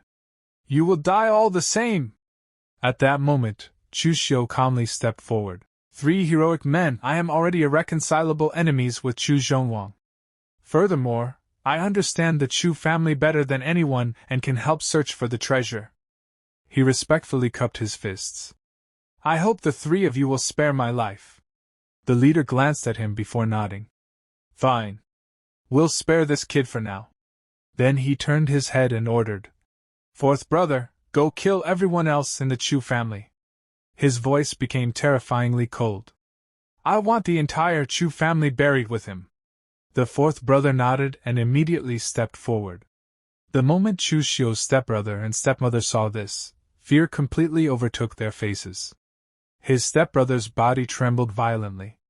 What kind of situation is this? I was just about to become the family head. How did things suddenly turn out like this? But before he could even react, the 4th brother rushed forward at terrifying speed. Slash! In a single movement, his head separated from his body. Blood sprayed everywhere. Meanwhile, the leader directly charged toward Chu Xiongwang. His attack carried terrifying force. Chu Xiongwang barely managed to block it, and was pushed dozens of steps backward. When he lowered his eyes to look at his sword, his face instantly changed. Half of the blade had already shattered. Fear slowly appeared in his eyes, but before he could react, another attack came crashing toward him. This time, Chu Xiu barely dodged at the last second. Meanwhile, Chu Xiu quietly hid nearby, watching everything unfold. These two have cultivation bases above both Chu Xiu and Shinemo. Their chances of winning are extremely high. Soon, the leader and Chu Xiu clashed in an intense battle. Their swords collided violently again and again. But during the next exchange, crack! Chu Xiu's sword completely shattered. Yet at that moment, he suddenly swallowed a pill. Fresh blood immediately spilled out of his mouth. Then, pfft! He directly spat the blood toward the man's face. The moment the blood touched him, the man screamed in horror. It's the blood-melting divine poison of the Five Venom cult! The poison instantly entered his eyes. Without wasting time, Chu Xiu hurriedly swallowed an antidote pill. Then he struck out with a palm attack. Boom! His palm slammed directly into the man's chest. The leader coughed up blood and crashed heavily onto the ground, seriously wounded. Seeing this, the fourth brother rushed forward in panic. Big brother! Without hesitation, he immediately attacked Chu Xiu to protect him. Chu Xiu barely dodged the incoming strike.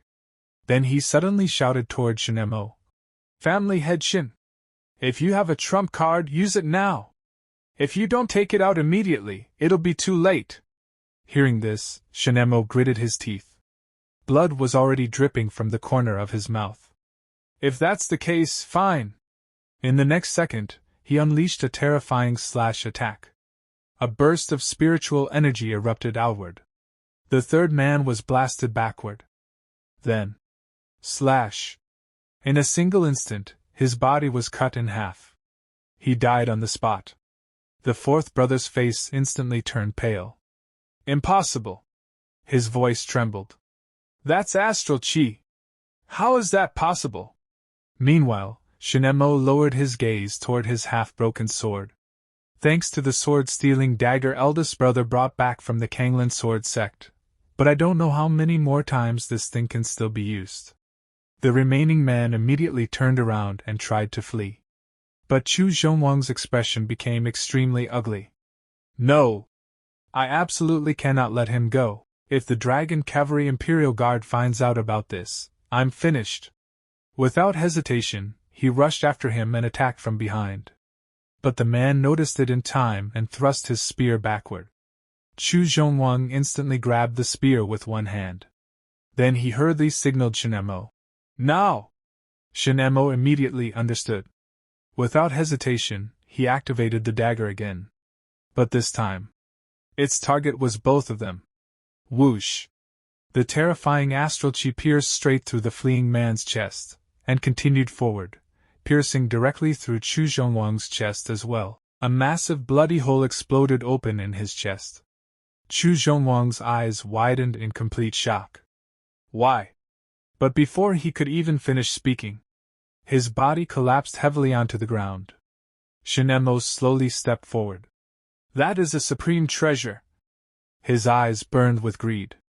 A treasure that even the second prince of Eastern Qi desires. He smiled coldly. I want it just the same.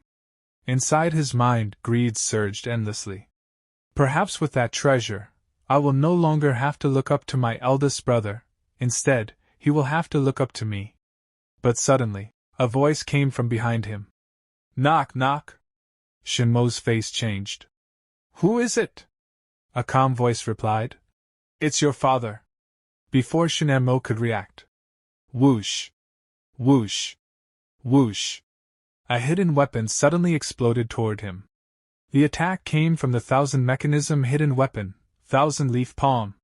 Standing in the shadows, Chu Xiu looked at him coldly. Goodbye, family head Shin. But at that exact moment, Shinemo quickly swung his sword and began destroying all of the incoming hidden weapons. Clang! Clang! Clang! His expression darkened. The Thousand Leaf Palm? How could he possibly possess something like this? But he had no time to think. In the very next moment. Crack! His sword suddenly shattered. Shinmo's expression instantly changed. Oh no! Without hesitation, He gathered chi into 2 fingers and charged directly toward Chu Xiu at terrifying speed. "You're courting death!" But strangely, Chu Xiu stood completely still. He did not dodge, he simply stood there calmly, as if waiting to take the attack head-on. Seeing this, Shinemo was completely stunned. Why isn't he dodging? Then, a strange grin suddenly appeared on Chu Xiu's face. In the next instant, he activated Blue Dragon inside the sleeve. Shinmo's attack struck first. Bang! The strike landed directly on Chu Xiu's shoulder, instantly injuring it. Blood splattered. Yet Chu Xiu did not panic in the slightest. Because in the next moment, slash! His blade flashed like lightning. Before Shinemo could react, Chu Xiu's sword sliced cleanly across his neck. In one strike, Shinemo was beheaded. His head rolled across the ground. His body collapsed heavily beside it. Chu Xiu calmly wiped the blood from his blade and coldly said, "You were right." His eyes flickered with greed. "Everyone wants the supreme treasure." A faint smile formed on his lips. "And I want it just the same." After that, Chu Xiu walked toward the bodies of the 3 former Dragon Cavalry Imperial Guards. He crouched down and began searching them. "I need to gather the spoils and leave quickly." His eyes narrowed. "I can't stay in this commandery any longer." He searched every corpse carefully. Tokens, valuables, martial items, anything useful, he immediately took. Then another thought flashed through his mind. Next, that supreme treasure. Without wasting another second, Chu Xiu entered the Chu family mansion and began searching every corner. Every room. Every cabinet. Every hidden compartment. But no matter where he searched, he could not find it. He frowned deeply. "I found all the purple gold banknotes. But where would Chu Zhongwang hide the supreme treasure?" Then suddenly, his eyes lit up. Realization struck him. On his body, something this important would definitely be kept close. Without hesitation, Chu Xiu rushed back to the courtyard. After searching Chu Zhongwang's corpse, he finally found it. A small box. The supreme treasure was hidden inside. Chu Xiu narrowed his eyes. Then he glanced around at the countless corpses. "I still need to deal with the scene." He frowned slightly. Starting a fire probably won't work. It would only attract attention. After thinking for a moment, he immediately tore apart parts of his clothes and took out rope. Then he began rearranging swords, corpses, and battle marks. He deliberately manipulated the evidence, carefully creating a false picture. This way, it'll look like they all killed each other. After finishing everything, Chu Xiu tied a bundle over his shoulder and prepared to leave. "There's no time for more arrangements. I should leave first." His eyes narrowed. Hopefully this is enough to fool Shinmo's elder brother Shinbai. That man is the real trouble. Then, with a leap, Chu Xiu jumped over the courtyard wall and disappeared into the darkness of the night. The next day, the scene shifted north toward Mang Mountain. Near a hidden cave, Chu Xiu slowly stepped inside. After entering, he sat down and finally began checking the treasures he had obtained. The very first thing he looked at was the supreme treasure. He stared at the small box thoughtfully. "I'm carrying a heavy treasure and cannot trust anyone. Let's open this thing first." He narrowed his eyes. "This looks like the style of the Western Chu mechanisms. Luckily, I know how to open it." Without much effort, he unlocked the box. The moment it opened, he froze. Inside was an insect. A golden silkworm. Chu Xiu narrowed his eyes. A golden silkworm? Since this is a supreme treasure, it should have been mentioned in the original plot. Then suddenly, a bright light flashed in his eyes. Realization hit him. This is the miraculous goo insect refined by the moon worship cult of the Miao region. Born from the glazed Buddha bone of an eminent monk from the Great Illumination Temple, the only one of its kind in the entire world. The glazed gold silkworm goo. His breathing became slightly heavier. It can completely transform a person's body and bones. Then his expression became mocking. It seems Chu Zhongwang spent all these years trying to refine it using true qi. He scoffed. What a country bumpkin. High-grade treasures naturally require high-grade methods. Using true qi alone? Even after 100 years, it would still be useless. Without hesitation, Chu Xiu raised his blade. Slash! He directly cut open the center of his chest. Blood slowly flowed out. Suppressing the pain, he carefully pushed the golden silkworm into the wound.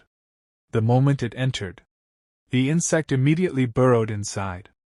Pain surged through his body. Yet Chu Xiu endured it. He didn't even scream. Moments later, his wound slowly began healing on its own. Chu Xiu let out a slow breath. A smile finally appeared on his face. Rapid healing is merely a minor effect of the glazed gold silkworm goo. Its true power is the complete transformation of a martial artist's foundation. It can turn even trash into a peerless genius. His eyes darkened. However, it must be nourished with heart's blood. The goo shares a symbiotic relationship with its master. It can help me, but I still need to cultivate step by step. He shook his head. Chu Xiongwang fantasized that refining it would allow him to reach heaven in a single leap. He really overthought it. Then Chu Xiu pulled out several cultivation manuals. Just placing the goo near my heart has already pushed me to the peak of the blood condensation realm. Its effect truly isn't bad. He opened the books and began studying them.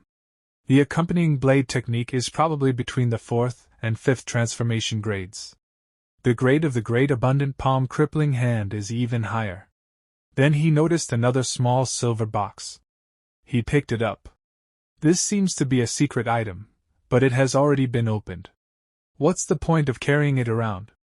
Casually, he tossed his sword nearby. But suddenly, whoosh! The sword disappeared. Chu Xiu instantly froze. His eyes widened. The sword had somehow entered the silver box. He quickly picked it up and opened it. Inside, his sword had shrunk into a tiny size. Shock flashed across his face. This is actually a spatial secret box, with a mustard seed similar formation. Truly a rare and valuable item. Immediately, he placed all of his martial manuals inside. Then he closed his eyes. I'll go into seclusion for a while. First, to heal my injuries and break through to the innate realm. Second, to avoid attention. Shinemo is dead. Shinbai will definitely come. 7 days later, at the gates of the Shin family, Shinbai finally returned. An elder hurriedly ran toward him. Eldest young master! You've finally returned! Shinbai's face was ice cold. My younger brother is dead. His killing intent surged. Then why are all of you still alive? The moment those words landed, the elders immediately dropped to their knees in fear. Ye eldest young master! It truly has nothing to do with us. The family head insisted on personally going to the Chu family. We didn't dare stop him. Shinbai coldly replied. Take me to the body. And the crime scene. The elder quickly nodded, though fear still covered his face. A short while later, they arrived at the Chu family mansion. There, a constable named Qin greeted him. Sorry for the trouble, young Master Shin. Constable Qin respectfully replied. Young Master Shin is too polite. This is my duty. After that, he carefully began reinvestigating the bodies and the battlefield. Hours later, Constable Qin slowly stood up. His expression turned serious. Young Master Shin. The second young master's death is not as simple as it appears. His eyes narrowed. Someone staged this entire scene. Shinbai's expression instantly changed. Who? Constable Qin looked straight at him and spoke one name. Chu Xiu. Shinbai nodded and said to the constable, Please explain everything. The constable agreed and immediately began his analysis. The entire Chu family was wiped out, and the ones who carried out the massacre were these 3 people. Judging from the cocoon-like scars and cultivation marks on their hands, they all came from a military background. Based on my examination of the corpses and the testimonies of the servants from your noble household, the Chu family used the 5 poisons cult's blood-melting divine field to eliminate the strongest opponent. Meanwhile, the head of the Chu family, and another person died after being attacked by your younger brother's snake. Sinbai frowned and asked, "According to what you're saying, shouldn't my younger brother have perished together with those three?" The constable shook his head. "No. This is a carefully crafted illusion. There was another person present at the scene. Looking at the blood and the wounds on your younger brother's fingers, he should have used the king's meridian-serving sword finger technique. It struck someone, but not a single corpse here bears injuries matching that technique." Hearing this, Sinbai became visibly confused. The constable continued, "Therefore, another person must have been injured by the meridian-serving sword finger at that time. That individual was the one who created the illusion, making everyone believe they had all died together." Still puzzled, Sinbai pointed at the mangled remains and asked, "Then why is the head of Chu Xiu's corpse damaged so badly? It's almost impossible to recognize." After examining the body again, the constable replied, "Among all the corpses, only the supposed body of Chu Xiu has been completely destroyed and reduced to a bloody mess. That alone is highly suspicious. Furthermore, the servants of your noble mansion stated that Chu Xiu had only reached the blood condensation realm. However, this corpse's cultivation is far too weak, and it also appears to have used a spear." Sinbai immediately understood. "So he deliberately made us believe this corpse belonged to Chu Xiu?"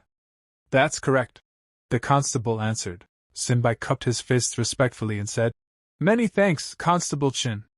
I will immediately report this to the king and request that a full wanted warrant for Chu Xiu be issued throughout the commandery." Soon afterward, Chu Xiu's wanted posters were distributed everywhere, and an enormous reward was announced for anyone who could capture him. The news spread like wildfire, and people across the region stared at his portrait, determined to track him down no matter what.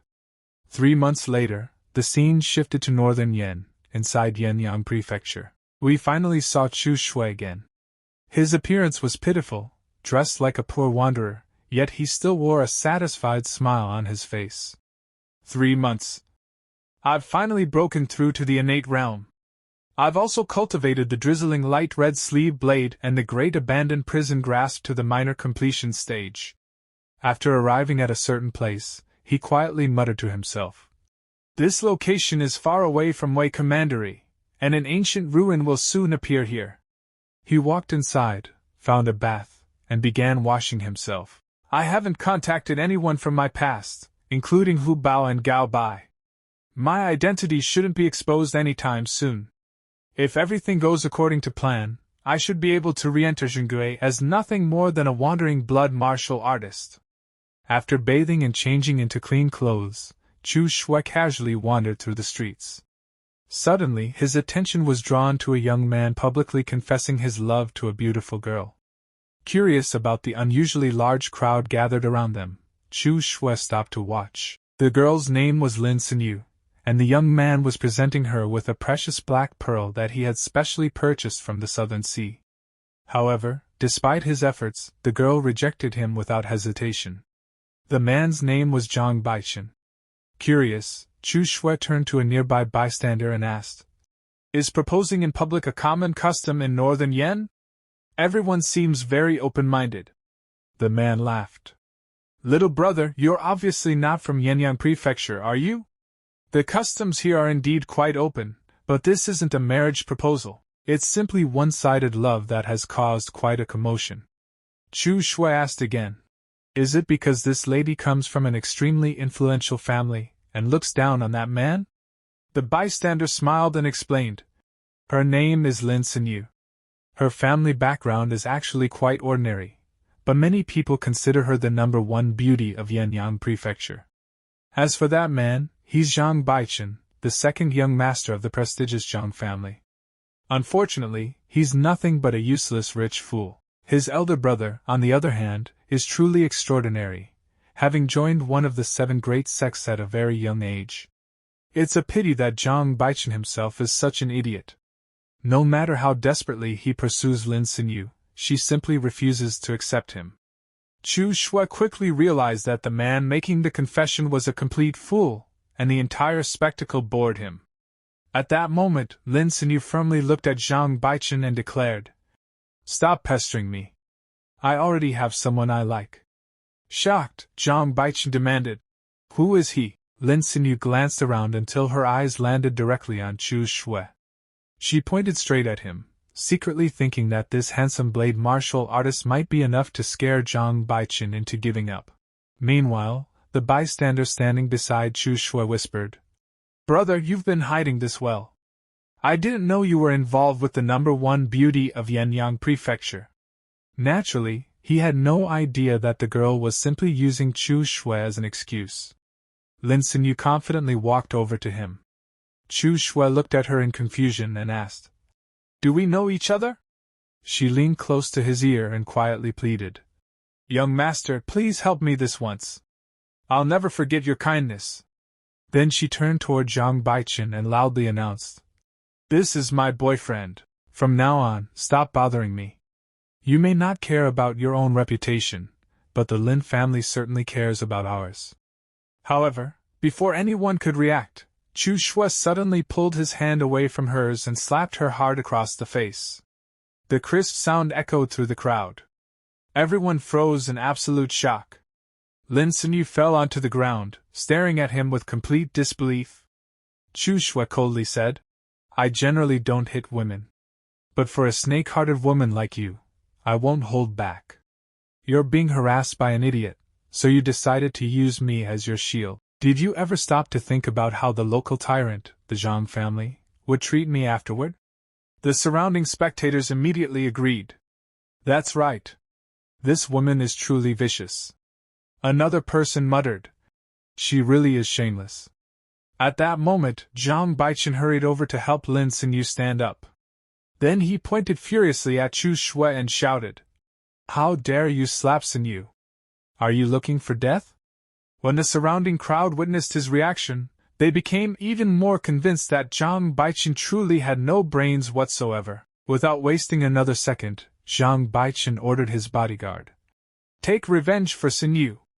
The bodyguard obeyed and quickly approached Chu Xiu. Kid, you have one last chance.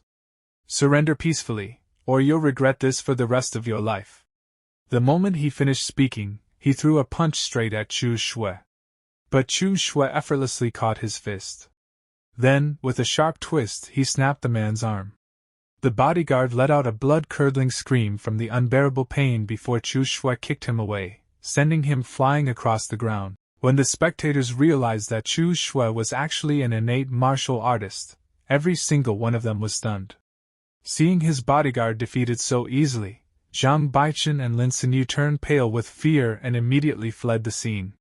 The bystander standing beside Chu Xiu anxiously warned him, Young master, the Zhang family is the local tyrant of Yanyang Prefecture, and you're completely alone.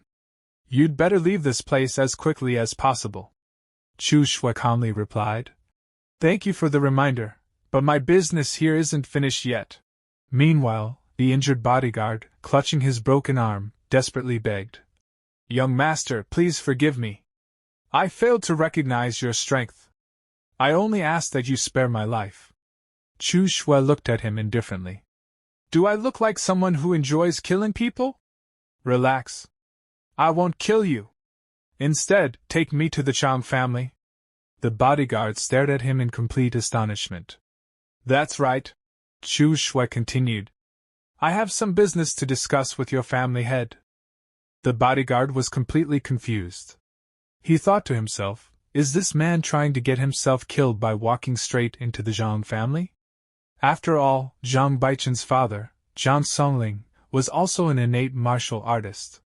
Chu Xiu looked at him calmly and said, Did you hear what I just said? The frightened bodyguard quickly nodded and reluctantly agreed to lead Chu Xiu to the Zhang family. Soon, the scene shifted to the Zhang family estate. Zhang Baichen rushed into the residence in panic and ran straight to his father. Zhang Songling looked at him with confusion and asked, What are you doing here? Why are you so flustered? Weren't you supposed to be studying with your elder brother? Baichen hurriedly replied, Father, I did go to study, but I almost lost my life today.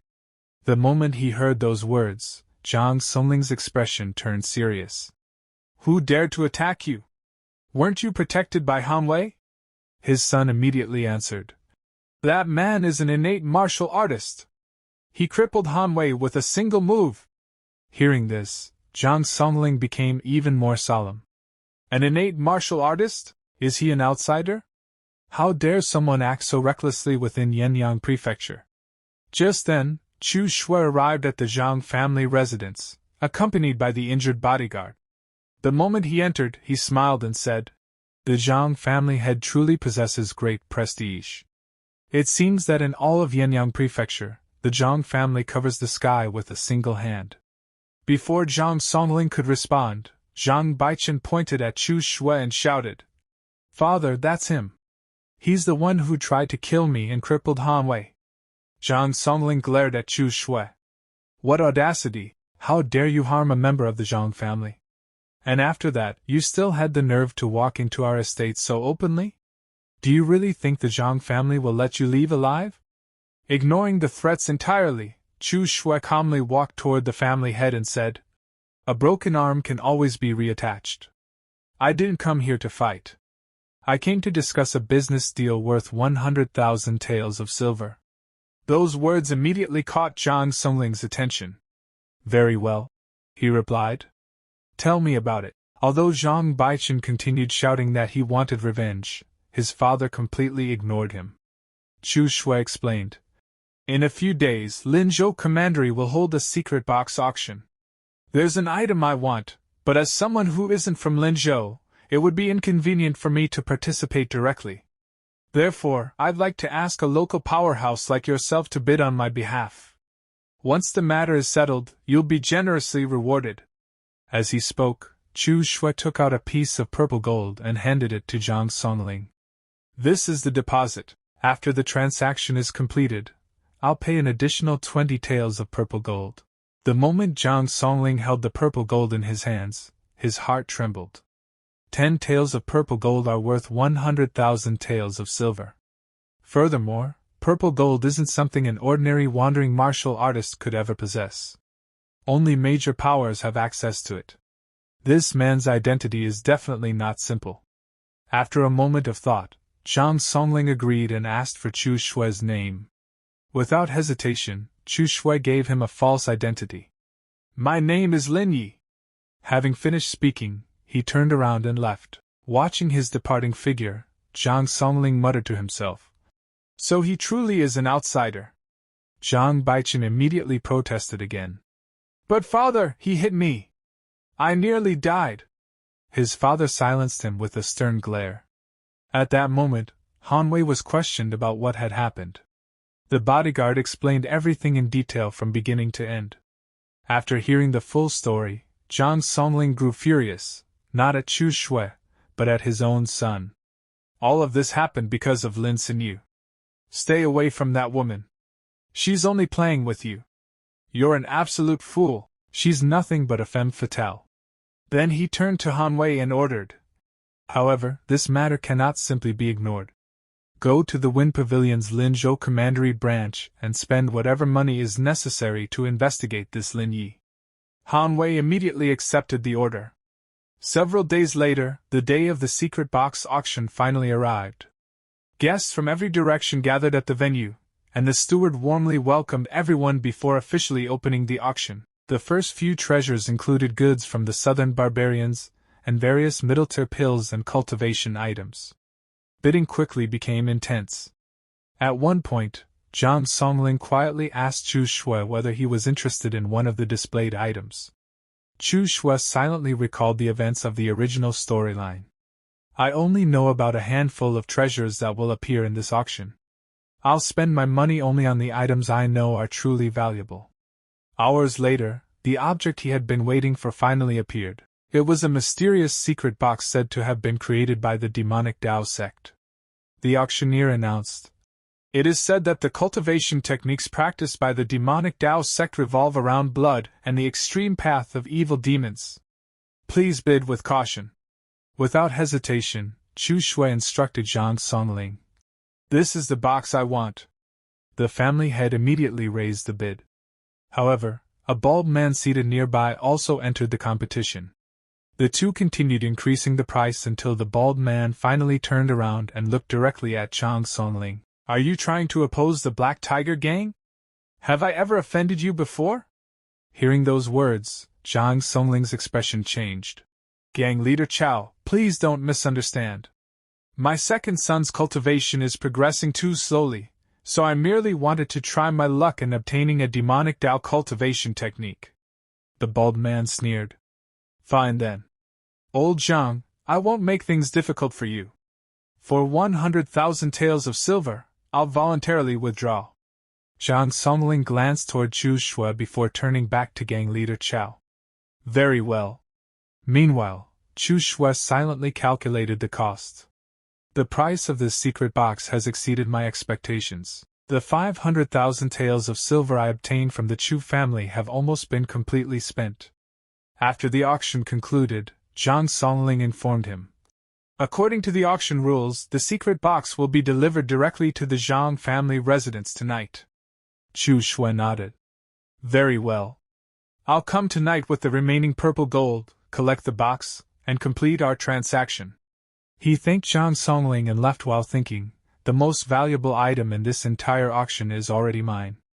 There's no reason to stay and watch the rest. 2 hours later, Han Wei returned to the Zhang family with fresh intelligence.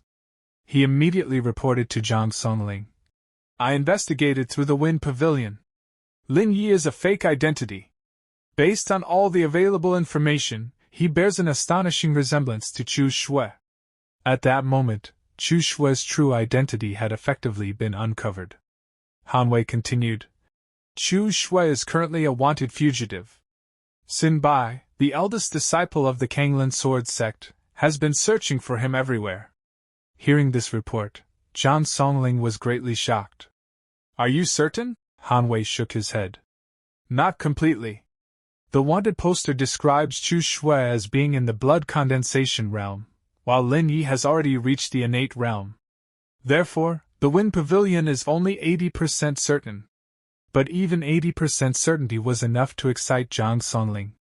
Han Wei suggested. Family head, perhaps we should report Chu Xiu's whereabouts to the Kunlun Sect. However, Zhang Songling shook his head. Wei Commandery and Northern Yen have always been hostile toward one another. More importantly, Lin Yi appears to have no backing whatsoever. A greedy smile slowly appeared on his face. The Chu family has already been annihilated. That means Chu Xiu most likely carries all of their wealth and assets with him. Taking those treasures for ourselves would be far more profitable than selling mere information. Han Wei hesitated. But for Chu Xiu to be hunted by the Kunlun Sect, he's probably no ordinary person. No matter how extraordinary he may be. Zhang Songling replied coldly. He's still only one man. Nevertheless, there's nothing wrong with being cautious. He immediately issued another order. Arrange for our people to remain hidden outside the estate. If anything goes wrong, they'll move in at my command. Han Wei nodded and left to prepare the ambush. That night, Chu Xiu returned to the Zhang family as promised. Smiling faintly, he said, One hand pays, the other hand delivers. That's the best kind of business. But instead of handing over the secret box, Zhang Songling firmly kept it in his own hands. Before you take this secret box, I'd like to have a conversation with young Master Lin, or should I say, young Master Chu Xiu, about the fact that you're a wanted man. In response, Chu Xiu quietly moved his hand toward the hilt of his sword. So, family head Zhang, are you planning to report me to the Kunlun Sect? I doubt they would dare come all the way to Northern Yen just to arrest someone. Zhang Songling smiled coldly. But what if I capture you myself and personally deliver you to the Kunlun Sect? Tell me, as one of the 7 great sects and 8 factions, how many benefits do you think they would reward me with? As soon as he finished speaking, he clapped his hands. That single signal summoned numerous hidden experts, who immediately surrounded Chu Xiu from every direction. Seeing himself encircled, Chu Xiu slowly drew his sword from its sheath and calmly declared, It seems the Zhang family head intends to settle this matter by force. After that, the Zhang family head spoke frankly. Look, I don't want to fight you. But young Master Chu, if you're willing to hand over something truly valuable in exchange for your life, then I can help you. I can suppress all news about you within Yan'an Prefecture, cover up your tracks, and ensure your safety. Chu Xiu looked at him calmly and replied, You already think I'm as good as dead, don't you? The family head laughed. Your entire family has already been wiped out. You're the only survivor left. That means all of the Chu family's wealth and property must be in your possession. Hand it over to me, and in return you'll keep your life. Chu Xiu smiled faintly. Family head Zhang, you certainly have quite an appetite. Aren't you afraid of choking? At those words, Zhang Songling also drew his sword and answered coldly. I admit that you're an innate martial artist. But do you really believe your background is powerful enough to make the Zhang family fear offending you? Unfortunately, you're nothing more than a stray dog. Sooner or later, the Kunlun Sword Sect will find you and kill you anyway. Chuckling softly, Chu Xiu responded. Wealth is merely a worldly possession. Only your life truly belongs to you. Unfortunately, you've failed to understand that simple truth. The instant he finished speaking, he launched an attack straight at the Zhang family head. Reacting quickly, Zhang Songling erected a defensive barrier and blocked the strike. However, the barrier failed to hold.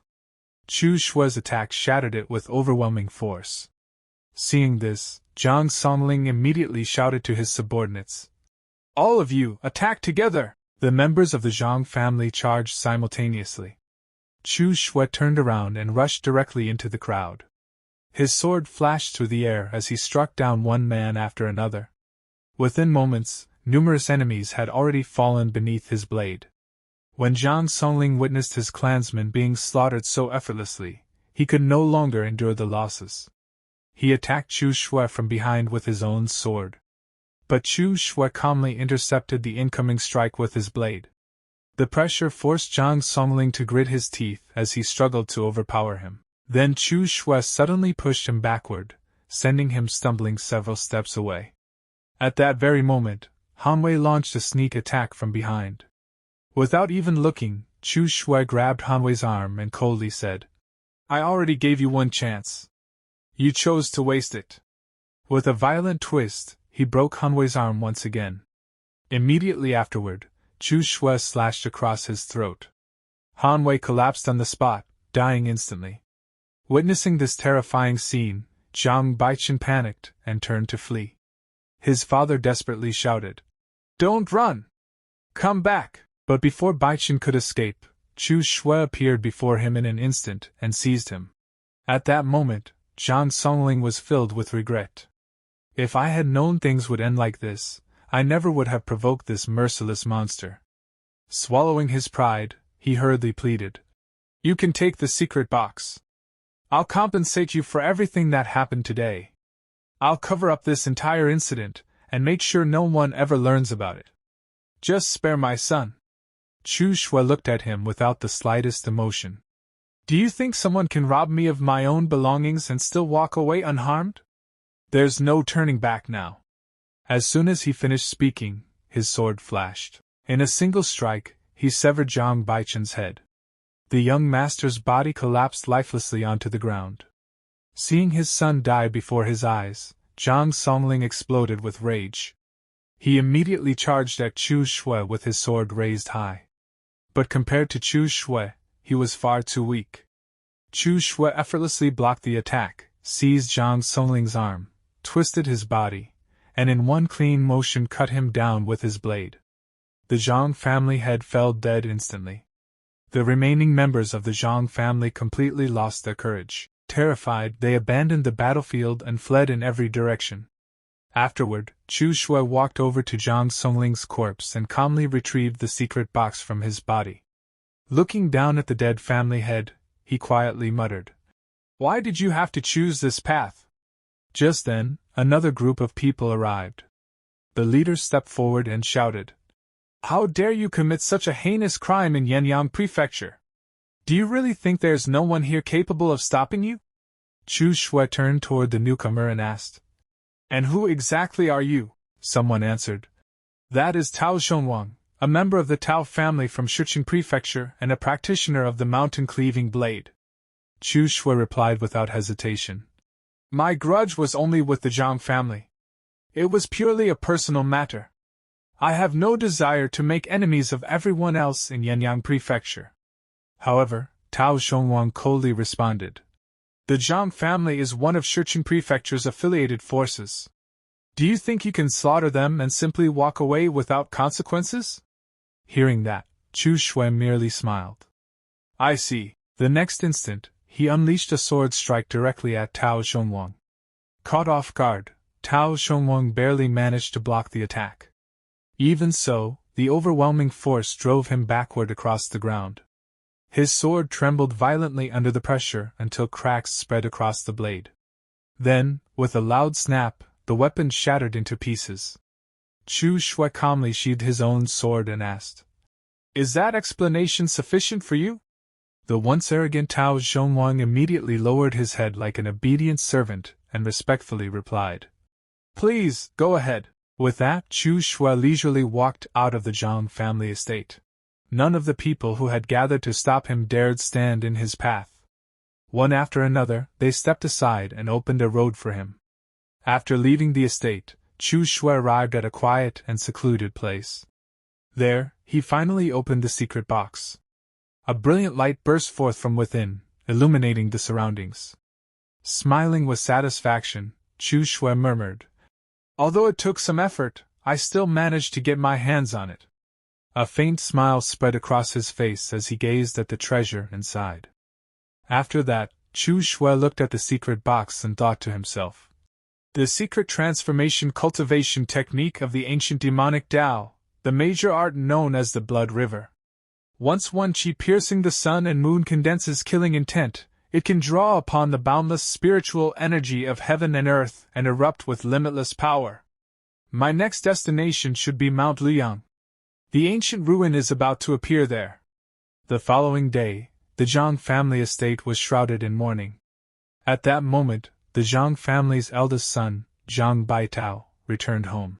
As he stepped inside, he called out, Father! Baichen! I'm back! However, the moment he saw the funeral atmosphere and the grieving servants throughout the residence, he froze in shock. What happened? Who died? A member of the Zhang family hurried over and said, Eldest young master, you've finally returned. The family head and the second young master have both been killed. Zhang Baitao's face instantly darkened. Who did this? The servant answered without hesitation. It was Chu Xiu. His strength was terrifying. He killed the family head, and even the blood condensation realm martial artists of the Zhang family were no match for him. Tao Zhongwang also tried to stop him, but Chu Xiu forced him back with a single slash. The moment Zhang Baitao heard Chu Xiu's name, overwhelming rage filled his heart. He swung his sword violently, splitting apart a nearby burning ceremonial pot. Where did Chu Xiu go? The servant quickly replied. Someone saw him heading toward Mount Liang. Zhang Baitao thought to himself, if even Tao Zhongwang was forced back, my chances of defeating Chu Xiu are extremely slim. Should I simply return to the sect for secluded cultivation? No, absolutely not. Suddenly, an idea crossed his mind. That's right.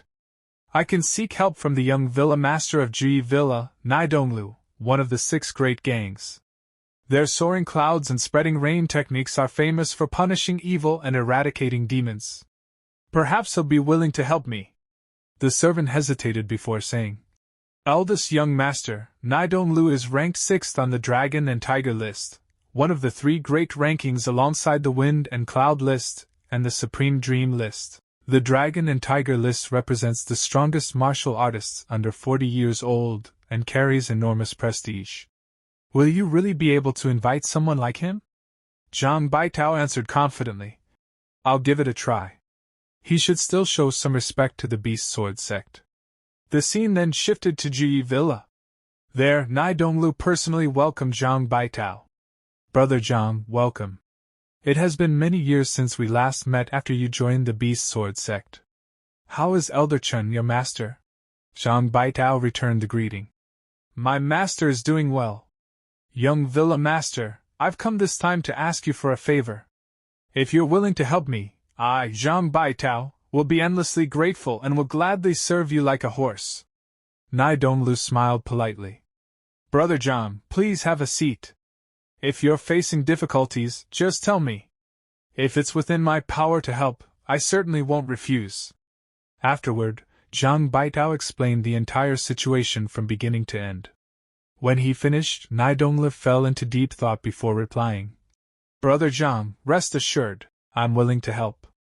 However, as you can see, there are many matters requiring my attention at the villa. How about this? I'll give you my answer tomorrow. Zhang Baitao agreed, thanked him, and left. That very night, Nai Donglu ordered a complete investigation into the matter. Before long, one of his subordinates arrived carrying a detailed report. Young Villa Master, these are the investigation results concerning the Zhang family, including intelligence obtained from Wind Pavilion. After reading the documents, Nai Donglu shook his head and said, A man whose greed knows no bounds is like a snake trying to swallow an elephant. Those old fools of the Zhang family tried to steal another man's treasure, and ended up being killed instead. His servant cautiously asked, Does that mean Juyi Villa won't involve itself in Zhang Baitao's affairs? Of course not, Nai Donglu replied. Does he think Juyi Villa exists just to clean up the messes created by people like him? The servant nodded. I understand. Then I'll send Zhang Baitao away immediately. But Nai Donglu stopped him. You're mistaken. His connection with the Beast Sword sect is still valuable. However, Juyi Villa cannot openly assist him. Go and invite Zhang Baitao to tonight's banquet. I'll introduce him to a few friends instead. The next day, the banquet was held. Nai Donglu invited several distinguished guests, and Zhang Baitao was also present. He introduced everyone one by one. This is Zhang Baitao, the personal disciple of Beast Sword Sect Elderchen, and these three are the life-snatching twin spears, Xinggu, the Cold Mountain Sword Li Feng, and the chief escort of the Hui Escort Agency, Lu Yunfei.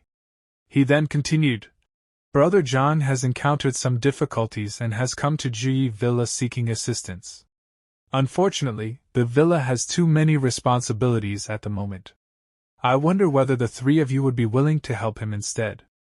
Afterward, Nai Donglu explained the entire situation to everyone. When he finished, Zhang Baitao stood up, clasped his hands respectfully, and declared, If the three of you are willing to help, I'll offer part of my resources as an inner disciple of the Beast Sword sect as a token of gratitude. The moment they heard that offer, the three immediately became interested. We won't refuse. My escort agency is willing to assist the young hero. We'll help track down Chu Xiu. Seeing this, Nai Donglu secretly smiled to himself. Excellent. Lu Yunfei and those two troublemakers are always coming to Juyi Villa looking for opportunities. This is the perfect chance to send them elsewhere. The scene then shifted to Liyang town. There, Chu Xiu sat peacefully at a table, leisurely drinking while quietly observing his surroundings. He thought to himself, ever since the strange phenomenon appeared at Mount Liyang a few days ago, countless martial artists have been gathering here to test their luck. Just then, the group led by Zhang Baitao arrived carrying their weapons. Chu Xiu noticed them immediately but continued drinking as though nothing had happened. Even so, he sensed the overwhelming killing intent radiating from the approaching innate realm martial artists. Whether they're targeting me or not, I should strike first and seize the initiative. With that thought, Chu Xiu slowly drew his sword. Before making his move, he casually threw the wine cup in his hand toward one of the attackers. The man instinctively raised his weapon and smashed the cup apart. But at that exact moment, Chu Xiu unleashed one chi piercing the sun and moon. His sword flashed toward one of his enemies with astonishing speed. The target barely managed to block the strike and was blasted upward by the impact. Without giving anyone time to react, Chu Xiu stepped forward and cut another opponent down with a single attack. The man died instantly. His companion stood frozen in disbelief, completely dumbfounded. He muttered in horror, Lu Qifeng died just like that. At the same time, Zhang Baitao's heart sank. No wonder father and Baichen were killed. Chu Xiu's strength is absolutely terrifying. Suppressing his fear, Zhang Baitao charged forward and roared, The hatred for murdering my father can never be erased, Chu Xiu. Chu Xiu answered coldly. If it can never be erased, then I'll send you to reunite with your dead father right now. The two swords collided head-on. However, Chu Xiu's power was overwhelmingly superior. The impact blasted Zhang Baitao backward, smashing him straight through the wooden wall into the neighboring room. He landed heavily on the ground and immediately coughed up blood. Looking at his remaining companions, he shouted, "What are you still standing there for? Attack!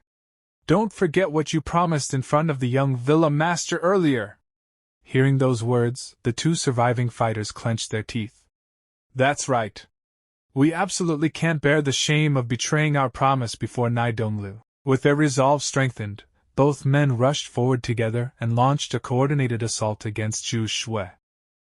Now all three enemies charge at Chu Xiu at the same time, launching a relentless assault from every direction. Chu Xiu immediately steadies himself, and prepares to fight back once again. Even with his incredible strength, facing three skilled opponents at once forces him onto the defensive. Under the constant barrage of attacks, he's gradually pushed backward into a corner. The young master sees the opening, and his eyes light up. This is the perfect chance! Without wasting a second, he lunges forward with his sword, aiming straight for Chu Xiu's heart. But Chu Xiu calmly raises his own blade, blocks the strike, and sends the young master stumbling backward. Before Chu Xiu can counterattack, the second assassin rushes in with another deadly slash. Chu Xiu barely dodges it by the narrowest margin. Immediately afterward, the third attacker joins the assault. Clang! Their swords collide as Chu Xiu blocks the incoming attack with his own weapon. Seeing Chu Xiu trapped in the corner, the young master laughs arrogantly. Chu Xiu, you're dead meat! At that moment, Chu Xiu suddenly unleashes his technique. One chi piercing the rainbow, a terrifying burst of sword energy erupts outward, forcing all three enemies several steps backward. However, during the exchange, one attack still lands on Chu Xiu. Blood sprays from his mouth. Even while injured, he desperately blocks another incoming strike with his sword. But before he can recover, another slash crashes into his chest. The immense force sends him flying straight through a wall, smashing the doorway apart as he crashes outside. The three attackers rush to the opening and look outside. Chu Xiu is already fleeing. The young master's expression twists with rage. He escaped! All three immediately chase after him. However, the moment the third attacker steps outside, he suddenly realizes something is wrong. Chu Xiu never ran away. He had been hiding beside the broken wall, patiently waiting for the perfect opportunity. The instant the third man lowers his guard, Chu Xiu explodes forward. The assassin's eyes widen. He wasn't running? Before he can react, Chu Xiu grabs his arm. Using the great abundant palm grappling hand, he violently twists it. Crack! The arm bends at an impossible angle. The man screams in agony. Chu Xiu immediately grabs his neck, twists.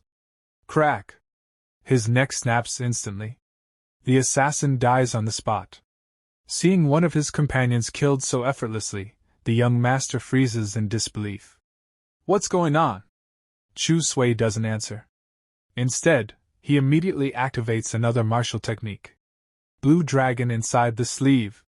A powerful burst of energy shoots directly toward the young master. The young master hurriedly raises his sword to defend himself. Crack! His sword shatters into pieces. The remaining force slices across his chest, leaving behind a deep, bloody wound. Panicking, he shouts toward his last companion. Attack him! Buy me some time while I prepare the thunder-patterned shocking finger. But the remaining assassin has already lost all courage. Terrified beyond reason, he turns around and runs for his life. Seeing this, the young master curses furiously. You cowardly bastard! Unfortunately, he doesn't even get the chance to finish speaking. Chu Xiu suddenly appears in front of him. With lightning-fast speed, he grabs the young master's finger. Crack! He snaps it in half.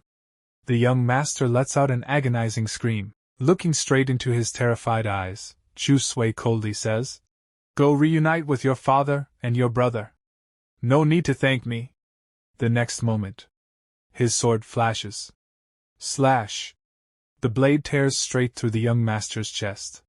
With that single strike, the young master's life comes to an end. Meanwhile, the last surviving assassin continues running through the crowded streets. The surrounding spectators finally realize what has happened. One person exclaims, "Cold Mountain Blade Li Chi Feng, and the life-snatching twins. They're all dead, even that martial artist from the Ba Shan sect has been killed." Another person stares in shock. Who is this young man? He's unbelievably powerful, and completely ruthless. Among the crowd, an experienced martial artist quietly watches everything. After observing the entire battle, he murmurs, "He killed a disciple of one of the 7 sects and 8 factions this easily. This young man is definitely no ordinary person." The last assassin frantically swings his sword while fleeing.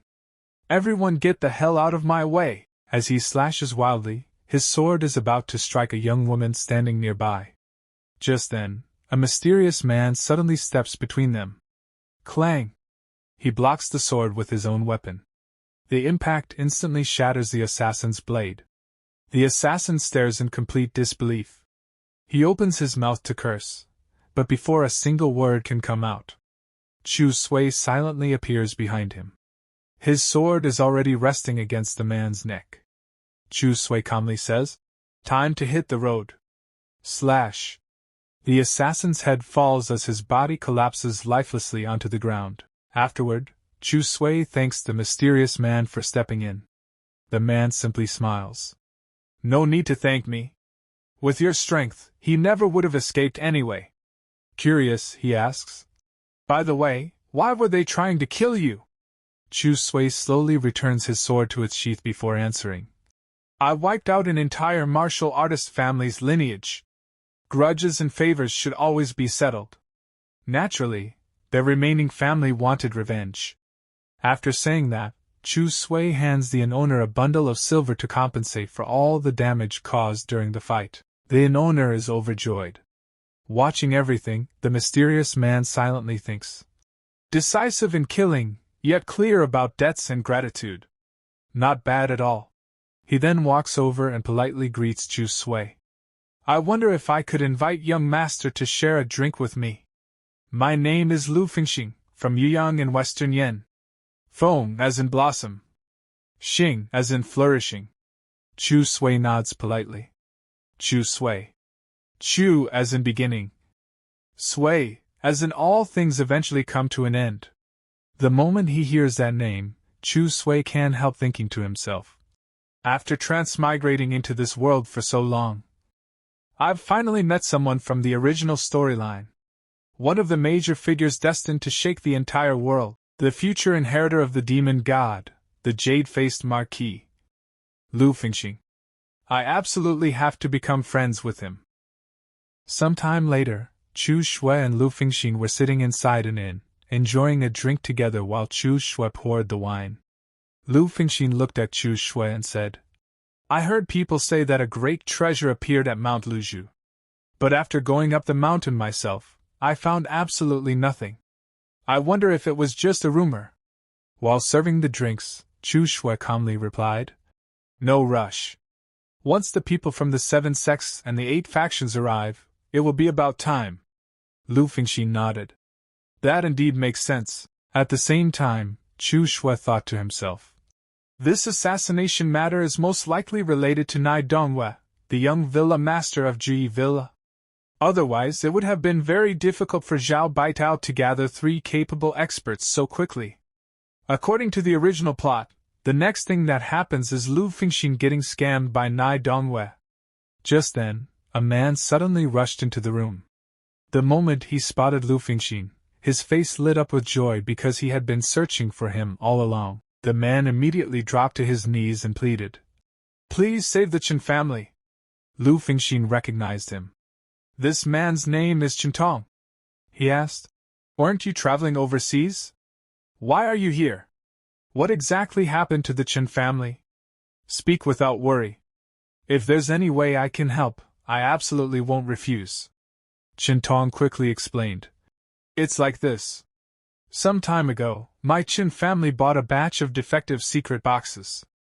Unexpectedly, one of them contained a 6 transformation speed medicine, the purple leaf dogwood. Unfortunately, the servants accidentally leaked the news. As a result, the 3 mountain sect, the Black Tiger Gang, and the Yu family all want to snatch it away. Fortunately, they're all wary of one another, so none of them have made a move yet. Lu Fengxin comforted him. Rest assured. I may not be able to help you eliminate those 3 factions, but I can certainly protect the Qin family. Qin immediately clasped his hands together respectfully. There is no need for Big Brother Lu to take action personally. I only beg you to make a trip to Ji Villa and ask young Master Nai Dongwei to step forward. As long as he says a single word, this matter will be resolved. The moment Lu Fengxin heard the name Ji Villa, he fell into deep thought. Meanwhile, Chu Xiu quietly drank his wine while thinking. So this really is the incident where Lu Fengxin gets deceived by Nai Dongwei in the original story. Chu Xiu then looked at Qin and asked, Brother Qin, why don't you simply invite Nai Dongwei yourself? Qin sighed. My Qin family is only a small family. My father is our only innate realm expert, and he cannot leave. However, Big Brother Lu has a great reputation throughout Western Yen. Nai Dongwei will definitely show you respect. As Qin spoke, Chu Xiu secretly winked at Lu Fengxin, giving him a meaningful glance. Understanding the hint, Lu Fengxin smiled. Brother Qin, since those 3 factions won't make a move for now, stay here for 1 day. After I finish handling my business, I'll personally come find you. Qin gratefully replied. All right. Thank you very much, Big Brother Lu. After Qin left, Lu Fengxin turned toward Chu Xiu. Brother Chu, that look you gave me, did you notice something? Chu Xiu nodded. Brother Lu, this matter is probably not as simple as it appears. 3 factions are all fighting over the treasure. If they truly couldn't protect it, they should simply hand it over instead of dragging you into this mess. Furthermore, asking you to visit Ji Villa means they get the benefits while you're the one who owes Nai Dongwei a favor. I think it's better to cut ties with such calculating friends. Hearing Chu Xiu's analysis, Lu Fengxin also became thoughtful. After a moment he replied, It's normal for someone not to want to hand over a treasure after obtaining it. Besides, I can also afford to owe Ji Villa a favor, Chu Xiu calmly answered. Ji Villa isn't that simple. Most of the people who tried to kill me before were actually backed by Nai Dongwei. If one day he casually asked you to help him kill someone like that, would you do it? Those words made Lu Fengxin fall into even deeper thought. Chu Xiu continued. So-called loyalty is mostly unreliable. The only thing that truly exists is profit. Let me handle this matter. You can also use this opportunity to see whether Qin truly wants your help, or whether he's simply trying to use you. Lu Fengxin smiled slightly. You just said only profit matters. Are you helping for profit too? Chu Xiu answered honestly. That's right. I also want the 6 transformation speed medicine, the purple leaf dogwood. If Qin has no hidden motives, I'll help him. If he does, then we'll simply divide the purple leaf dogwood equally. What do you think? Lu Fengxin nodded. All right. Qin and I have only known each other through acquaintances. If he truly intends to use me, then there's no need for me to be polite. Chu Xiu smiled. Then listen to my arrangements. The scene then shifted. Chu Xiu and Lu Fengxin met Qin once again. Qin hurried over and asked, Big Brother Lu, have you finished handling everything on your side? Before Lu Fengxin could answer, Chu Xiu smiled. Rest assured, brother. My name is Chu Xiu. Brother Lu and I have decided to join forces and help your family together. There's no need to go and beg Nai Dongwei anymore. Qin was stunned. Brother Chu, wouldn't it be better to ask Ji Villa for help? Those 3 great forces together have nearly 10 innate realm experts. They're not opponents to be underestimated. Chu Xiu laughed. Merely 10 innate realm experts? Brother Lu and I can wipe them all out with ease. Lu Fengxin nodded confidently. That's right. Let's go. Hearing the confidence in their voices, Chintong finally agreed. Then I'll trouble you both. A short while later, they arrived at the Qin family residence in Linzhou Commandery, Fujian Prefecture. Inside the main hall, several people were discussing the situation. The elderly man seated at the head was the Qin family head, Qin Yunzue.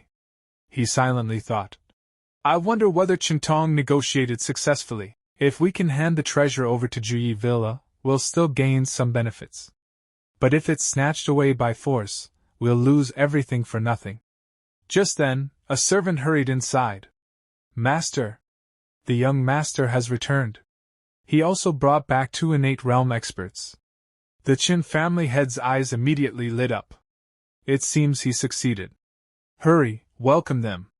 He personally walked outside to greet them. With such a trivial matter, we've troubled 2 outstanding talents from Juyi Villa. This old man truly feels ashamed. Chu Xiu smiled. This trivial matter shouldn't trouble Juyi Villa at all. That's exactly why the 2 of us came instead.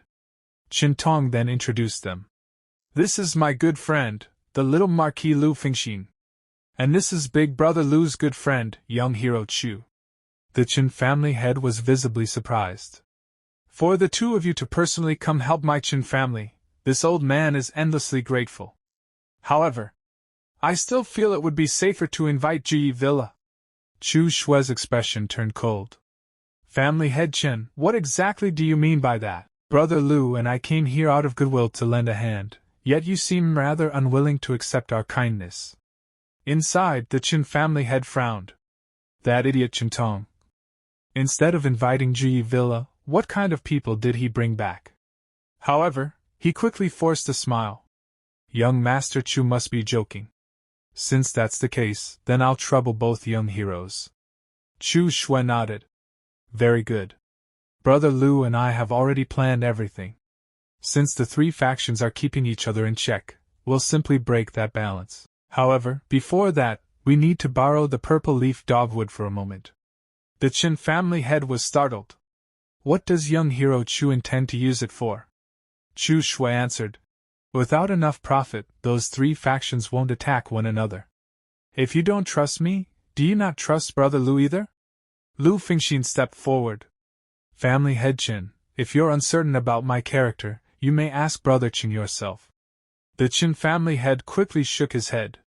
Of course, that's not what I meant. He then secretly gave one of his servants a meaningful glance. Go and bring the purple leaf dogwood. A short while later, the servant returned carrying the precious medicine and handed it over to the family head. The family head then said, This is, after all, my Qin family's matter. I can't simply let the 2 young heroes take action alone. Chintong, you should accompany them and assist however you can. Chu Xiu merely smiled. Meanwhile, Lu Fingxin thought to himself, This family head Qin really doesn't trust us. Chu Xiu then spoke again. I've never seen a 6 transformation speed medicine before.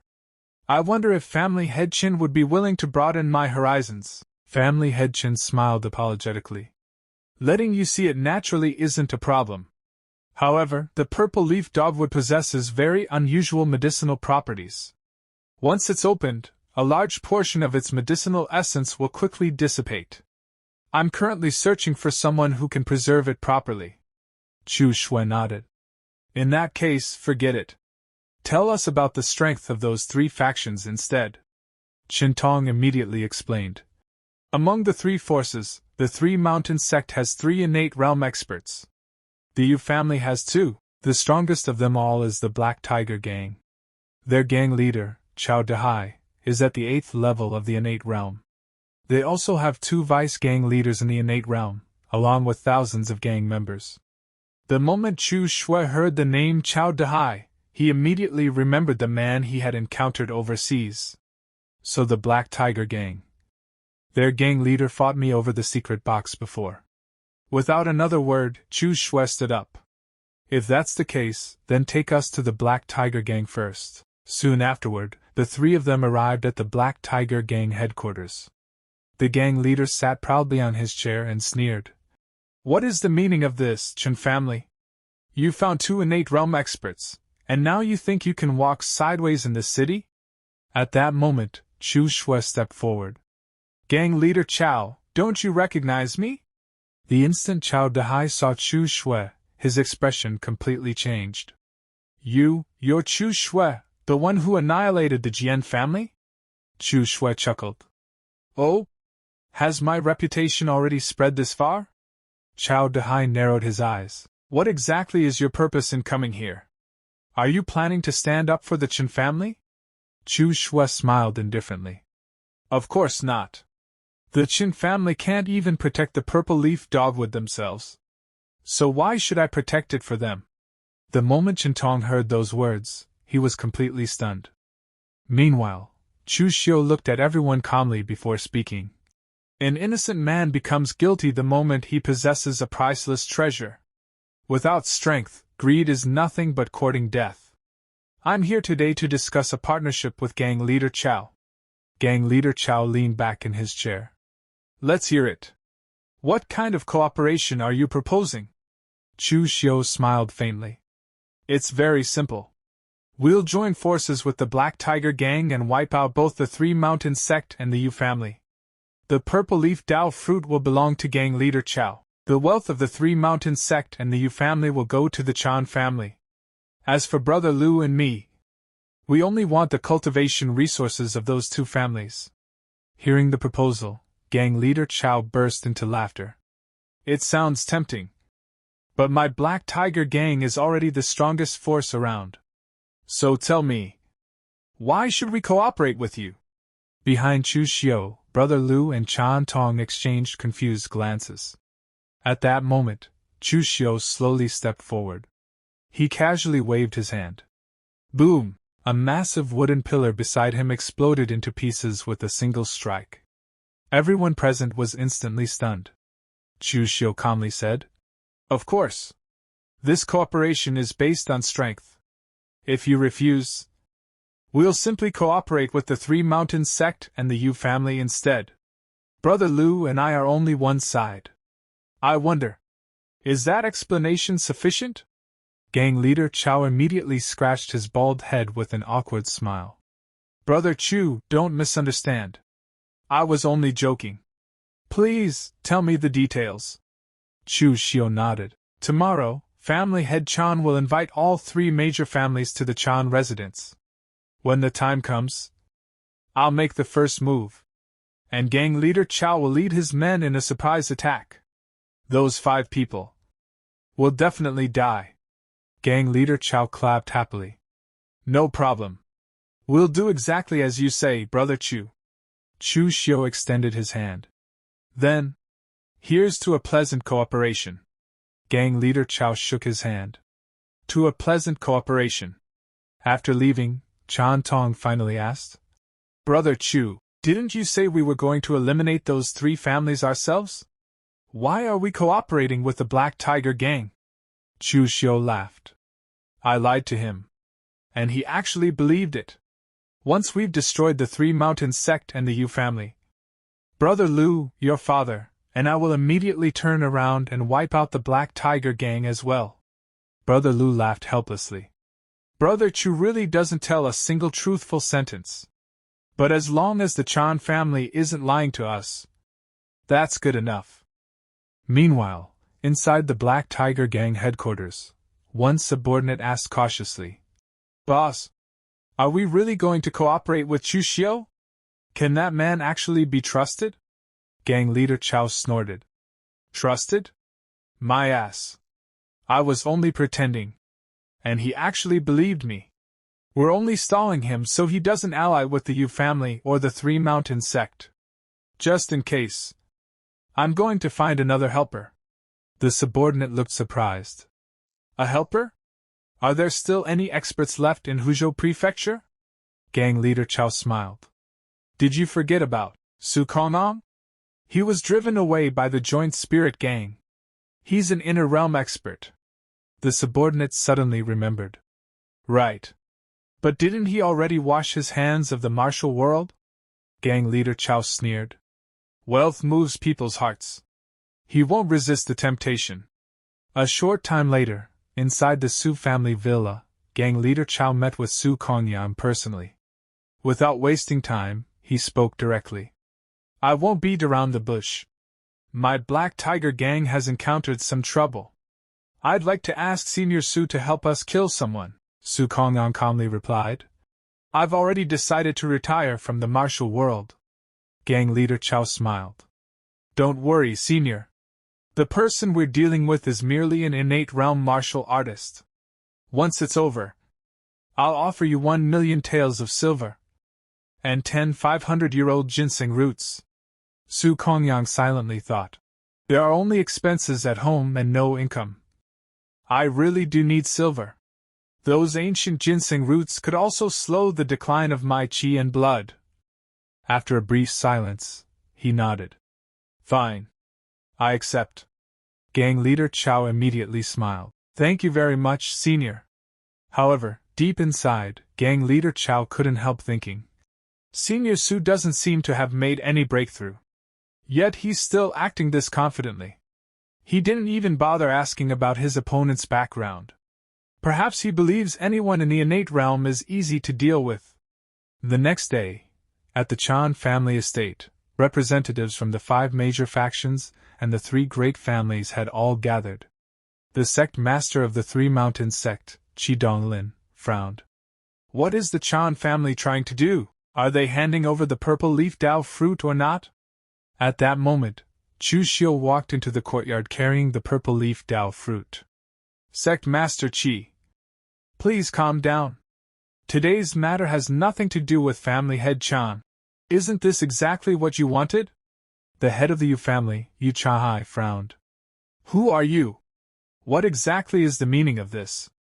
Without answering, Chu Xiu slowly drew his sword. You don't need to know who I am. You only need to know one thing. I came today to send you on your final journey. The instant he finished speaking, slash. His sword shot straight toward Yu Changhai. Gang leader Chao's eyes widened. He attacked immediately? Yu Changhai instantly drew his own sword to block. Clang! But the moment the blades collided, his sword shattered into pieces. Chu Xiu's slash continued forward, cutting across his body and sending him crashing onto the ground, seriously wounded. Everyone present froze in disbelief. Gang leader Chao secretly broke into a cold sweat. Good thing I invited Senior Su. Otherwise, if Chu Xiu decided to betray us, I wouldn't be able to stop him at all. Just then, another family expert charged toward Chu Xiu. Before he could reach him, Brother Lu stepped forward. With a single strike, he shattered the man's sword. The opponent coughed up blood. A second slash ended his life instantly. At the same time, gang leader Chao launched his own attack. Tiger roaring slash. His opponent barely blocked the strike before being forced several steps backward. Gang leader Chao, what is the meaning of this? Chao sneered while attacking relentlessly. My meaning? I'm too lazy to explain. Go become a confused ghost in the afterlife. The next moment, Chu Xiu, Brother Lu, and gang leader Chao attacked together.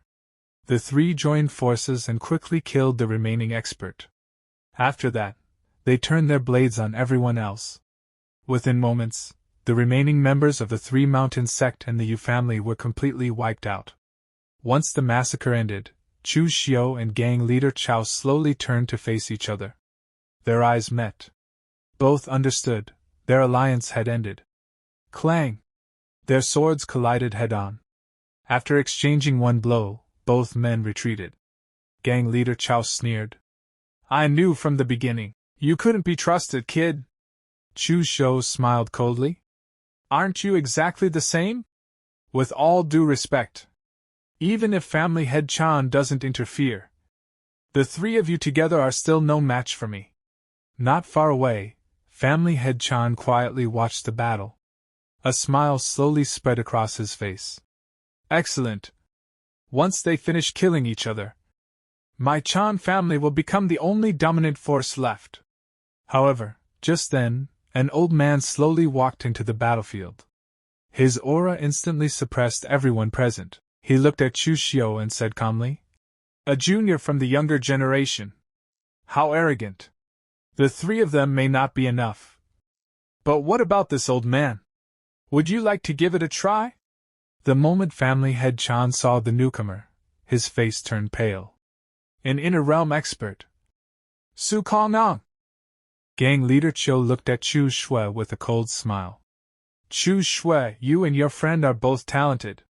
It would be a pity for young heroes like you to die here. Leave the purple leaf vermilion jade behind, leave Huijing Prefecture immediately, and I'll pretend none of this ever happened. Chu Xiu's eyes turned sharp. Gang leader Chiu, the thing I hate most is people trying to snatch something from my hands. You can't do it. And neither can that old man you brought with you. The moment those words fell, gang leader Chiu's face darkened. Senior Su gritted his teeth in fury. You really don't know what's good for you. You're just a junior in the martial world. Being called a young hero a few times has made you forget the immensity of heaven and earth. This old man will personally teach you what true strength means. As soon as he finished speaking, Senior Su charged forward like a raging beast. Chu Xiu immediately raised his sword to block the incoming strike. Boom! The collision echoed through the hall. However, Senior Su suddenly used his other hand, unleashing even greater force. The overwhelming power pushed Chu Xiu's sword aside before a powerful punch shot straight toward his chest. Chu Xiu barely managed to dodge at the last second. The fist missed him by inches and slammed into a massive stone pillar behind him. Bang! The pillar exploded into countless fragments. At that moment, Brother Lu rushed forward to support Chu Xiu. Seeing this, gang leader Chiu's three subordinates stepped in to intercept him. The man standing in the middle pointed his weapon at Brother Lu. Your opponents are us. Without hesitation, Brother Lu rushed toward the three experts, and another fierce battle instantly erupted. Meanwhile, Qintong quietly watched everything unfold. He turned toward his father. Father, should we intervene now? His father calmly shook his head. Let's wait and see how things develop first. If Chu Xiu loses, we'll seize the opportunity to take the purple leaf vermilion jade and leave. Hearing that, Qintong was slightly surprised. The purple leaf vermilion jade. Father actually wants it as well? Could it be that he already made preparations before coming here? Back on the battlefield, Chu Xiu and Senior Su continued exchanging blows at incredible speed. Punch after punch rained down upon Chu Xiu. Although he managed to dodge most of them, it was becoming increasingly difficult. Seeing this, Senior Su laughed confidently. Previously, gang leader Chiu claimed your strength wasn't weak. But now that I've seen it for myself, it's nothing more than a joke. A cold light suddenly flashed across Chu Xiu's eyes. Without saying a word, he unleashed his sword technique. One chi piercing the rainbow. A dazzling beam of sword energy exploded forward. Senior Su's expression changed instantly. What terrifying explosive power! Unfortunately, it's still not enough to kill me. Instead of retreating, he reached out with his bare hand and grabbed the sword blade directly. Joint Spirit Martial Scripture. 7th Form, 3rd Pulling Hand. With immense force, he locked Chu Xiu's sword in place before throwing a devastating punch toward him. At that exact moment, Chu Xiu suddenly released his sword. A flash of light shot toward Senior Su's hand. Crack! Senior Su's expression froze. Chu Xiu had already seized his wrist. Senior Su immediately threw another punch with his free hand. However, before it could land, Chu Xiu violently twisted the arm he had grabbed. Crack! The sound of bones breaking echoed through the battlefield.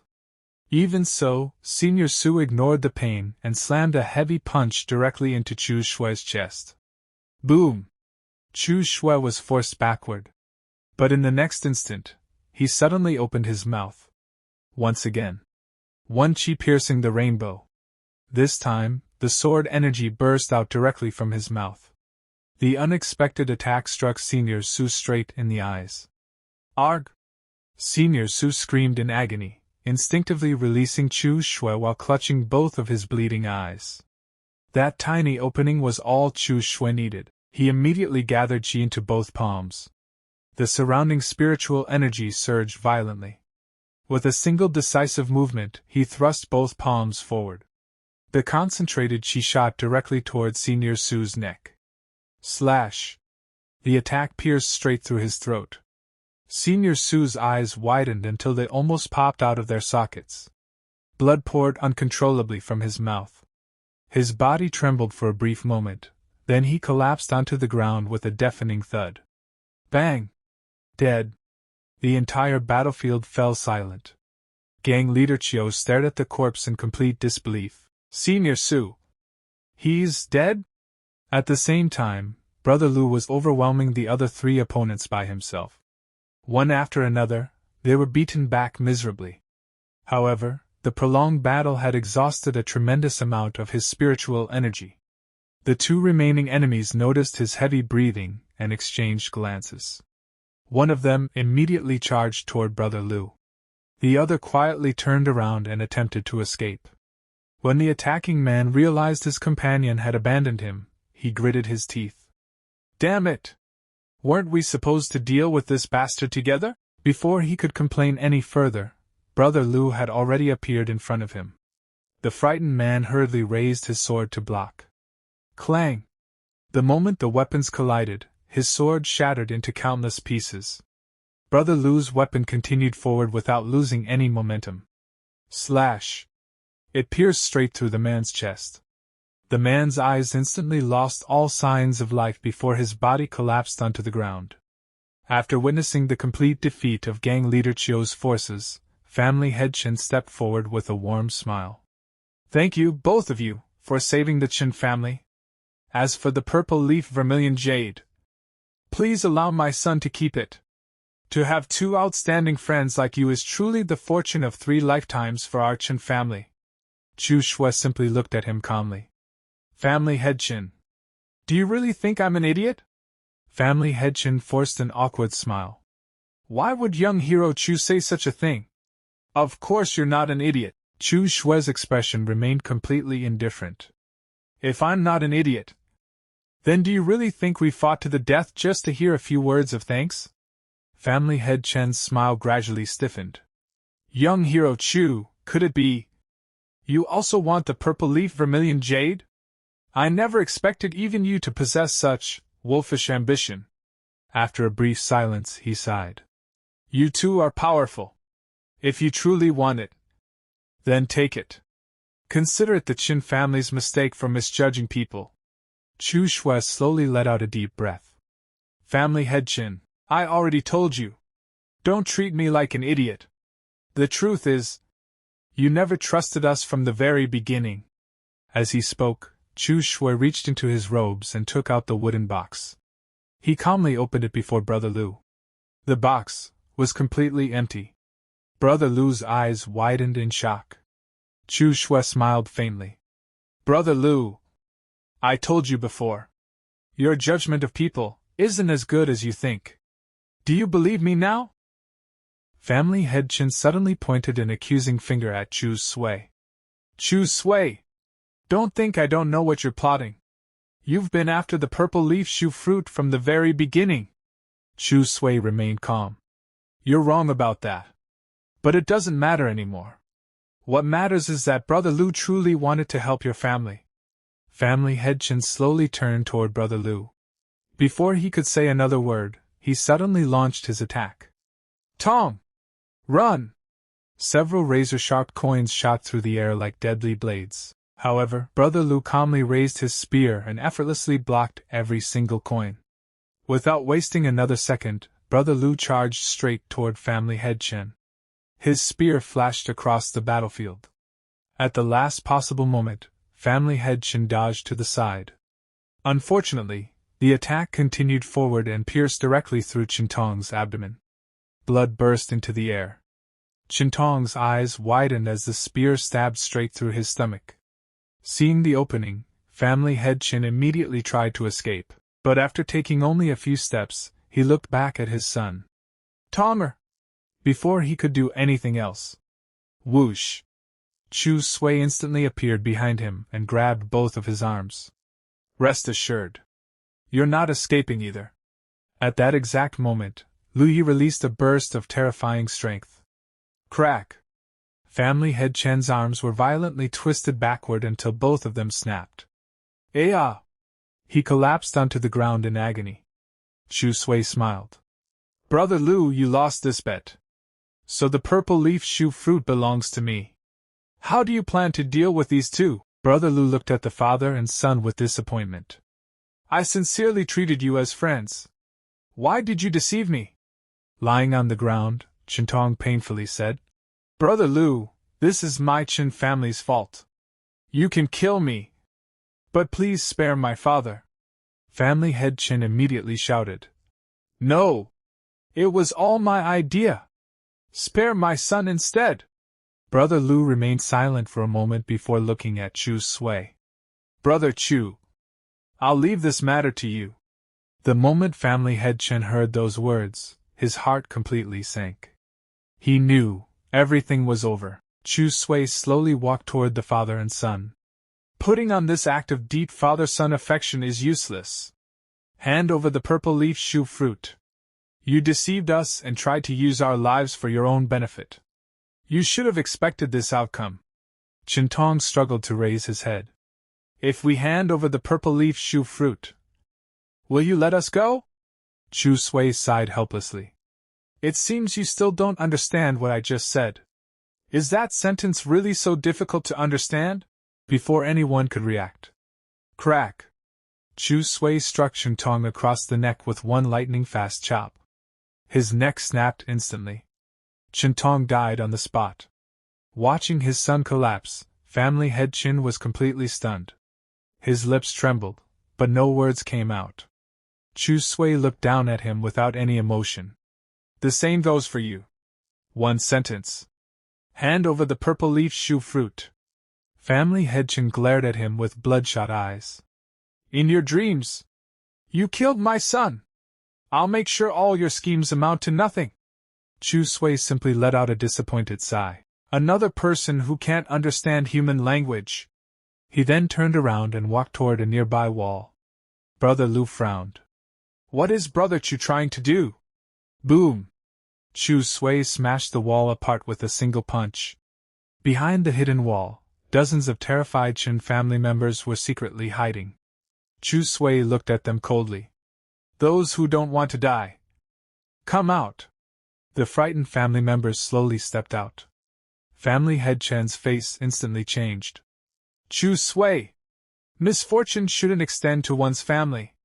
You have to follow the Jianghu rules. Chu Xiu laughed. Jianghu rules? And who made those rules? Whoever holds the blade. Their words are the rules. He then pointed at one of the frightened men. Chen Hong. Tell me, where is the purple leaf Shu fruit? The man trembled violently. I don't know. Slash. Without another word, Chu Xiu killed him instantly. Blood splashed across the ground. He slowly looked toward everyone else.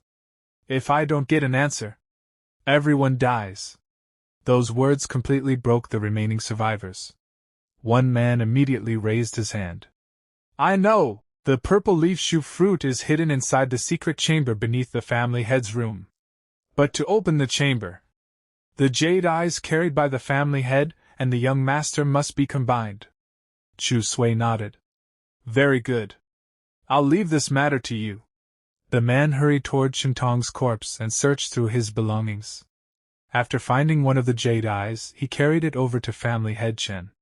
Chu Xiu calmly said, Family head Chen. Seems I won't be leaving empty-handed after all. Family head Chen gritted his teeth. Chu Xiu. You'll die a horrible death. Chu Xiu didn't even bother responding. Soon, the man returned while carrying several storage bags and countless treasures. My lord, all of the Qin family's treasures are here. Seeing how efficiently he had handled everything, Chu Xiu smiled in satisfaction. Not bad. From today onward, you are the new family head of the Qin family. The man froze. But, the current family head is still alive. Before he could finish. Slash. Lu Yi stepped forward and killed family head Chen with a single strike. He then calmly said, Now everything is settled. With the father and son both dead, Chu Xiu collected all of the Chen family's treasures. Brother Lu, let's go. After traveling for quite some time, the two finally arrived at a peaceful mountain covered in lush green forests beneath a clear blue sky. Brother Lu looked at Chu Xiu gratefully. Brother Chu, thank you very much for helping me this time. Chu Xiu shook his head. I wouldn't say I helped you. I've wanted the purple leaf shoe fruit from the very beginning. Besides, if you hadn't stopped those 3 members of the Black Tiger Gang, I would have never been able to kill Chu Kongyan. Brother Lu smiled. The meaning is different to me. You were helping me. After a brief pause, he continued, Brother Chu, I have one more thing to say. Although you may not like hearing it, your personality is a little too extreme, and your killing intent is far too heavy. I'm worried it will hinder your future cultivation. Chu Xiu smiled faintly. You're talking about the Chen family, aren't you? They deserved to die long ago. I've heard plenty about Chen Hong. Although he was a member of the Chen family, he came from a twisted background and killed people as casually as crushing flies. He looked toward the distant mountains. Brother Lu, I actually don't enjoy killing people. Do you believe me? It's just that sometimes this method is simply the most convenient. Brother Lu nodded. It's good that you know exactly what you're doing. Chu Xiu changed the subject. Next, I want to refine the purple leaf shoe fruit. I'll have to trouble Brother Lu to stand guard for me. Brother Lu agreed without hesitation. The two soon found a secluded cave. Chu Xiu entered the cave to begin cultivating while Brother Lu remained outside to guard the entrance. Inside the cave, Chu Xiu took out the purple leaf shoe fruit along with the treasures he had collected. Looking at the precious spiritual fruit, he muttered, Finding an alchemist capable of refining this into a pill is far too difficult. I'll just eat it directly. Without hesitation, he swallowed the purple leaf shoe fruit whole. The instant it entered his body, an enormous wave of spiritual energy exploded inside him. He immediately sat down and began refining its medicinal power. At the same time, the glazed gold silkworm goo living inside his body started devouring and refining the fruit's energy at an astonishing speed. Feeling the overwhelming spiritual power surging through his meridians, Chu Xiu couldn't help but smile. The glazed gold silkworm goo is helping me refine the medicinal power. Maybe this time, I finally have a chance to break through into the inner core realm.